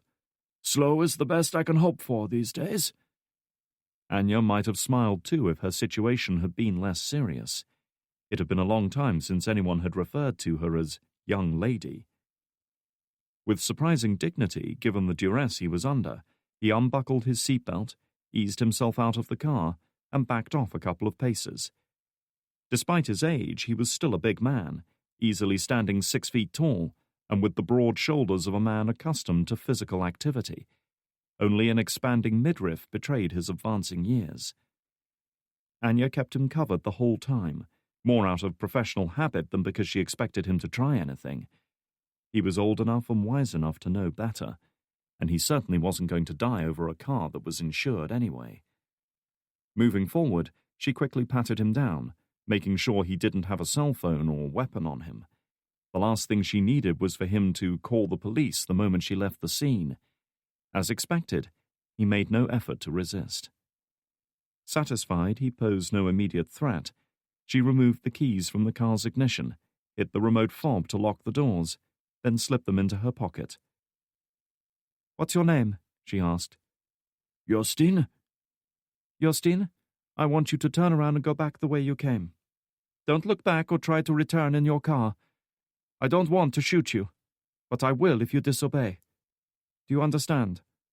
The old man glanced back down the empty road. "You know I will report this to the police as soon as I can." Anya nodded. "I'm sorry I had to do this. Now go." Sensing she wasn't going to relent, Jostein turned and began to walk away at a measured, unhurried pace. However, he stopped after a few yards and glanced at her.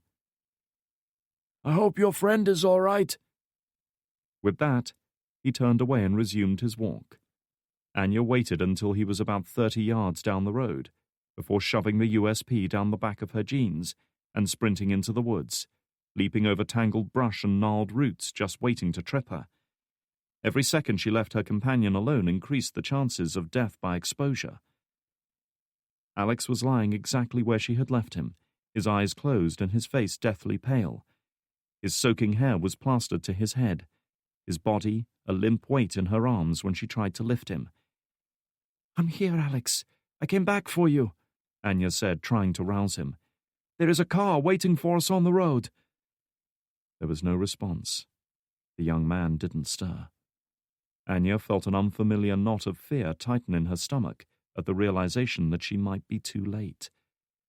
Danger to herself was of little concern, yet she felt a sense of guilt and responsibility towards this man. Forcing those thoughts aside, she tilted her head down so that her face was just inches from his, and, for an anxious second or two, she waited. There. Her heart leapt as she felt the momentary warmth of his breath on her cheek. It was faint and shallow, but nonetheless real. He was alive, but he wouldn't stay that way for long if she didn't get some warmth into him, and there was no way he could reach the car under his own power. There was only one course of action. Summoning up what reserves of energy she had left, Anya took a couple of deep breaths to get more oxygen into her bloodstream, then hooked her arms beneath Alex's unconscious body and, muscles straining with the effort, heaved him up from the ground. Anya was no stranger to physical exertion and still exercised regularly to keep herself as fit and strong as possible. But all the training in the world couldn't give her the muscle mass and brute strength of a man.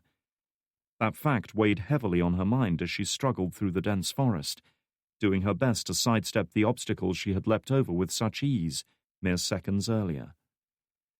Alex was a leaden weight in her arms, his size and shape making him difficult to balance, and threatening to overcome her more than once. Ignoring the burning ache in her muscles, Anya forced herself down the slope step by step, concentrating on nothing but raising and planting her feet firmly in the soft ground. A lifetime ago, when she'd still been a young woman undergoing the rigorous training needed to prepare her for the career she'd chosen, she had taken part in more forced marches than she cared to count. Weighed down by heavy equipment and forced to slog through wind and rain for hours at a time, her only defense had been to retreat into her own mind, shutting out the pain and the cold and the discomfort, and focusing only on what was absolutely essential. In her mind, she repeated the mantra that had been drilled into her again and again during training, the words that had kept her going during her darkest hours. "I will endure when all others fail. I will stand when all others retreat. Weakness will not be in my heart. Fear will not be in my creed. I will show no mercy. I will never hesitate. I will never surrender." It had worked for her then, and it still worked now. "I will endure when all others fail." Plodding steadily onward, she let out a sigh of relief as the road finally came into view. Mercifully, the car was still there as well, Jostein having kept his promise not to return for it. "Almost there, Alex," Anya said through gritted teeth as she staggered the last few yards across the paved road and practically collapsed with her unconscious companion beside the passenger door. Alex let out a pained grunt as he hit the ground, but otherwise didn't stir. At least she knew he was alive. A quick fumble with the key fob was enough to disable the central locking. Breathing hard, she hauled the door open and, with a last great effort, heaved Alex into the passenger seat and slammed the door shut. Freed from the heavy burden of his unconscious body, Anya felt like she was floating on air as she rounded the car, slipped into the driver's seat, and started it up. The engine rumbled back into life, and she cranked the heaters up to maximum before throwing the Volvo into gear and accelerating away from the scene. The car's climate control system was nothing if not efficient, and within seconds the temperature in the enclosed space had risen to a sweltering 20 degrees. Already warm from her exertions, Anya was soon sweating as hot air blasted her face and body. She reached out and angled the air vents towards Alex, knowing he needed it far more than she did. Anya wasn't driving with any particular destination in mind yet. Her main concern was putting as much distance between herself and Jostein as possible, which was just as well because she saw no forks or junctions in the road as it wound between rocky escarpments and dense evergreen forests. Occasionally she caught glimpses of the moonlit sea far off to the west. For now, however, she was interested only in putting as much distance between herself and the site of the car theft as possible. Her actions would certainly result in follow-up by local police, though she wasn't particularly concerned about that. She had made a career out of evading the best intelligence services in the world for the past 2 decades, and even with Yates to worry about, she was confident she could give the Norwegian police the slip. Of greater concern was the prospect of the agency making the connection between the car theft and the stolen trawler, and redirecting all their resources here. This was exactly the scenario she hoped to avoid. If it happened, everything she had gained by fleeing the UK would be undone. Still, she had Yates, and with him a chance to find the answers she so desperately needed. It was a risk, but she had faced and overcome many such risks in her life, and she hadn't come this far to give up now. Her only option was to press forward. A low moaning from the passenger seat directed her thoughts back to more immediate matters as Alex began to show signs of regaining consciousness. It seemed the threat of death by hypothermia was abating, but nonetheless, she wanted to check him over properly. If he died from exposure or the injuries he'd sustained in the fall, all of this was for nothing. Spotting a turn-off into a narrow forest track up ahead, she swung the wheel left, taking the car off the main road. The vehicle bumped and wallowed through dips and potholes before coming to a halt about 30 yards from the main road. As soon as they'd stopped, Anya switched off the headlights, but left the engine running. With hot air continuing to pump from the heating system, Anya switched on the internal light and twisted around in her seat to examine her patient. He was a sorry-looking sight, wet, bedraggled, bruised and smeared with mud and dead leaves that had stuck to him while lying on the forest floor. Still, she thought she saw a hint of colour returning to his face.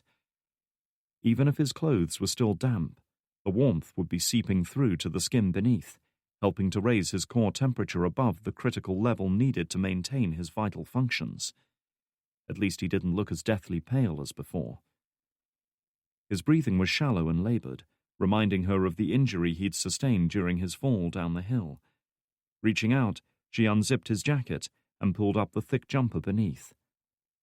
As she'd feared, the skin down one side of his chest was badly discoloured, with patches of hemorrhaging clearly visible. The blunt force trauma of a high-speed impact with a tree trunk was more than sufficient to snap ribs and propel the jagged ends into the delicate internal organs they were supposed to protect. If he was bleeding internally, then he was in serious trouble, and there was little she could do for him. Gently she reached out and touched around the injury, starting with the base of his chest and slowly working her way up, feeling the protrusion of each rib bone as she went.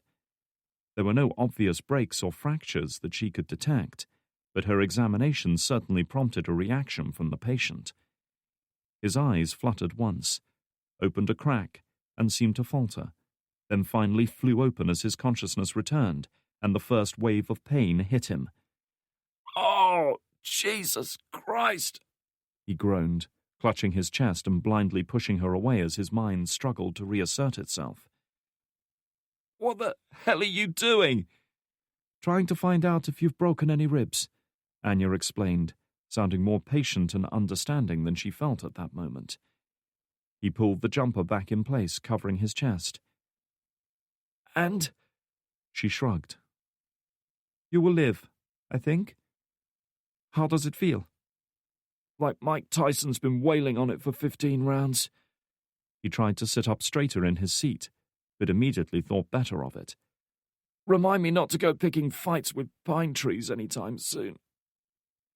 She would rather he remembered to stay close to her and watch where he stepped, but decided now wasn't the time for such rebukes. "You should recover in a few days," she said instead, thinking it would raise his spirits. "Assuming I live that long," Alex remarked with sour grace. He glanced around, taking in the interior of the Volvo. "By the way, Where did this car come from? It's not important now, she said, seeing little point in telling him that carjacking had been added to the list of crimes he'd become embroiled in. Instead, she decided to focus on their objective.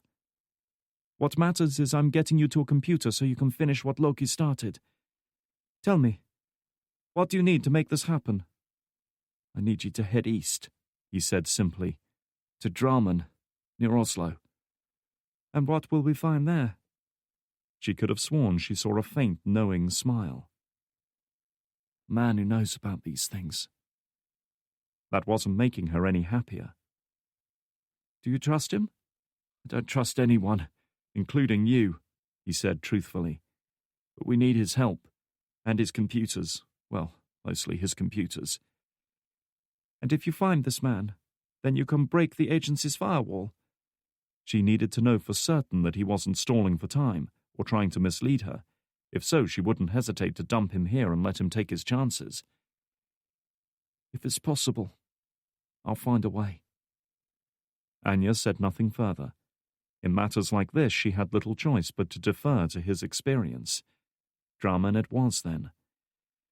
The only problem was that Drammen was easily a 6-hour drive away, and she hadn't slept in over 2 days, a fact that her body had been reminding her of with increasing urgency of late. She was no stranger to fatigue and sleep deprivation, but even she couldn't keep going forever. Sighing, she put the car into reverse and backed up onto the main road. Stealing a glance at Alex, she noticed that his eyes were already starting to close. The combination of exhaustion and the sudden warmth of the car was threatening to overwhelm him. I need you to stay awake, Alex, she warned. Come on, mate, the young man groaned. You need a navigator. Trust me, I'm not your man. Hypothermia is still a risk. I need you to stay awake, at least until your core temperature is up. She didn't look at him as she swung the wheel over, threw the engine into first gear and accelerated away.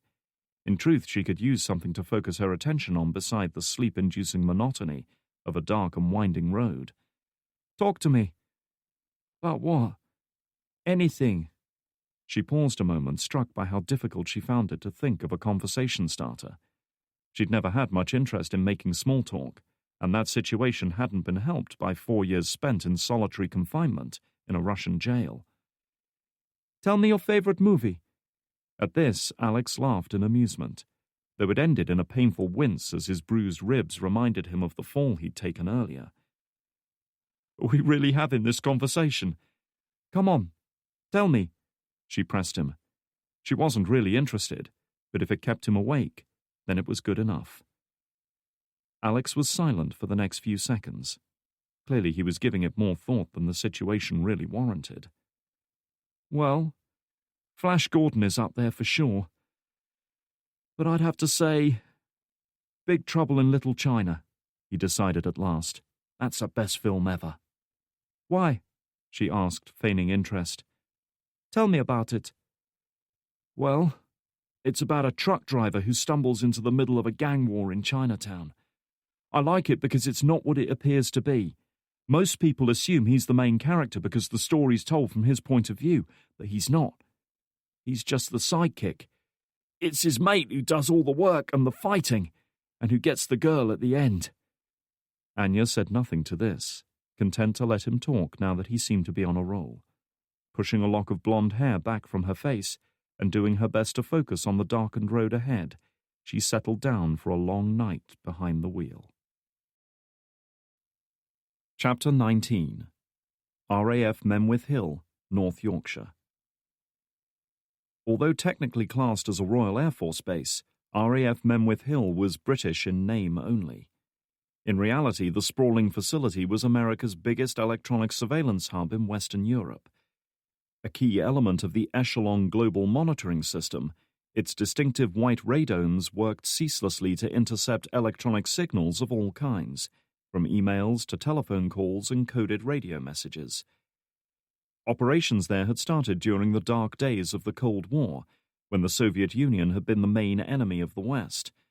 But these days, the remit was much broader. The enemies of the 21st century didn't sit behind neatly defined borders, didn't possess armies and navies and air forces that could be tracked. They existed everywhere and nowhere, making places like Memwith Hill more vital than ever. The base was home to nearly 2,000 signals technicians, with contingents from the U.S. Air Force, the National Security Agency, and, of course, the CIA.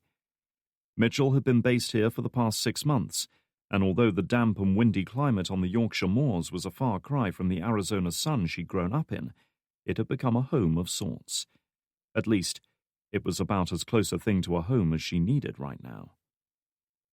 Home, however, was the last thing on her mind as she filed into the small briefing room along with several other field agents who had been with her at the murder site. It was just past 6 a.m., and nobody was feeling very enthusiastic. Beside her, Argento ran a hand through his short dark hair, stifling a yawn as he gulped down some coffee. As Mitchell had expected, Hawkins was there waiting for them, looking just as slick and composed as he had the previous day. She wondered if he even needed sleep. "Okay, we're short on time, so I'll make this quick," he began. "For the past few hours, our air assets have been combing the Norwegian coast, looking for signs of the missing trawler. Initially, they turned up jack shit. No vessels matching the description anywhere in the area. It wasn't until the sun came up that one of our drones spotted an oil slick a couple of 100 yards offshore, near the town of Egersund."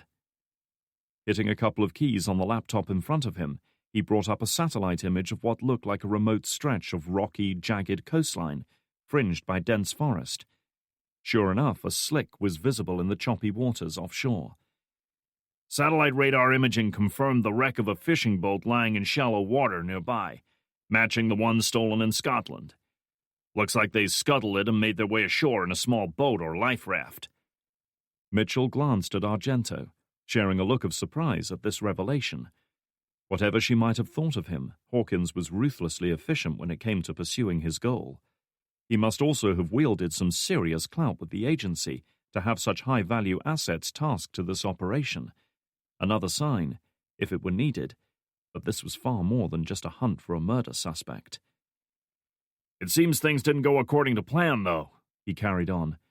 "Local police just filed a report from a Norwegian citizen that his car was hijacked at gunpoint on the road south of Egersund during the night. The perp was described as a tall, blonde woman in her 40s, who claimed she had an injured friend she was trying to help."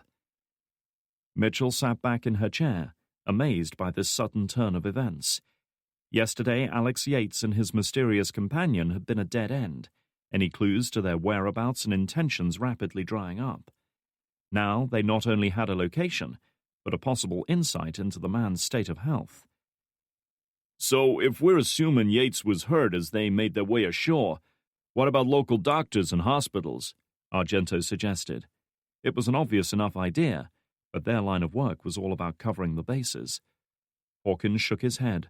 "Unless her IQ's taken a dip lately, there's no way she'd risk exposing herself or Yates by taking him to a hospital. And it's not like there are many backstreet doctors in Norway she could look up." "So what's our play?" Mitchell asked. It seemed obvious that Hawkins hadn't called them in here just to bring them up to speed on current events. Hawkins regarded her with a cool, assessing gaze. "We're going over there," he said simply. "We flagged all our assets in country to be on the lookout for her, but we need a team on standby to take her down. I picked the 6 of you because you're the most experienced field agents available, so I'd appreciate it if you didn't prove me wrong. Now, our comrades back at Langley have already prepped a diplomatic flight to Oslo, which leaves in..." He glanced at his watch. "Just under 30 minutes. If you're not ready by then, you're not going. Questions?" "Have we told the Norwegians anything about this?" Argento asked. "Any serious questions?" "They're an asset we could use," the younger operative pointed out, though he looked daunted by Hawkins' withering gaze. "Better to have them on side than against us." "Unless she has sources inside their government or police service, or the fact that we'd have to admit that one of our own operatives has gone rogue and is on the loose in their country?" Hawkins shook his head. "No. We take care of our own problems. We go in as a small, flexible, secure team. We get the job done, and we come home the same way." He looked around the room. "Any other questions?" Nothing further was said. "Good. Now grab your gear and get ready." Part 3. Termination. In 1996, the U.S. General Accounting Office reported that hackers attempted to break into Defense Department computer files some 250,000 times in 1995 alone. About 65% of the attempts were successful, according to the report. Chapter 20. Drammen, Norway. Alex awoke to the sound of birds singing. He couldn't remember when he'd drifted off last night, only that the monotony of the darkened road and the gentle hum of the engine had gradually overcome the pain of his injuries and the clammy dampness of his clothes. Opening his eyes a crack, he peered around, trying to make sense of his surroundings. It was morning, and their car was parked in a grassy clearing overlooking a small lake, its still waters reflecting a pristine blue sky unmarked by even a wisp of cloud. Tiny insects flitted back and forth, briefly glowing iridescent as they passed through the bright shafts of sunlight that filtered down through heavy tree cover. Such was the peace and tranquility of the scene which confronted Alex in those first few moments that he just sat there staring, mesmerized by the simple, unspoiled beauty of it. In a place like this, he almost thought he could forget the dark turn his life had taken over the past few days. Remembering his female companion, he twisted around in his seat to look for her, stifling a groan of pain as his injured ribs protested. He was suddenly very conscious of his tumble down that hillside the night before. After lying motionless for several hours, his muscles had seized up, and the various cuts and bruises were making themselves felt. Still, he managed to turn enough to look at her. Anya was still behind the wheel, though it was clear she'd done enough driving for one night. She was leaning back in the seat, with her head resting against the window, her eyes closed, her breathing slow and regular. Alex was almost taken aback by the realization she was asleep. He'd never seen her sleeping before, and after spending the past couple of days with her, he'd begun to question whether she ever needed rest. It gave him a faint sense of reassurance that she was human after all. And yet, looking now at the formidable, intimidating woman who had turned his life upside down, he found himself strangely intrigued. This was the first time he'd had the opportunity to really look at her, and he couldn't help but take advantage of it. In terms of structure and appearance, her face bore all the hallmarks of classical feminine beauty, mingled with a slightly foreign look that he couldn't quite identify. A firm, well-defined jawline, full lips, slightly parted to reveal a row of white teeth, high cheekbones and a small, straight nose. A few locks of short blonde hair had fallen across her eyes, and Alex felt an odd urge to reach out and move them aside. Only a faint pattern of lines around her mouth and eyes gave some hint as to her true age, though even that was hard to guess. None of this was new to him, of course. He'd recognized that Anya was an attractive woman the very first time they'd met, even if she was a little old and frightening for his tastes. But it was different now. With her iron will and dangerous, calculating mind now temporarily at ease, and the first rays of dawn playing across her face, Alex was taken aback by how beautiful and peaceful she looked. But there was something else about her that had caught his attention. Pushed down the front of her trousers and partially hidden by the black jumper she wore, Alex spotted the distinctive metallic gleam of the automatic she'd been carrying since their escape from the farm. It was right there, and despite the logical part of his mind cautioning him to leave the weapon well alone, he couldn't take his eyes off it. Another part of his brain was harboring altogether different thoughts that had nothing whatsoever to do with caution or logic. Whether she was a savior, a protector, or a kidnapper was a matter of perspective at this point, but the fact remained that she possessed their one and only weapon. Therefore she made all the decisions, held all the cards, and was free to withhold any information she chose. And whether he agreed with her or not, he had little choice but to obey her instructions. This might well be his only opportunity to change that balance. If he was armed, he could force her to reveal what exactly they were caught up in, what secrets she was so desperate to recover, and why the CIA wanted her dead. Almost without realizing, he found himself reaching out for the gun, his hand moving inch by inch towards it. Just one swift movement, and he would feel his fingers close around the butt. He imagined himself yanking the weapon free and turning it on her while she was still groggy from sleep, then forcing her to confess everything she knew. "If I were you, I'd think very carefully about what I was about to do," a female voice warned him, "and who I was about to do it to." Alex jerked his hand back as Anya's lashes parted, revealing those icy blue eyes that had so caught his attention the first time he'd encountered her.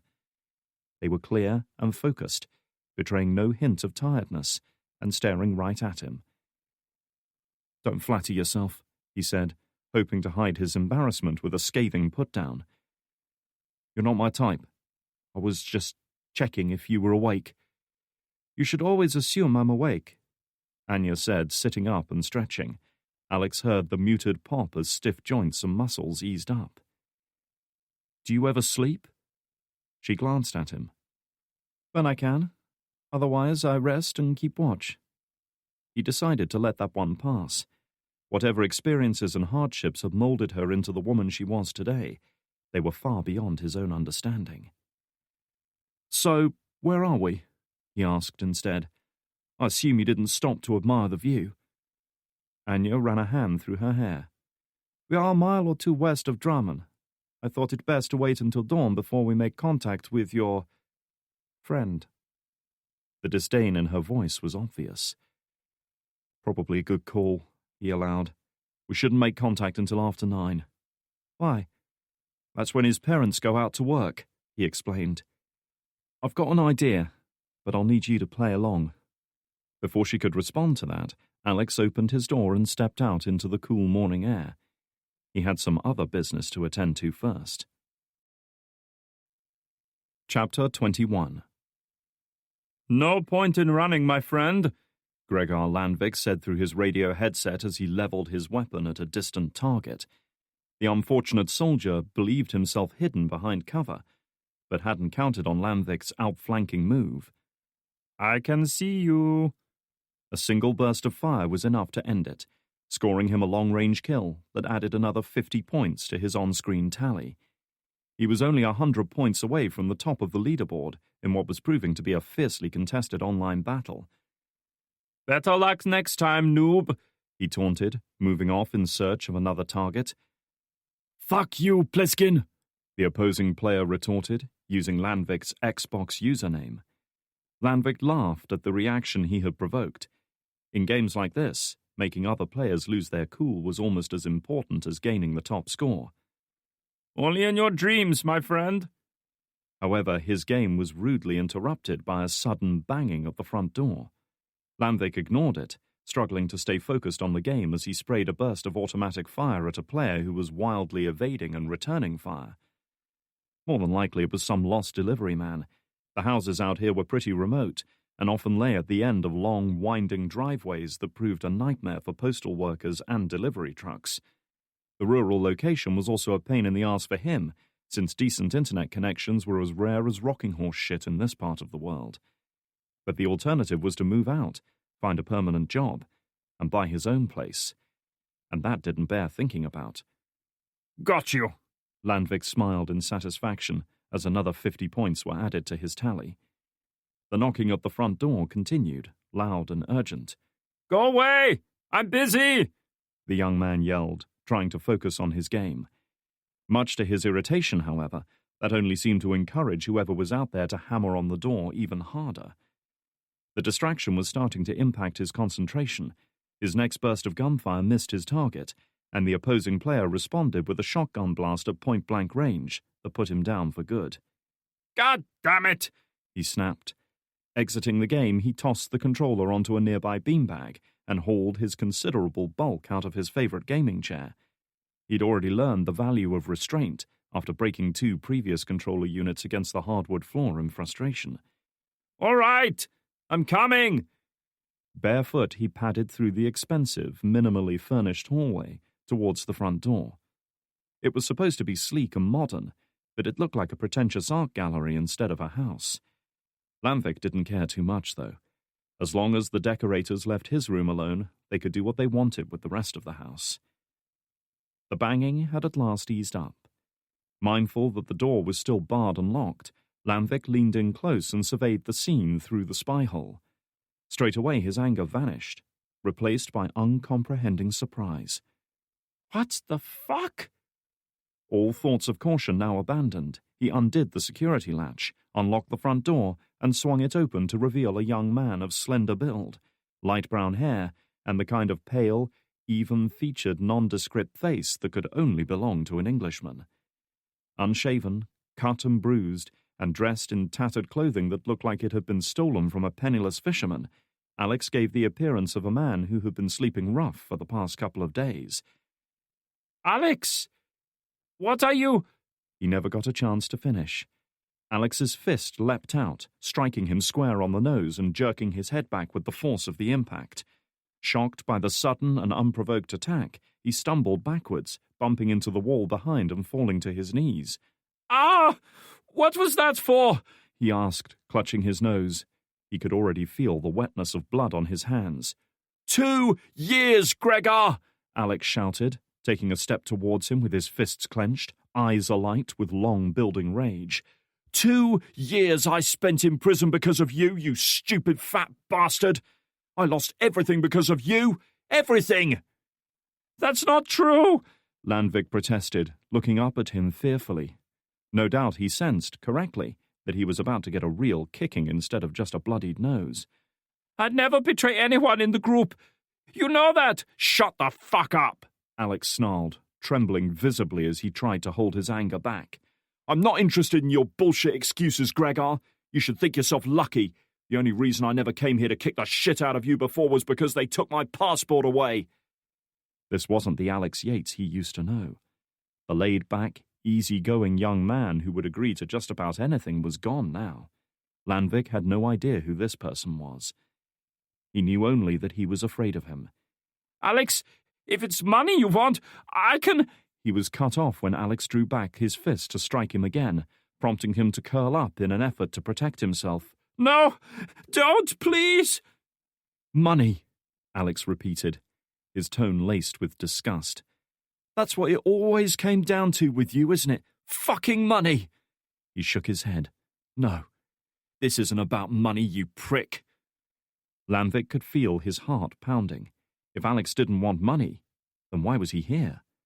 Had he really travelled all the way here just to take violent revenge for his imprisonment? Before Landvik could bring himself to ask, another figure suddenly appeared in the doorway, having backed up against the wall without him noticing. It was a woman, tall and blonde-haired, with eyes that flashed dangerously and seemed to see right through him. Moving with the confidence that made it plain resistance would be extremely unwise, she strode into the hallway and turned around. "Explanations can wait," she said, her voice unnervingly calm and controlled next to Alex's simmering anger. "For now, we need your cooperation." Who the hell are you? Landvik stammered, caught off guard by her forceful entry. That's Anya, Alex explained, pulling the door closed behind him. She's here to make sure you don't fuck me over like you did last time. I told you, I didn't. Anya, if this fat prick opens his mouth except to answer a direct question, shoot out his kneecaps, Alex ordered, or anything else that takes your fancy. Without hesitation, the woman reached into her jeans and withdrew a bulky automatic pistol, calmly levelling it at his groin. No, don't! Landvik pleaded, his mind already conjuring up horrific images of what would happen if she pulled the trigger. "So you're going to do what I say?" Alex prompted. "Of course," Landvik promised. "Whatever you want, just tell me and it's yours." Even as he was speaking, Anya was making her way from room to room, quickly searching the house. Searching for what? Landvik couldn't say for sure, though he suspected she was checking that he was the only occupant. That thought did little to assuage the growing feeling of terror that was creeping up inside him. He blinked and shook his head, trying to process this bizarre chain of events. "What are you looking for?" She said nothing until she'd completed her sweep. Returning with the weapon in hand, her eyes were focused on him. "Are you expecting anyone else today?" "What?" "Answer the question, boy," she snapped. "And do not think to lie to me. If you do, I will know about it, and I will make you wish you hadn't." He swallowed, No. There's no one. My parents are out at work. They never come home before 6. She surveyed their opulent surroundings, quickly assessing the place. Maintaining a property like this would be no easy task for a busy working couple, and she doubted their son did much to help. What about cleaners, gardeners, maintenance people? Think hard. He shook his head. There's nobody. Not today, at least. Those pale blue eyes seemed to bore right into him as she assessed the validity of his words. The seconds seemed to stretch out into hours as he wilted under that remorseless stare. Nonetheless, she finally nodded to herself and released him, apparently deciding he was telling the truth. Leaving them, she hurried off to make a quick survey of the house. Lucky you decided to be honest for once in your life, Alex remarked, because I need your help. Help with what? First, I need your computer. I assume you've still got a decent setup here. Landvik might have laughed if the situation had been less terrifying. Of course he had a decent computer setup.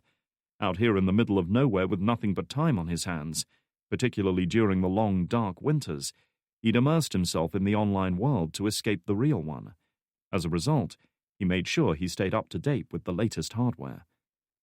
The best hardware and software, he remarked with a touch of pride. Just like the old days. He and Alex had been as thick as thieves during their time as students, testing their hacking skills against the university's secure network before moving on to bigger challenges. He still dabbled in it occasionally, though mostly for fun these days. Like the online gaming, it was a way of passing the time. Good. Then you will not mind if we use it, Anya said, striding back along the corridor towards them. Landvik hesitated, taken aback by the sight of her. Even if she was a decade older than him, she was nonetheless a tall, athletic, strikingly attractive woman who moved with a confidence and purpose that was both arousing and intimidating. Use it for what, exactly? Whoever this woman was, no way was he giving anything away to her. She could be police for all he knew. He almost jumped when he felt Alex's hand rest on his shoulder. Turning to look at his former friend, he was surprised by the determination and purpose in Alex's eyes. Get yourself cleaned up, Gregor, he advised. We've got work to do. Chapter 22. Half an hour later, and Alex was seated in front of Landvik's formidable computer system, his fingers dancing across the keyboard as he scrawled through the complex encryption program now running from Anya's memory stick. He'd been right about Landvik's system. The hardware amassed in this room made the average hacker's setup look like a child's playroom by comparison. Then again, Landvik's father was a successful businessman who spoiled his only son rotten, and had no doubt bankrolled the entire thing without really understanding what he was funding. Even at university, he seemed to possess nearly unlimited funds, while his fellow students lived on instant noodles and almost expired milk.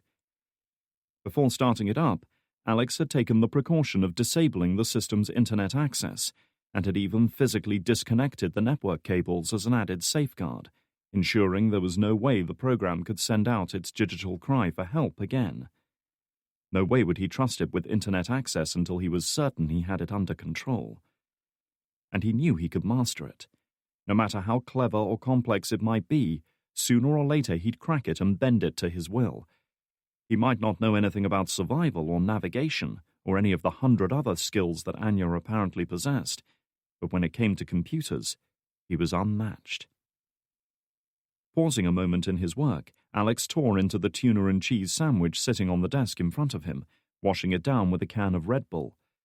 He hadn't eaten anything approaching a decent meal in nearly 24 hours, and had determined to put that right as soon as he set foot in Landvik's house. What the hell? Landvik himself had food to spare by the looks of him. Despite everything, he caught himself smiling as he tossed the empty can into a nearby waste bin.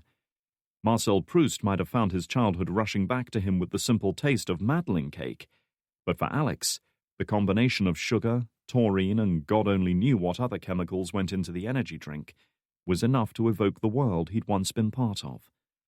A world of late nights and tight deadlines, of challenges and accomplishments, of camaraderie and friendship. A world where he'd finally felt part of something bigger than himself, something he cared about. The sound of footsteps in the corridor outside interrupted his thoughts, and he turned around just as Anya walked into the room. She approached his workstation and leaned over to inspect his progress, though it was clear from the look in her eyes that the raw computer code filling most of the screen meant little to her. "Interesting stuff, eh?" he prompted. "How do you make sense of all this?" She was still staring at it as if mesmerized. Alex shrugged. "It's a language like any other. Once you understand the key words, it all starts to come together." The woman glanced away from the screen, turning her attention to him. "I'll take your word for that. What's your progress so far?" "Well, I found the sub-program that got me in so much trouble at the internet cafe," he explained. "Took me a while to find it because it's pretty well hidden. But basically it acts like a homing beacon every time you start it up. Fires off a little burst of data to an encrypted IP address. It was a tricky little bastard to remove without making the whole thing fall apart, but I managed to snip it off." "That sounds promising," Anya remarked, though her tone was guarded. She sensed a but in there somewhere. "It is, but that's the easy part," he confirmed. "The hard part will be fooling the CIA's system into thinking this is still an active identity. If we tried to log in with it right now, it would probably trigger their security protocols and we'd have half the US military on our doorstep before I could finish my sandwich." Anya nodded. No doubt she was well aware of this problem. "So how will you get around this?" "No idea," Alex flashed a grin at her. "But don't worry, I've never come up against a system I couldn't break. Right now I'm picking the code apart line by line. It's tedious, but it gets results. Once I understand how the thing works, I'll crack it." Anya said nothing. No doubt she harbored her own thoughts on his chances of success. "By the way, where's Gregor?" Alex felt compelled to ask. He might have been a traitor and a dickhead, but he didn't deserve the kind of tender mercy that Anya seemed to have no qualms about dishing out. As if guessing his thoughts, she gave him a disapproving look. "In the bathroom, cleaning himself up. I secured the door so he can't leave. Apparently his nose is bleeding again." He saw a trace of an amused smile. "He thinks he might be a hemophiliac." "He's a twat," Alex informed her. "There's no cure for that." She said nothing to this, though neither did she dispute his damning assessment. Instead, she nodded to his right hand. The knuckles were bruised and swollen. "How is your hand?" Alex flexed and clenched the fingers. "Hurts like a bastard, actually," he admitted ruefully. "I don't think I'm built for this whole fighting thing." "You're quite an actor, Alex," she remarked, thinking about his earlier confrontation with his former friend. He snorted. "Who was acting? He deserved everything he got. The only reason I didn't kick the shit out of him is because I might need his help with this." Alex hardly considered himself a violent man, but in Lamvik's case his assault had been well justified. The man's jealousy and greed had cost him 2 years of his life, his freedom, and his future. A bloodied nose was scant recompense for such betrayal. "What happened between you?" Anya asked. "It's an epic saga," he replied with false grandeur. "One day they'll write operas about it." She fixed him with the look of mild disapproval she reserved for when his attempts at levity weren't appreciated, which was often.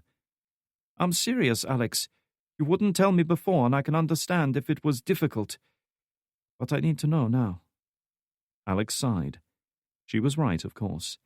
With Lamvik now under the same roof as them, it was only natural she'd want to know what kind of man he was. "I told you before that the three of us had different ideas about what Valhalla should be used for," he said finally. "Gregor wanted us to go underground and chase the easy money, hackers for hire or some bollocks like that. Aaron and I both argued against it, told him it wasn't why we'd gotten involved in this. He fought back, tried to get the others in the group to side with him, and we ended up expelling him. It was harsh, but we couldn't think of any other way to deal with him. But he wasn't finished with us." Alex had paused in his work, thinking over the final bitter act of revenge that had virtually destroyed his life. "A month or so later, I was trying to crack the encryption on a government firewall for Aaron. We were working to prove they were spying on British citizens, and my hack was a vital part of the project. Then, all of a sudden, armed police came storming into my house while I'm right in the middle of it. Someone had tipped them off about what I was doing. Someone with detailed knowledge of how and when I'd break the firewall. He laughed then. Not an amused laugh, but the laugh of a man replaying the punchline of a cruel joke. I should have known he wouldn't just let it go. We'd hurt his pride, humiliated him, and he got back at us the only way he knew how. Well, he got his revenge all right. I did a 2-year stretch inside. Valhalla was no more, and everything we worked for was gone. He glanced at Anya. Probably doesn't mean much to you, but there it is. Why did you do it? She asked. You seem like a smart man. You must have suspected you would be caught sooner or later. Why take the risk when you could have made an honest living? What? Are you here to give me a lecture on the evils of breaking the law? He asked, making no effort to hide the mockery in his tone. His admission of past mistakes had stirred up pride and anger, and he was in no mood for a sermon from someone who killed people with her bare hands. I only want to understand. No, you don't, he retorted.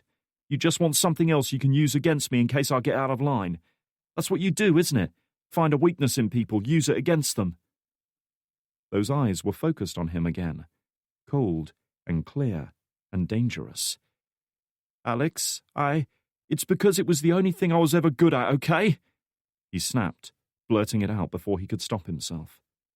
That what you want to hear? He paused then, taken aback by the anger and resentment that had suddenly welled up inside him. Even he hadn't expected to say it, to finally make that admission and face up to the truth about himself. And yet, now that he'd said it, he didn't regret it.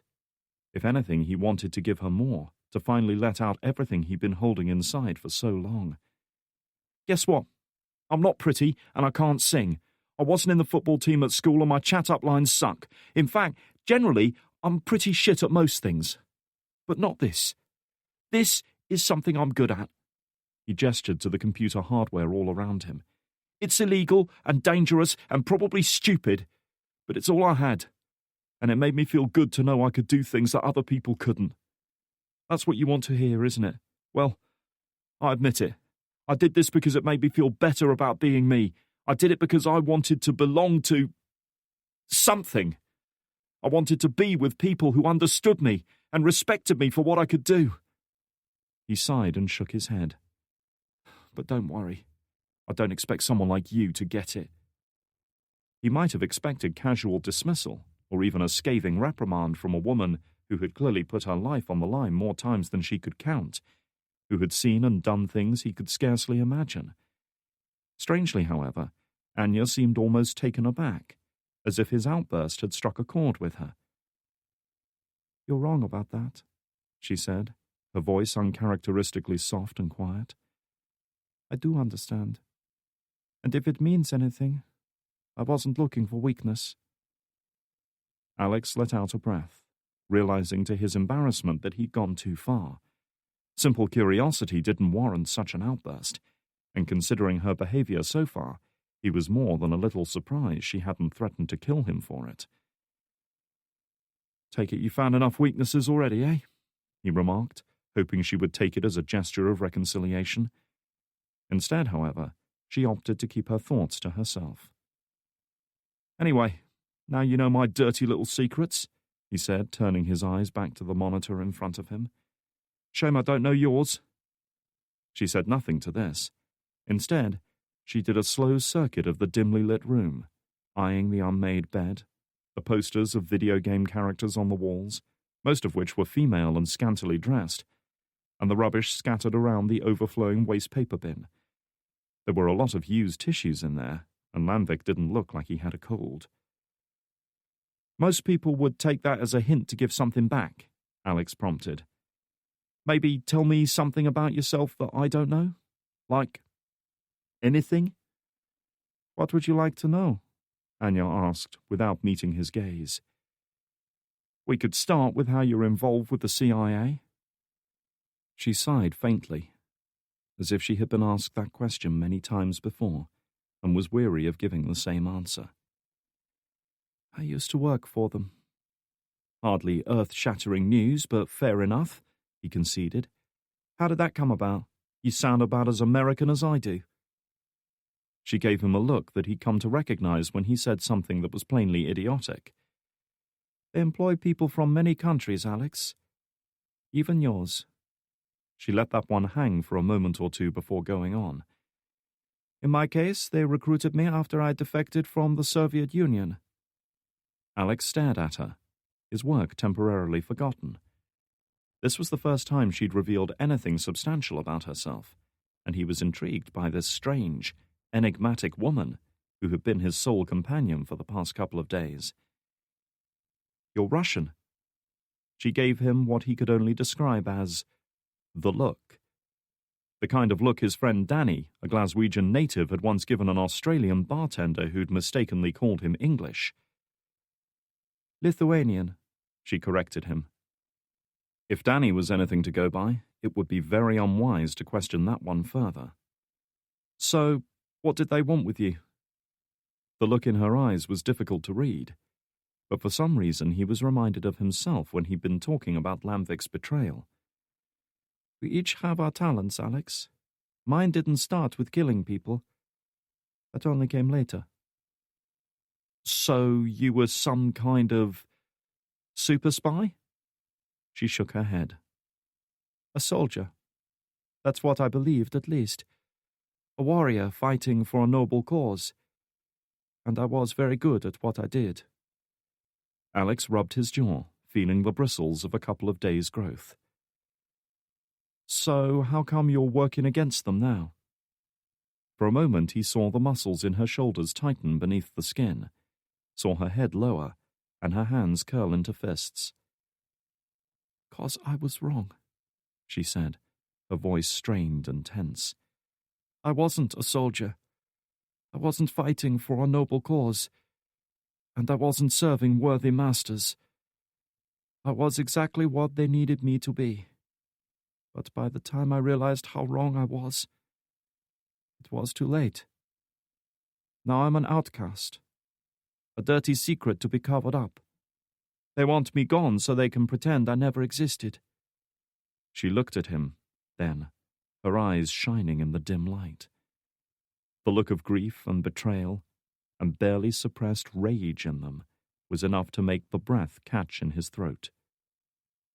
Well, I won't go quietly. And just like that, she blinked, and the emotions vanished. She was herself again, cold and detached and controlled. Alex let out a breath he hadn't realized he'd been holding. He had no idea what to make of what he'd just heard. She had opened up to him more than at any point since they'd met, yet he felt like he had more questions about her than ever before. I'm sorry, he mumbled, looking away. It's none of my business. Anya let out a breath, the taut muscles relaxing a little as she forced calm into her body once more. I'll leave you to your work, she decided. Call out if you need anything.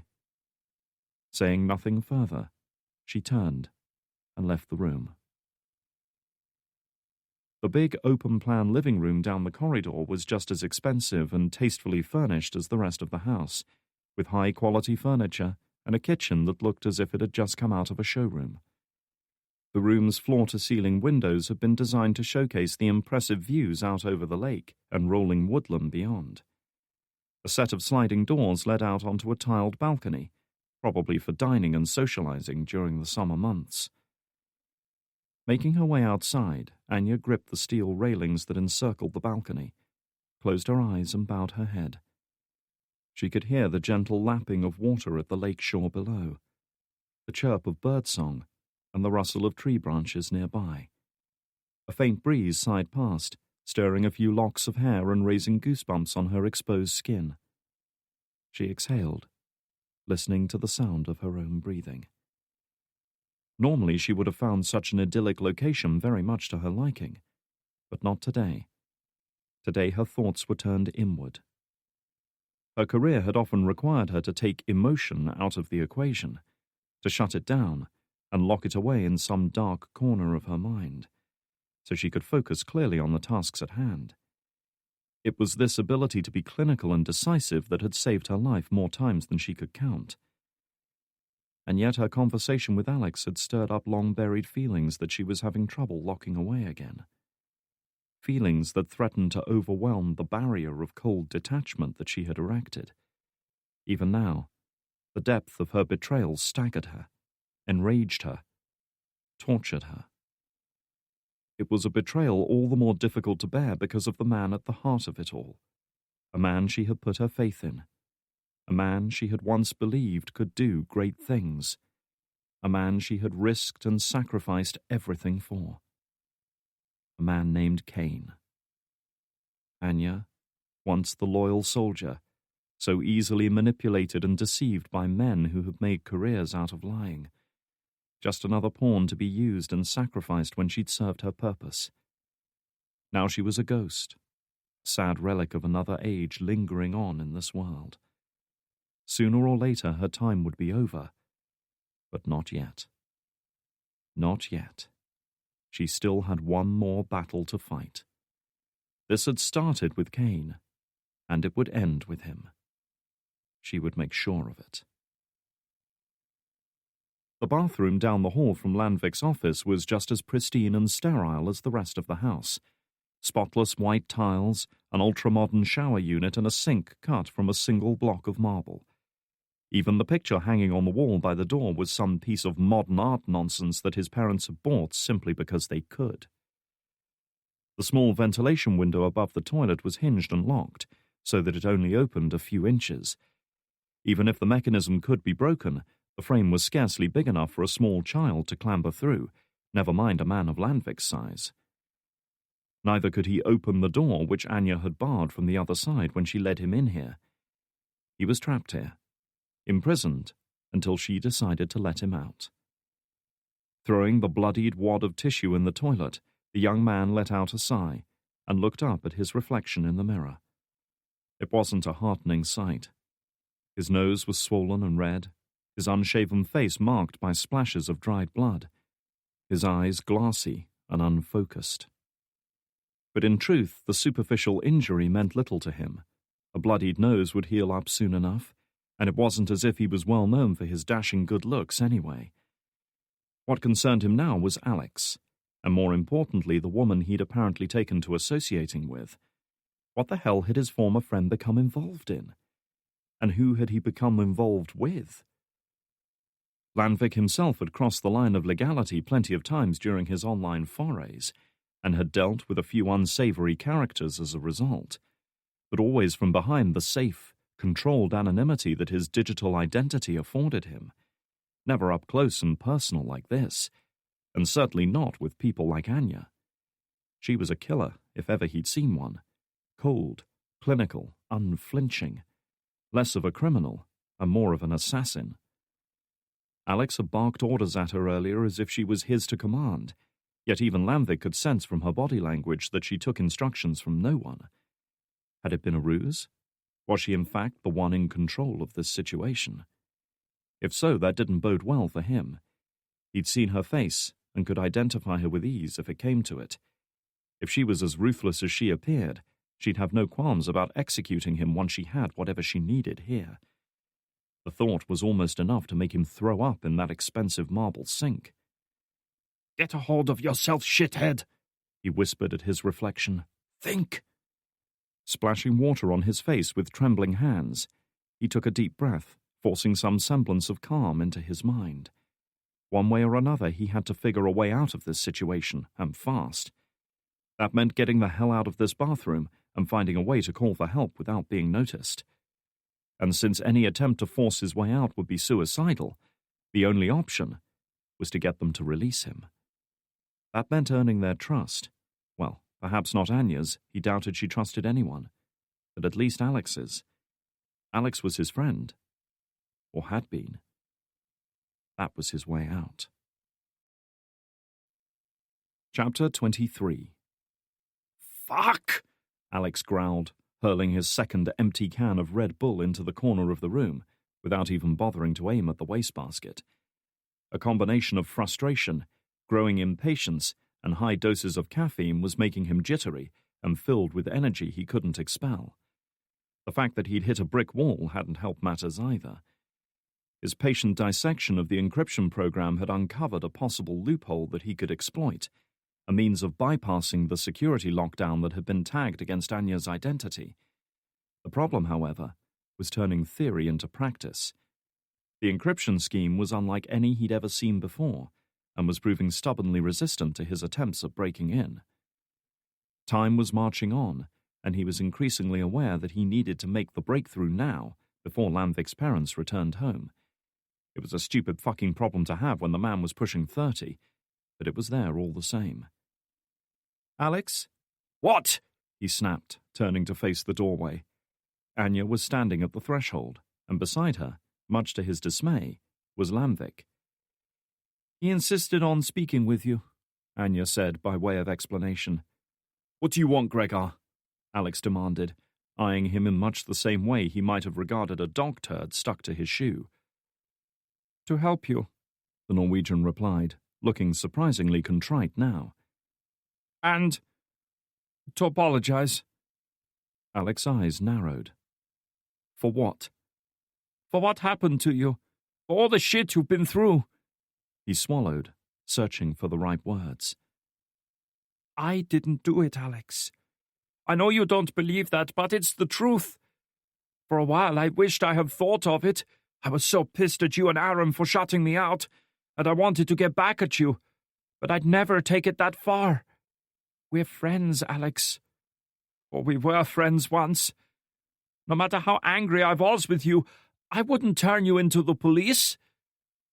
Alex had to admit even he was taken aback by the sincerity in Gregor's voice. Perhaps he was a better actor than Alex had given him credit for. "That's just beautiful, mate," he said, his tone laced with sarcasm. "But apart from the fact that it's in your interest to keep me sweet when your life's at stake, what reason do I have to believe you?" And then something happened that Alex had never expected. Anya spoke up on Lanvik's behalf. "Because he is telling the truth," she said. Alex looked at her as if she were mad, which she quite possibly was if she believed Lanvik was being straight with them. "Come again?" "He's not lying to you, Alex," the woman said calmly. "I can't vouch for his character, but what he has said is the truth." "How can you know that?" "Because I've dealt with enough liars in my life to know the difference." Alex frowned. There was more to that statement than she was telling him, he was certain of it. But now wasn't the time to try to unravel her life story. Anyway, he'd spent enough time already banging his head against a brick wall today. "You're serious about this, aren't you?" When she didn't respond, Alex turned his eyes on Lanvik. "So if it wasn't you, who did it?" The big man made a helpless gesture. "I don't know, Alex. All I can tell you is that it wasn't me." Alex let out a breath, slumping back in his chair. Unconsciously, he glanced down at his hand, the knuckles bruised and red from where he'd struck his former friend earlier, venting his anger without even questioning what he was doing. Was it really possible? Had he been wrong all this time? "Say I believe you, and I'm not sure I do," he said at last, his voice quiet and subdued. After so long, he wasn't ready to admit it to himself yet, and certainly not to Lanvik. "Where do we go from here?" "Well, it seems like you could use some help," Lanvik observed with typical dry humor. "I know this system a lot better than you. At least I can stop you fucking things up worse than they are already."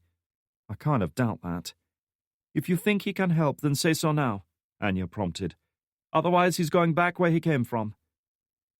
"He knows I can help," Lanvik chipped in, his eyes on Alex the whole time. "He just doesn't want to admit it." Alex glanced up at Anya, then back to his former friend. "If you try to fuck us over, believe me when I say it'll end badly for you. And I'm not talking about a broken nose here. Are you sure this is what you want?" He nodded. "If it gets the two of you out of my house a little sooner, I'm in." Alex sighed, threw up his hands, and turned back to the computer terminal. "Fine. Pull up a chair.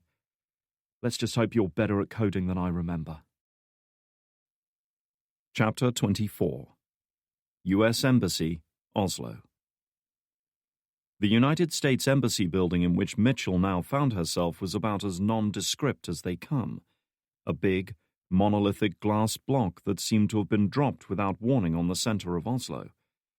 Aside from the diplomatic seal on the lobby floor and the scattering of armed security guards, there was little to distinguish it from any of the dozens of other mid-rise office blocks in the area. Still, it was infinitely better than a similar compound in Afghanistan, which had reminded her of a Lego castle surrounded by more fortifications than the average World War II bunker. And at least the coffee was good here, she thought, as she took a sip freshly poured from an urn in one corner of the room. She and the rest of the team, led by Hawkins, had requisitioned a large open-plan office area on the top floor, from which to continue their search for Yates, much to the chagrin of the diplomatic staff working there.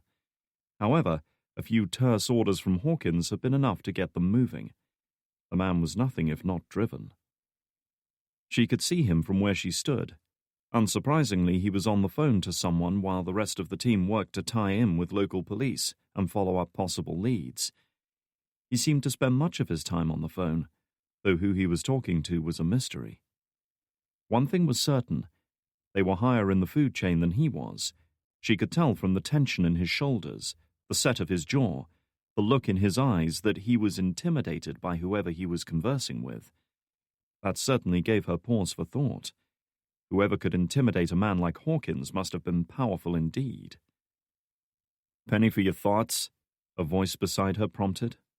She glanced around at Argento, who had approached while she was preoccupied with Hawkins. "Same questions, no answers. Who are we really chasing, and why?" She saw a wry smile. "I can name one person in this room who isn't going to give us any answers." Mitchell took a sip of coffee. "I hear you. So what do we do?" There wasn't much they could do at this point. They were no closer to catching Yates than Hawkins himself, and that situation didn't seem likely to change any time soon. "We wait," she decided. As unpalatable as it might have been, it was their only option until they caught a break. "But when the time comes, we bring Yates and the woman in alive. Agreed?" Argento didn't respond. He didn't need to. "I'm telling you, the best way in is through their server grid," Landvik persisted, his voice rising in volume as frustration threatened to get the better of him. "Just like we used to in the old days. We upset the load balancers to trigger a switchover, then—" "Wait for them to trace the source of the overload and shut us down," Alex interrupted him. "Come on, Gregor. We're not hacking the payroll system of a local supermarket here. That shit was getting old when we were just starting out." His friend chewed his lip. "What about a port scanner?" Alex shook his head. They'd be ready for it. Any unusual activity would be flagged within seconds. The two men had been collaborating for the past 30 minutes, composing and discarding a dozen possible ideas and strategies without making any real breakthrough. Alex kept coming up against the same problem that had dogged him since the beginning. The only way they could get in was to find a way to make use of Anya's conditional access module, but so far it had defeated their best attempts to subvert and overcome the lockdown that had been placed on it. The only way to get past the firewall is with the cam, he decided. The answer's in here somewhere. We just need to find it. "How?" Landvik asked. "You can't log into a system with a compromised ID, and since we don't have any valid ones to replace it with, it's a waste of time."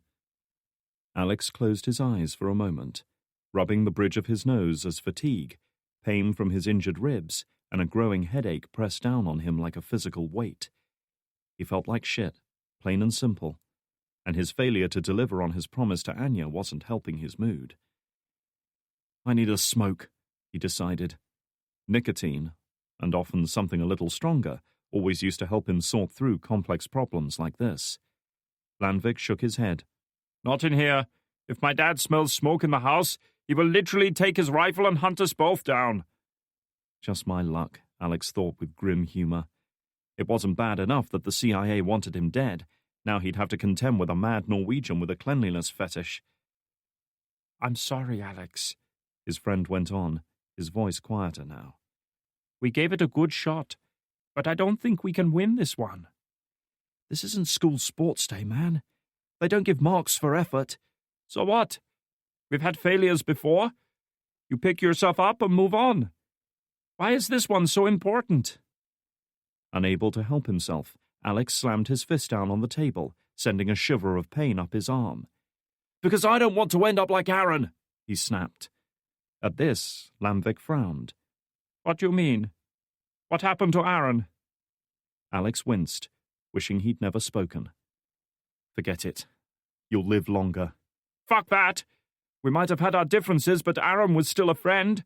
If something happened to him, I want to know right now. Sighing, Alex leaned back in his chair. A week ago he contacted me, offered me a job. I refused, so he took it on himself. Then he disappeared. He glanced at Lamvik. You figure it out. Lamvik's eyes were wide as he turned slowly to look out the window, seeing nothing. Whatever else he might have been, he obviously still considered Aaron a friend. Fuck. Yeah, that more or less sums it up, Alex agreed. And unless I make it further than Aaron did, I'm next. Maybe now you understand why this is so important. Lamvik shook his head. What about this Anya you've brought with you? Where the hell did you find her? Alex almost laughed at the irony. I didn't. She found me. And maybe it's time she lost you. Alex looked up at him. What are you saying? Come on, Alex. You're stupid, but you're not that stupid. Do you really think she would keep us around if we were of no use to her? Lamvik asked, staring him hard in the eye. Or that she'll let us go now we know what she looks like? Alex couldn't help wondering about that. She saved my life twice in as many days. Why? Because you promised you could deliver. He eyed Alex shrewdly. What do you think she'll do when she finds out you were bullshitting? I wasn't bullshitting, Alex hissed, trying to keep his voice down. I meant what I said. But that doesn't change the fact you can't deliver. One way or another, failure is failure, and that's all she'll see. Just for a moment, Alex felt completely torn between a possibly misplaced sense of loyalty to Anya and what she'd done for him so far, and Lamvik's very pragmatic assessment of his situation. Was he right? Was Anya merely stringing him along until he'd served his purpose? Should he try to cut and run now while he had the chance? If so, could he really spend the rest of his life looking over his shoulder, wondering if this was the day she finally caught up with him? Sensing that his friend was wavering, Lamvik leaned in closer, his voice low and urgent as he tried to strike the killer blow. Maybe you should think about a different option. What option? Anya asked from the doorway, cutting short their conversation before Alex had time to consider his reply. Lamvik, to his credit, reacted immediately to her unannounced arrival and swung around to face her. Another way into the system. We are beating our heads against a brick wall with this. He threw up his hands in a gesture of helplessness. The encryption scheme is too strong to break. We can't use the compromised ID you've given us, and there's no way to create a new one. Anya said nothing to this. She had wisely stayed out of their discussions and arguments so far, a silent and brooding presence occasionally taking a break from patrolling the house to watch their petty bickering. She looked directly at Alex, ignoring his companion. In matters such as this, she trusted only his opinion. Is he right, Alex? He didn't respond. He didn't know what to tell her. Alex, I want you to be honest with me, she pressed, her tone harder and more commanding now. Can this be done, or are we wasting our time? Alex's head was pounding as the physical and mental toll of the past couple of days seemed to pile in against him. Images of the two dead men at the farm mingled together inside his mind, with the moment of realization that he was a hunted man. The failed escape bid across the rooftops, and the awful feeling of water being poured down his throat. And everywhere, drowning out everything else, he saw line after line of computer code descending on his mind like a net, trapping him, smothering him, drowning him. All because he'd been stupid enough to use that memory stick. And then, just like that, it came to him. Oh my God, he gasped, snapping back to awareness. What? Alex could have slapped himself. Like most complex problems, the maddeningly simple solution had been staring him in the face all along. Straight away, he turned around and went to work, attacking the computer code he'd been so carefully picking apart all morning. I don't believe it. All this time I've been looking for a way into their system without being detected. A way to use this module you gave me without it giving us away, he said, his voice working almost as fast as his fingertips on the keyboard. But I was wrong. The only way in is to let it give us away. The woman was frowning now. She might not have known much about software engineering, but as a soldier, she understood that giving one's enemy exactly what they wanted was a quick way to lose a battle. How will that help? The minute the cam goes live, it sends out a ping, a little burst of data telling the agency it's online and being used. Their automatic response is to run a trace program to find the source of the ping, basically following it back to its source. That's how they found me in London. I know all this, she reminded him. Tell me how you can use it. Don't you get it? That trace program is our way in. To run it, they have to make a connection with this computer. The second they do that, we've got them. Finally, the penny dropped for Landvik. You're talking about using a stalker. Ha! You clever little shit!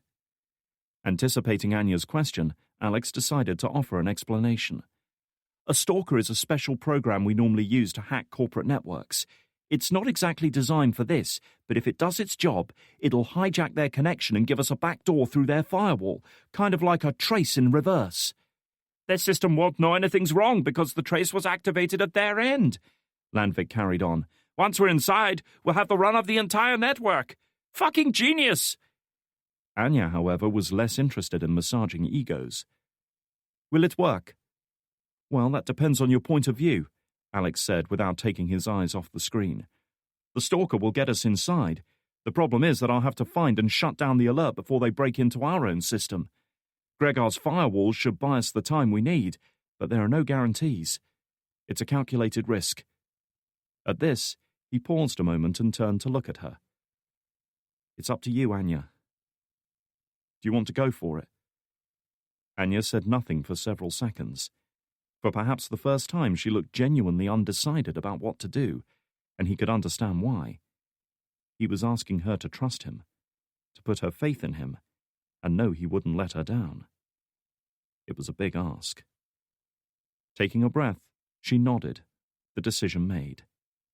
Do it. That was all he needed. All right, Gregor, get ready with the stalker. The second the trace hits us, send it. On it! Reaching down, Alex picked up the network cables he had disconnected earlier to prevent the system going online, took a moment to send a silent prayer to whatever deities might govern the world of computers, and plugged them in. Within seconds, the tool Landvik was using to measure the flow of data to and from his machine noted the sudden jump in usage. I see it! The ping just went out! Get ready, Alex said quietly, clenching and unclenching his fists as he prepared to spring into action, like a sprinter waiting for the starting gun. Then, sure enough, it came. That's it! Landvik cried. Their trace is active! It's at our firewall! A single mouse click was enough to unleash his counter-attack. Stalkers away! How long will it take? Anya asked. Her answer came before Alex could even articulate a reply, which was just as well because he needed every ounce of concentration now. A single chime sounded, followed by a pop-up message informing him that the program had succeeded in establishing a connection. And that was it. In a moment or two, they were inside. Yes! Alex cried, punching the air. Get in, son! We're in! Landvik gasped, hardly believing it had worked. For a few seconds, Alex just sat there, mesmerized by the sheer scale of his accomplishment. He had done what no spy or intelligence agency had ever managed. Sitting here, in an untidy bedroom in the middle of nowhere, he now had full and unlimited access to one of the most secure and secretive organizations on the planet. But first, he had to cover his tracks. Right, let's disable this trace before they find us, he said, mindful that the CIA's best cracking tools were at this very moment working to break through Landvik's own firewall to discover their location. He was packing some of the best triple-layered security available, but even this wouldn't hold off a determined attack forever. With the determination born from urgency, he went to work. There was no web page or graphical interface of any kind to work with now, just row after row of files and directories. He had bypassed all of the usual tools and browsers that he assumed CIA employees used to navigate their own system, instead delving right into the hidden file structure beneath it all. "They're through the first layer," Lanvik warned, monitoring his system security with a look of growing alarm. "Damn, they're fast. The second one's about to go." For the next 30 seconds, Alex's fingers danced over the keyboard as he trawled through level after level of files and databases, searching for the core of the vast system, the central point from which everything else branched out. It might have belonged to the world's premier intelligence agency, but it was a system like any other, and he trawled through so many just like it that he felt almost as if he were navigating by instinct. "Second layer's gone," his friend said. "Shit! They're at the last line. We're down to seconds, Alex." But Alex wasn't listening anymore. All his attention was focused on the task at hand. That was all that mattered now. Bringing up the massive database of user identities, he hurriedly scrolled through, searching for the one allocated to Anya. A bead of sweat trickled down his temple, but he paid it no heed as his eyes flitted from line to line, his brain surging ahead. "It's about to go." There, he had it. Highlighting the alert-flagged ID, he delved straight into its database entry and with a single mouse click disabled the alert. "Did it work?" he asked, his muscles tight, his heart pounding. Several tense, anxious seconds passed while Lanvik consulted his screen. I think so. All activity in the firewall has stopped." He looked at his friend, a slow smile growing on his face. "I think we did it." Letting out a breath, Alex slumped back in his chair, mentally and physically drained. "So what happens now?" Anya asked. Alex nodded slowly, wiping the sweat from his brow. "We're in. No user ID, no restrictions, nothing. We can access anything, anywhere on their network, now." He glanced up at her, weary but proud. "The only question now is what you want to look for." Anya exhaled, and for a moment her mask of self-control slipped aside. Alex saw elation and relief, and something else, trepidation. She was afraid of what she was going to find. "One file," she said, leaning in close. "The name is D1189. "Doesn't exactly roll off the tongue," Lanvik observed as Alex inputted the details and turned his search engine loose on the vast network. "It is just a reference number," she explained, her attention focused on the screen. "The file was created in November 1989. "What does the D stand for?" Alex couldn't help asking. With his back to her, he could feel rather than see her eyes on him. "Deniable." Alex paused for a moment, then went back to work. "I need a smoke," Lanvik decided. "Call out if you need me."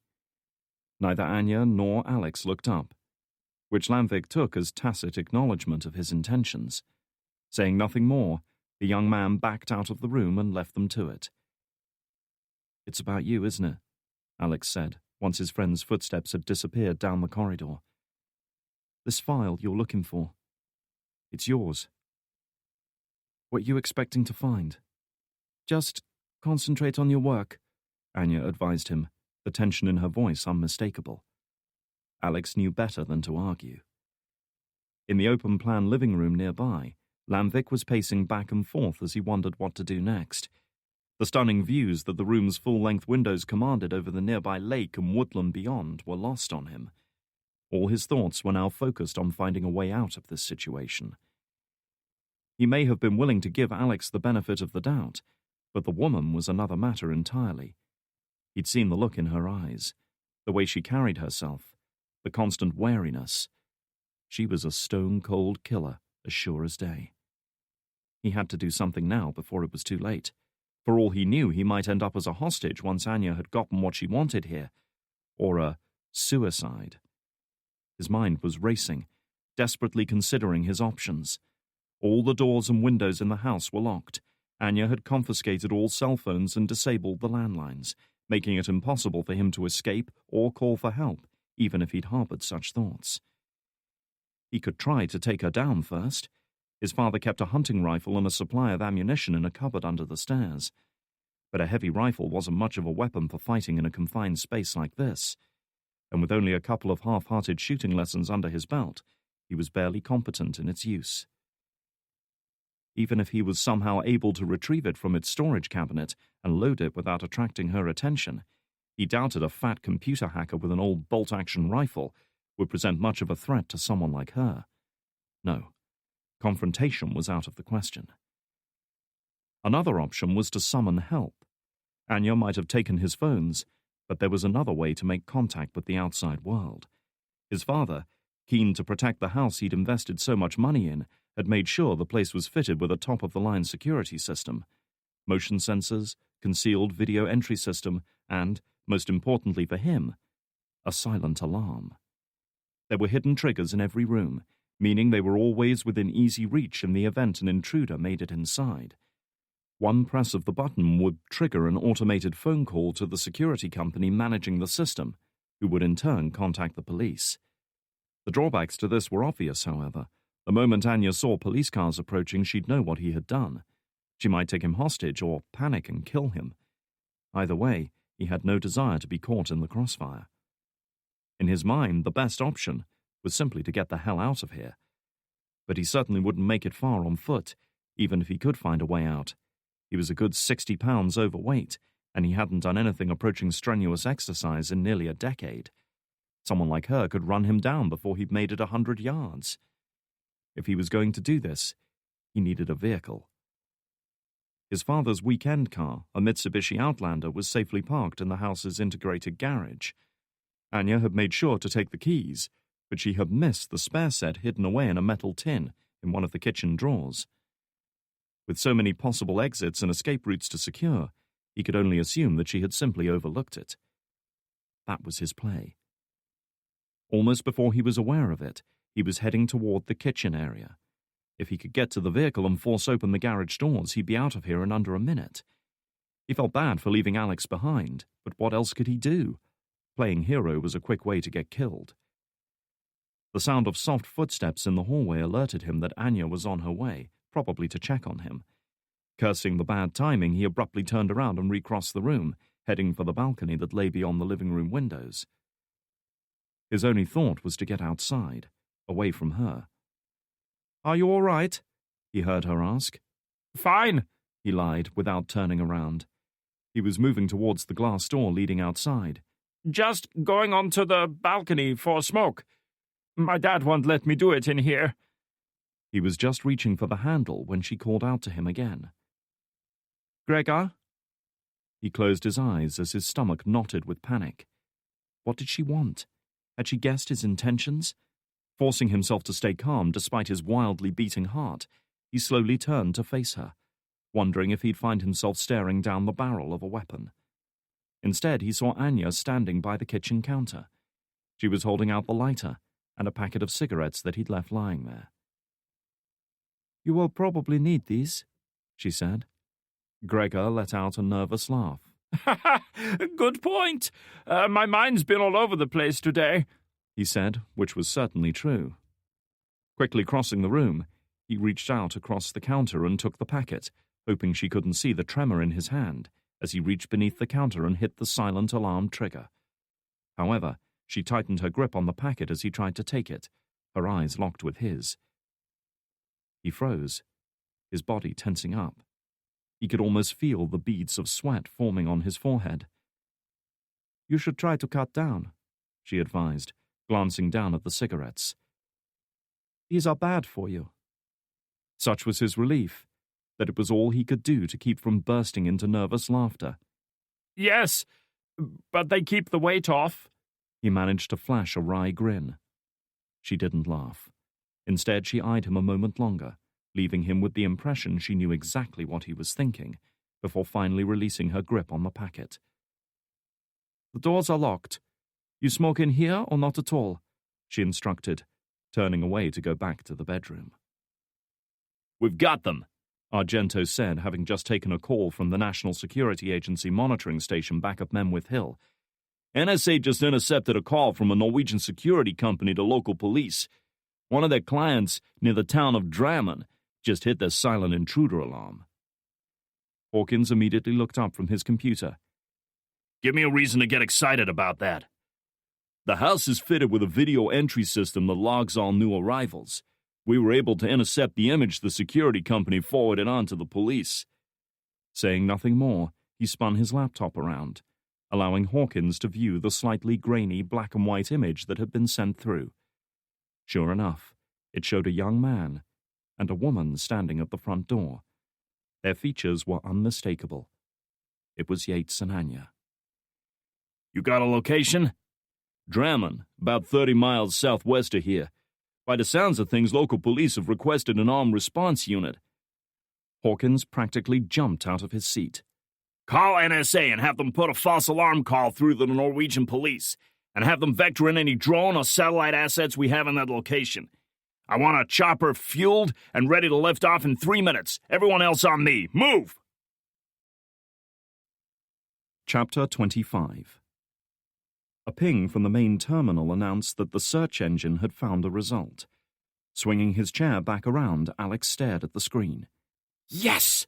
He cried, clapping his hands in excitement as he surveyed the results of 3 hours of solid work on the screen before him. We're in business. Just as she'd said, the search had returned a single file, buried deep within a hidden directory, set apart from the main file structure. It would have been invisible to anyone using the system with standard access, but Alex's unrestricted access allowed him to see what others couldn't. Anya was by his side within moments, leaning forward to survey the screen. What happens now? Now we download this bastard, Alex said as he carefully highlighted the file and hit download. Download in progress. Whatever the file was, it was big. According to the on-screen status bar, it was going to take several minutes to download in its entirety. The woman glanced at him with a raised eyebrow, but didn't pass comment. How long will this take? Well, it's pretty big, and the connection here isn't great.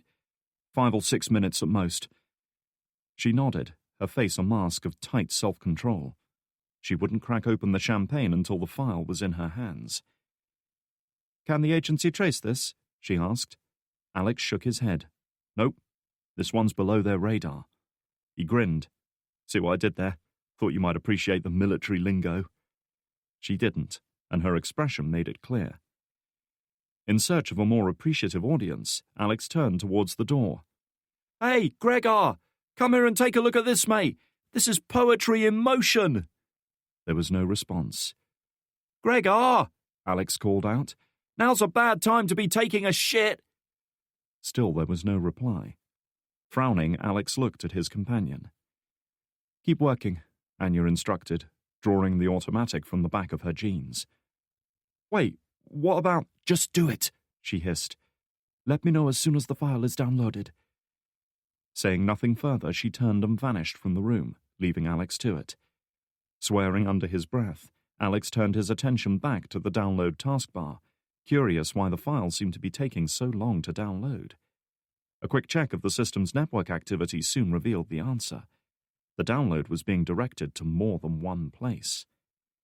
One stream was feeding into Lamvik's computer, while the other was being beamed off to an IP address he didn't recognize. What the hell are you up to?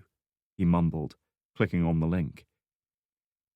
In the garage, Lamvik was fumbling with trembling hands to get his key in the ignition of the big Mitsubishi 4x4. However, panic-stricken haste made his task a great deal more difficult than it should have been, and the keys slipped from his grasp. Fuck! He hissed, bending down to retrieve them. Every second he delayed increased his chances of being caught. Snatching them off the floor, he sat up, then let out an involuntary gasp at the sight that confronted him. Anya was standing directly in front of the vehicle, her weapon trained on him. At such close range, she could hardly miss. Get out of the car, she instructed. Now! Oh, fuck, oh, fuck, oh, fuck, he groaned, reaching for the door and pushing it open. Please, I was only trying to... No sooner had he stepped out onto the concrete floor than she rounded the vehicle, gripped him by his T-shirt and hauled him forcefully back into the main part of the house, keeping the barrel of the weapon pressed against his head. As soon as they were in the living room, the weapon was withdrawn. He felt an instant of relief. Then suddenly something struck him on the back of the neck, sending lightning forks of pain radiating out through his body. A kick to the back of the left knee was enough to finish the job, and he went down with a cry of pain and terror. Struggling to see properly, he heard the sound of footsteps on the hardwood floor circling around in front of him, and managed to focus on Anya as she stalked into view. She had a gun in one hand and a knife in the other, and he didn't doubt for a second that she was prepared to use both weapons on him. "What have you done, Gregor?" she demanded, her voice flat and cold. Only her eyes revealed the anger she felt. "We were getting ready to leave. Why try to escape now?" He couldn't help what happened next. He felt a sudden surge of damp warmth between his legs, followed by the acrid stench of urine as it soaked into his jeans. Lamvik shook his head, realizing with a fleeting sense of shame that he was crying. "I didn't. I can't." She took a step forward. One booted foot shot out and planted itself firmly in his flabby abdomen, sending another wave of pain through him. He felt his stomach constrict as if tying itself in knots, and immediately doubled over as a stream of bile and vomit flew out of his mouth and over the expensive flooring. "Don't make me ask you again," she advised him, taking a step back. "Tell me what you have done." He sniffed, knowing what it would mean when he told her. "I set off the silent alarm. I'm sorry. I thought you were going to kill me." The sound of footsteps in the corridor announced the arrival of the third member of their group. Lamvik watched as Alex skidded to a stop at the room's threshold, staring open-mouthed at the scene that confronted him. "Anya, what the fuck? Stay out of this," she warned, rounding on him. "Your friend has betrayed us to the Norwegian police." Alex's eyes turned to Lamvik, who was still lying curled up on the floor. "Mate, tell me she's wrong." Lamvik said nothing, merely shook his head. Alex's eyes opened wide in shock as the truth sank in. "Gregor, what have you done? You fucking arsehole, we're almost finished!" Anya's attention was focused on the prisoner. "When did you do it?" "About 10 minutes ago." Her stern gaze wavered for a moment as a new threat manifested in her mind. Straight away she turned to her companion, pointing back towards the bedroom. "Get back to work, Alex. We're leaving as soon as you have the file," she said, striding forward and hauling Lamvik to his feet. It was no easy task given his sizable frame. "I'll take care of this." Alex hesitated, his eyes flitting between the woman and his friend, hurt and cowering in terror. "You can't kill him," he pleaded, perhaps sensing her intentions. "He's an arsehole, but he doesn't deserve to die for this." "You won't," she promised. "Now go! Hurry!" Alex was just turning towards the hallway when a sudden noise overhead caught his attention. A loud, rhythmic beating, accompanied by the high-pitched whine of aircraft engines. His gaze drawn to the open expanse of lake beyond the living room's full-length windows, Alex stared in silence as a helicopter suddenly descended into view, its blades scything the air, the downwash from the main rotors whipping up a storm of wind and spray in the calm waters. He hadn't even been aware of the helicopter's noise until it was almost upon them, and now here it was not more than 50 yards away. The sliding door fixed into the side of the aircraft was open, and he could see movement inside. He caught a glimpse of something long and gleaming angling towards them, followed by a sudden flash, as if a camera had just taken a snap. "Get down!" Anya shouted. The tinkle of shattered glass was followed by a curious wet crunch, reminding him of an egg breaking. He felt something warm splash his cheek, and out of the corner of his eye spotted a sudden spray of red that seemed to coat the room. Failing to comprehend what he was seeing, Alex looked over as Lamvik slumped to the floor, falling like a puppet whose strings had just been cut. But he didn't look like the Lamvik he remembered. He seemed to be missing most of his head, exposing broken skull and the delicate organ that was supposed to be contained within. The blood-soaked remains of his blonde ponytail hung loose from a piece of bone and skin that had almost detached. His mind couldn't process it, but his body was already starting to react. He could feel his heart pounding, could hear the blood rushing in his ears. Anya was yelling something. He could hear the reverberation of her voice even if he couldn't focus on the words. As if in a trance, Alex looked up from Lamvik's body just as Anya launched herself at him, tackling him around the midsection like a rugby player. They fell and landed hard, the impact knocking the wind from his lungs and pressing agonizingly against his already bruised ribs. The polished hardwood floor presented almost no friction against their lateral movement, and they slid several yards before finally coming to a halt in the corridor beyond. At the same time, more shots tore through the house, shattering windows and slamming into the wall opposite. The wall-mounted television disintegrated in a shower of broken plastic and shattered electrical components, followed a moment later by one of the kitchen cupboards. "Alex, are you hurt?" Anya asked, her face mere inches from his. He didn't respond. He was staring around the corner at the pool of blood and brain matter that was slowly spreading out from the remains of his friend's head. "Alex, look at me!" Anya shouted, forcefully turning his face towards her. "I'm sorry for your friend, but I need you to focus or we both die here." Finally, his mind seemed to emerge from the dull shock that had numbed him for the past few seconds. "The police just murdered him. Why?" "It's not the police. It's the agency," she said, drawing the automatic from her jeans. "They must have intercepted police communications." Backing up against the wall, she leaned out just far enough to survey the area beyond the shattered living room windows.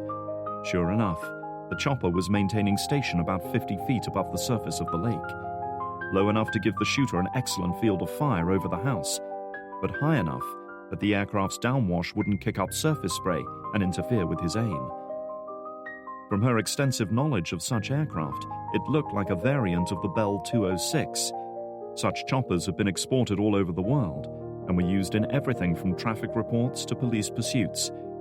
It was a civilian rather than a military aircraft, with no armor belt or inbuilt weapon systems, but it was a perfect vehicle for moving an agency strike team around without attracting attention. Her USP pistol was useless against such a target. Even without armor protection, the chopper was still well beyond the effective range of the automatic, and the minute she exposed herself, she'd be under fire from what sounded like a Barrett .50 caliber rifle. Such a gun was designed to take out armored vehicles, never mind the fragile human bodies inside them. As if to remind her of this fact, the gunner perched in the chopper's doorway opened fire again, forcing Anya to duck behind cover as another heavy caliber shell slammed into the wall mere inches away. Guessing his intentions, she flattened herself on the floor as a second round punched right through the retaining wall above her, followed by a third and a fourth. He was working his way methodically along the wall in case she was foolish enough to think it offered any protection. "They have us covered," she said, wiping concrete dust from her eyes. "We can't escape." "We could wait them out," Alex suggested. "They can't stay up there forever." The woman shook her head. "The chopper is there to keep us pinned down. Ground teams will be moving in to surround the building."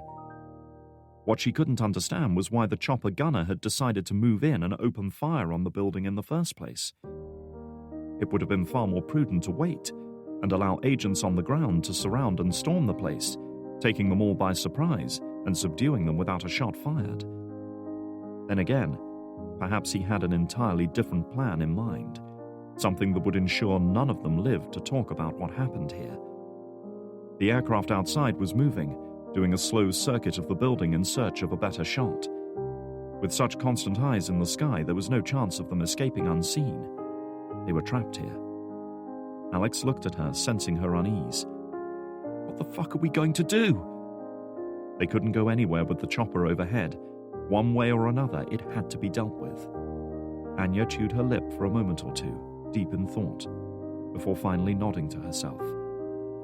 "Does Landvik keep any weapons in the house?" Alex closed his eyes, focusing his razor-sharp memory on his one previous visit to this house. Gregor's father was an outdoors type, very much into 4x4s, mountain biking, and above all, hunting. He used to pride himself on the freezer full of elk meat that he'd killed, cleaned and gutted himself, as if the ability to point a gun and shoot somehow made him more of a man. Regardless, though, he made sure to keep the tool of this particular trade within his home, and had even shown it to Alex on one occasion. "There used to be a hunting rifle under the stairs," he said, though he had no idea if it was still there. It's the only gun I know of here. All right, get to the computer. Retrieve the files. Without hesitation, she turned the automatic around and thrust it into his hand. Shoot anyone you see who isn't me. Alex swallowed, staring at the weapon as if it might explode in his hands. I've never fired a gun in my life. He saw a fleeting look of disappointment in her eyes. There is a round in the chamber. Just grip it tight, point and shoot. Don't hesitate. That's all you have to do. Reaching out, she laid a hand on his shoulder. You can do this, Alex. Saying nothing further, she jumped to her feet and took off down the corridor, leaving him alone. 50 feet above, Jason Hawkins surveyed the big lakeside house through his magnified sniper's scope. The Barrett M82 automatic rifle in his arms was a leaden weight that few men could easily have maneuvered in such close confines, never mind used effectively. But years of intense training and experience had endowed him with a strength and skill that was almost unmatched. He held the weapon steady, his face a mark of calm self-control that hid the conflicted emotions vying for dominance within him. He'd felt a momentary surge of excitement and anticipation at seeing Anya again, at having her in his crosshairs, and knowing he had the power to put her down. Only her quick reflexes and the stupid fat bastard who had inadvertently acted as a human shield had saved her life. She was still alive, and somewhere inside the house, though he was confident she couldn't escape without being seen. As well as this chopper and the ground team surrounding the house, he could also call upon a remote-controlled drone aircraft that had been tasked to the operation. Orbiting high overhead, unseen and unheard, its thermal imaging cameras were covering the entire area. Even Anya couldn't compete with the technology arrayed against her. He had her, and one way or another, he would take her down. There would be no arrest this time, no handing her over to a foreign government only to see her escape later. Hawkins was out to finish what he'd started 6 years earlier. Bring us around to the southwest side, he said, indicating to the pilot that he wanted to switch position, then quickly changed frequency to broadcast a message to his ground teams. Alpha to all units. Tango's confirmed on site. Hold the perimeter and don't let anyone leave. His radio headset crackled. Alpha? Who's shooting? A female and very pissed-off voice demanded. We're in position. Let us move in. Hawkins gritted his teeth. Mitchell, the woman who was rapidly becoming a pain in his ass. A pain he wasn't prepared to tolerate much longer. She questioned too much, thought too much, saw too clearly. People like that were liabilities he could ill afford. Negative, Charlie, he replied tersely. Hold position. We have armed tangos inside. Copy that. Her own reply was equally hostile, that even she knew better than to start an argument in the middle of an operation. Standing by. Spotting a sudden movement in one of the bedrooms overlooking the lake, Hawkins adjusted his aim, focusing in on the window. A curtain had been drawn to hide the interior from view, but the thin fabric could do little to disguise the heat emitted by a human body, heat that his thermal imaging scope was perfectly capable of detecting. Pressing his eye to the scope, he could make out the flickering glow of a computer or TV screen, and the red outline of a figure leaning over it. Yates. It would be the last mistake he ever made. I have a tango, he called out. Hold us steady. Tensing up, he took aim and pulled the trigger. Alex was just leaning over the computer to check the download progress when he paused. The engine noise of the chopper outside had changed note, as if the pilot had made some correction to his course. He wasn't circling the building anymore in search of a target. He'd stopped. He'd found his target. But who? Anya was too clever to expose herself, and Lanthik was already dead. That only left. Reacting on nothing more than gut instinct, Alex threw himself to the floor, just as something punched its way through the window, tearing a hole in the curtain and impacting the computer he'd just been standing over. "Shit!" he cried out, curling into a ball as sparks and fragments of broken plastic and metal flew outward from the ruined machine. Keeping his belly flat against the floor, he crawled backwards towards the hallway, even as more shots tore through the window, destroying what was left of Lanthik's workstation, and the files he'd been in the midst of downloading. Tango in the upper bedroom, Hawkins reported. Possible kill. It was hard to tell what had happened in there, given the sudden thermal bloom as a stray round destroyed whatever electrical equipment had been running. All he knew for sure was that the figure he'd been aiming at had fallen from sight. No sooner had he spoken than another voice cut into the radio conversation. "Overlord has movement in the building, first floor window." Overlord was the call sign for the Reaper drone. Larger, faster, and capable of flying higher than the Predator it was slowly replacing, the Reaper was the ultimate in pilotless aircraft. Its thermal imaging cameras could pick out even the smallest movement, making it impossible to escape. Some, like the one watching over them today, were even coated in radar-absorbing material, allowing them to operate in foreign airspace undetected. Hawkins's eye was back behind the scope in a heartbeat, muscles bunching and straining as he brought the cumbersome weapon to bear on a new target. He was a moment too late.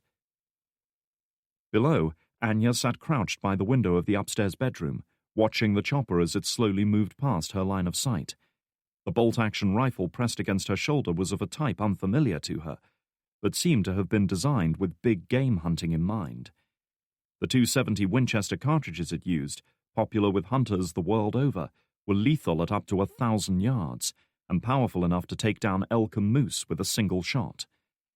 It was just as well, because her chosen prey was almost 40 feet long and weighed over 2,000 pounds. Sighting the chopper, she adjusted her aim upward to the engine housing and the delicate mechanical systems contained within. She would have preferred to take out the gunner, but the chopper itself was likely fitted with thermal imaging equipment that was being used to direct ground units to their position. One way or another, she needed to put it out of action. Taking first pressure on the trigger, she relaxed her arms slightly in preparation for the recoil, exhaled, and fired.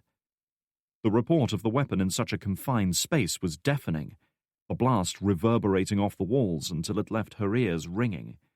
She let out an involuntary grunt as the weapon slammed back into her shoulder with enough force to leave bruises, the foresight jumping upward despite her efforts to hold the weapon still.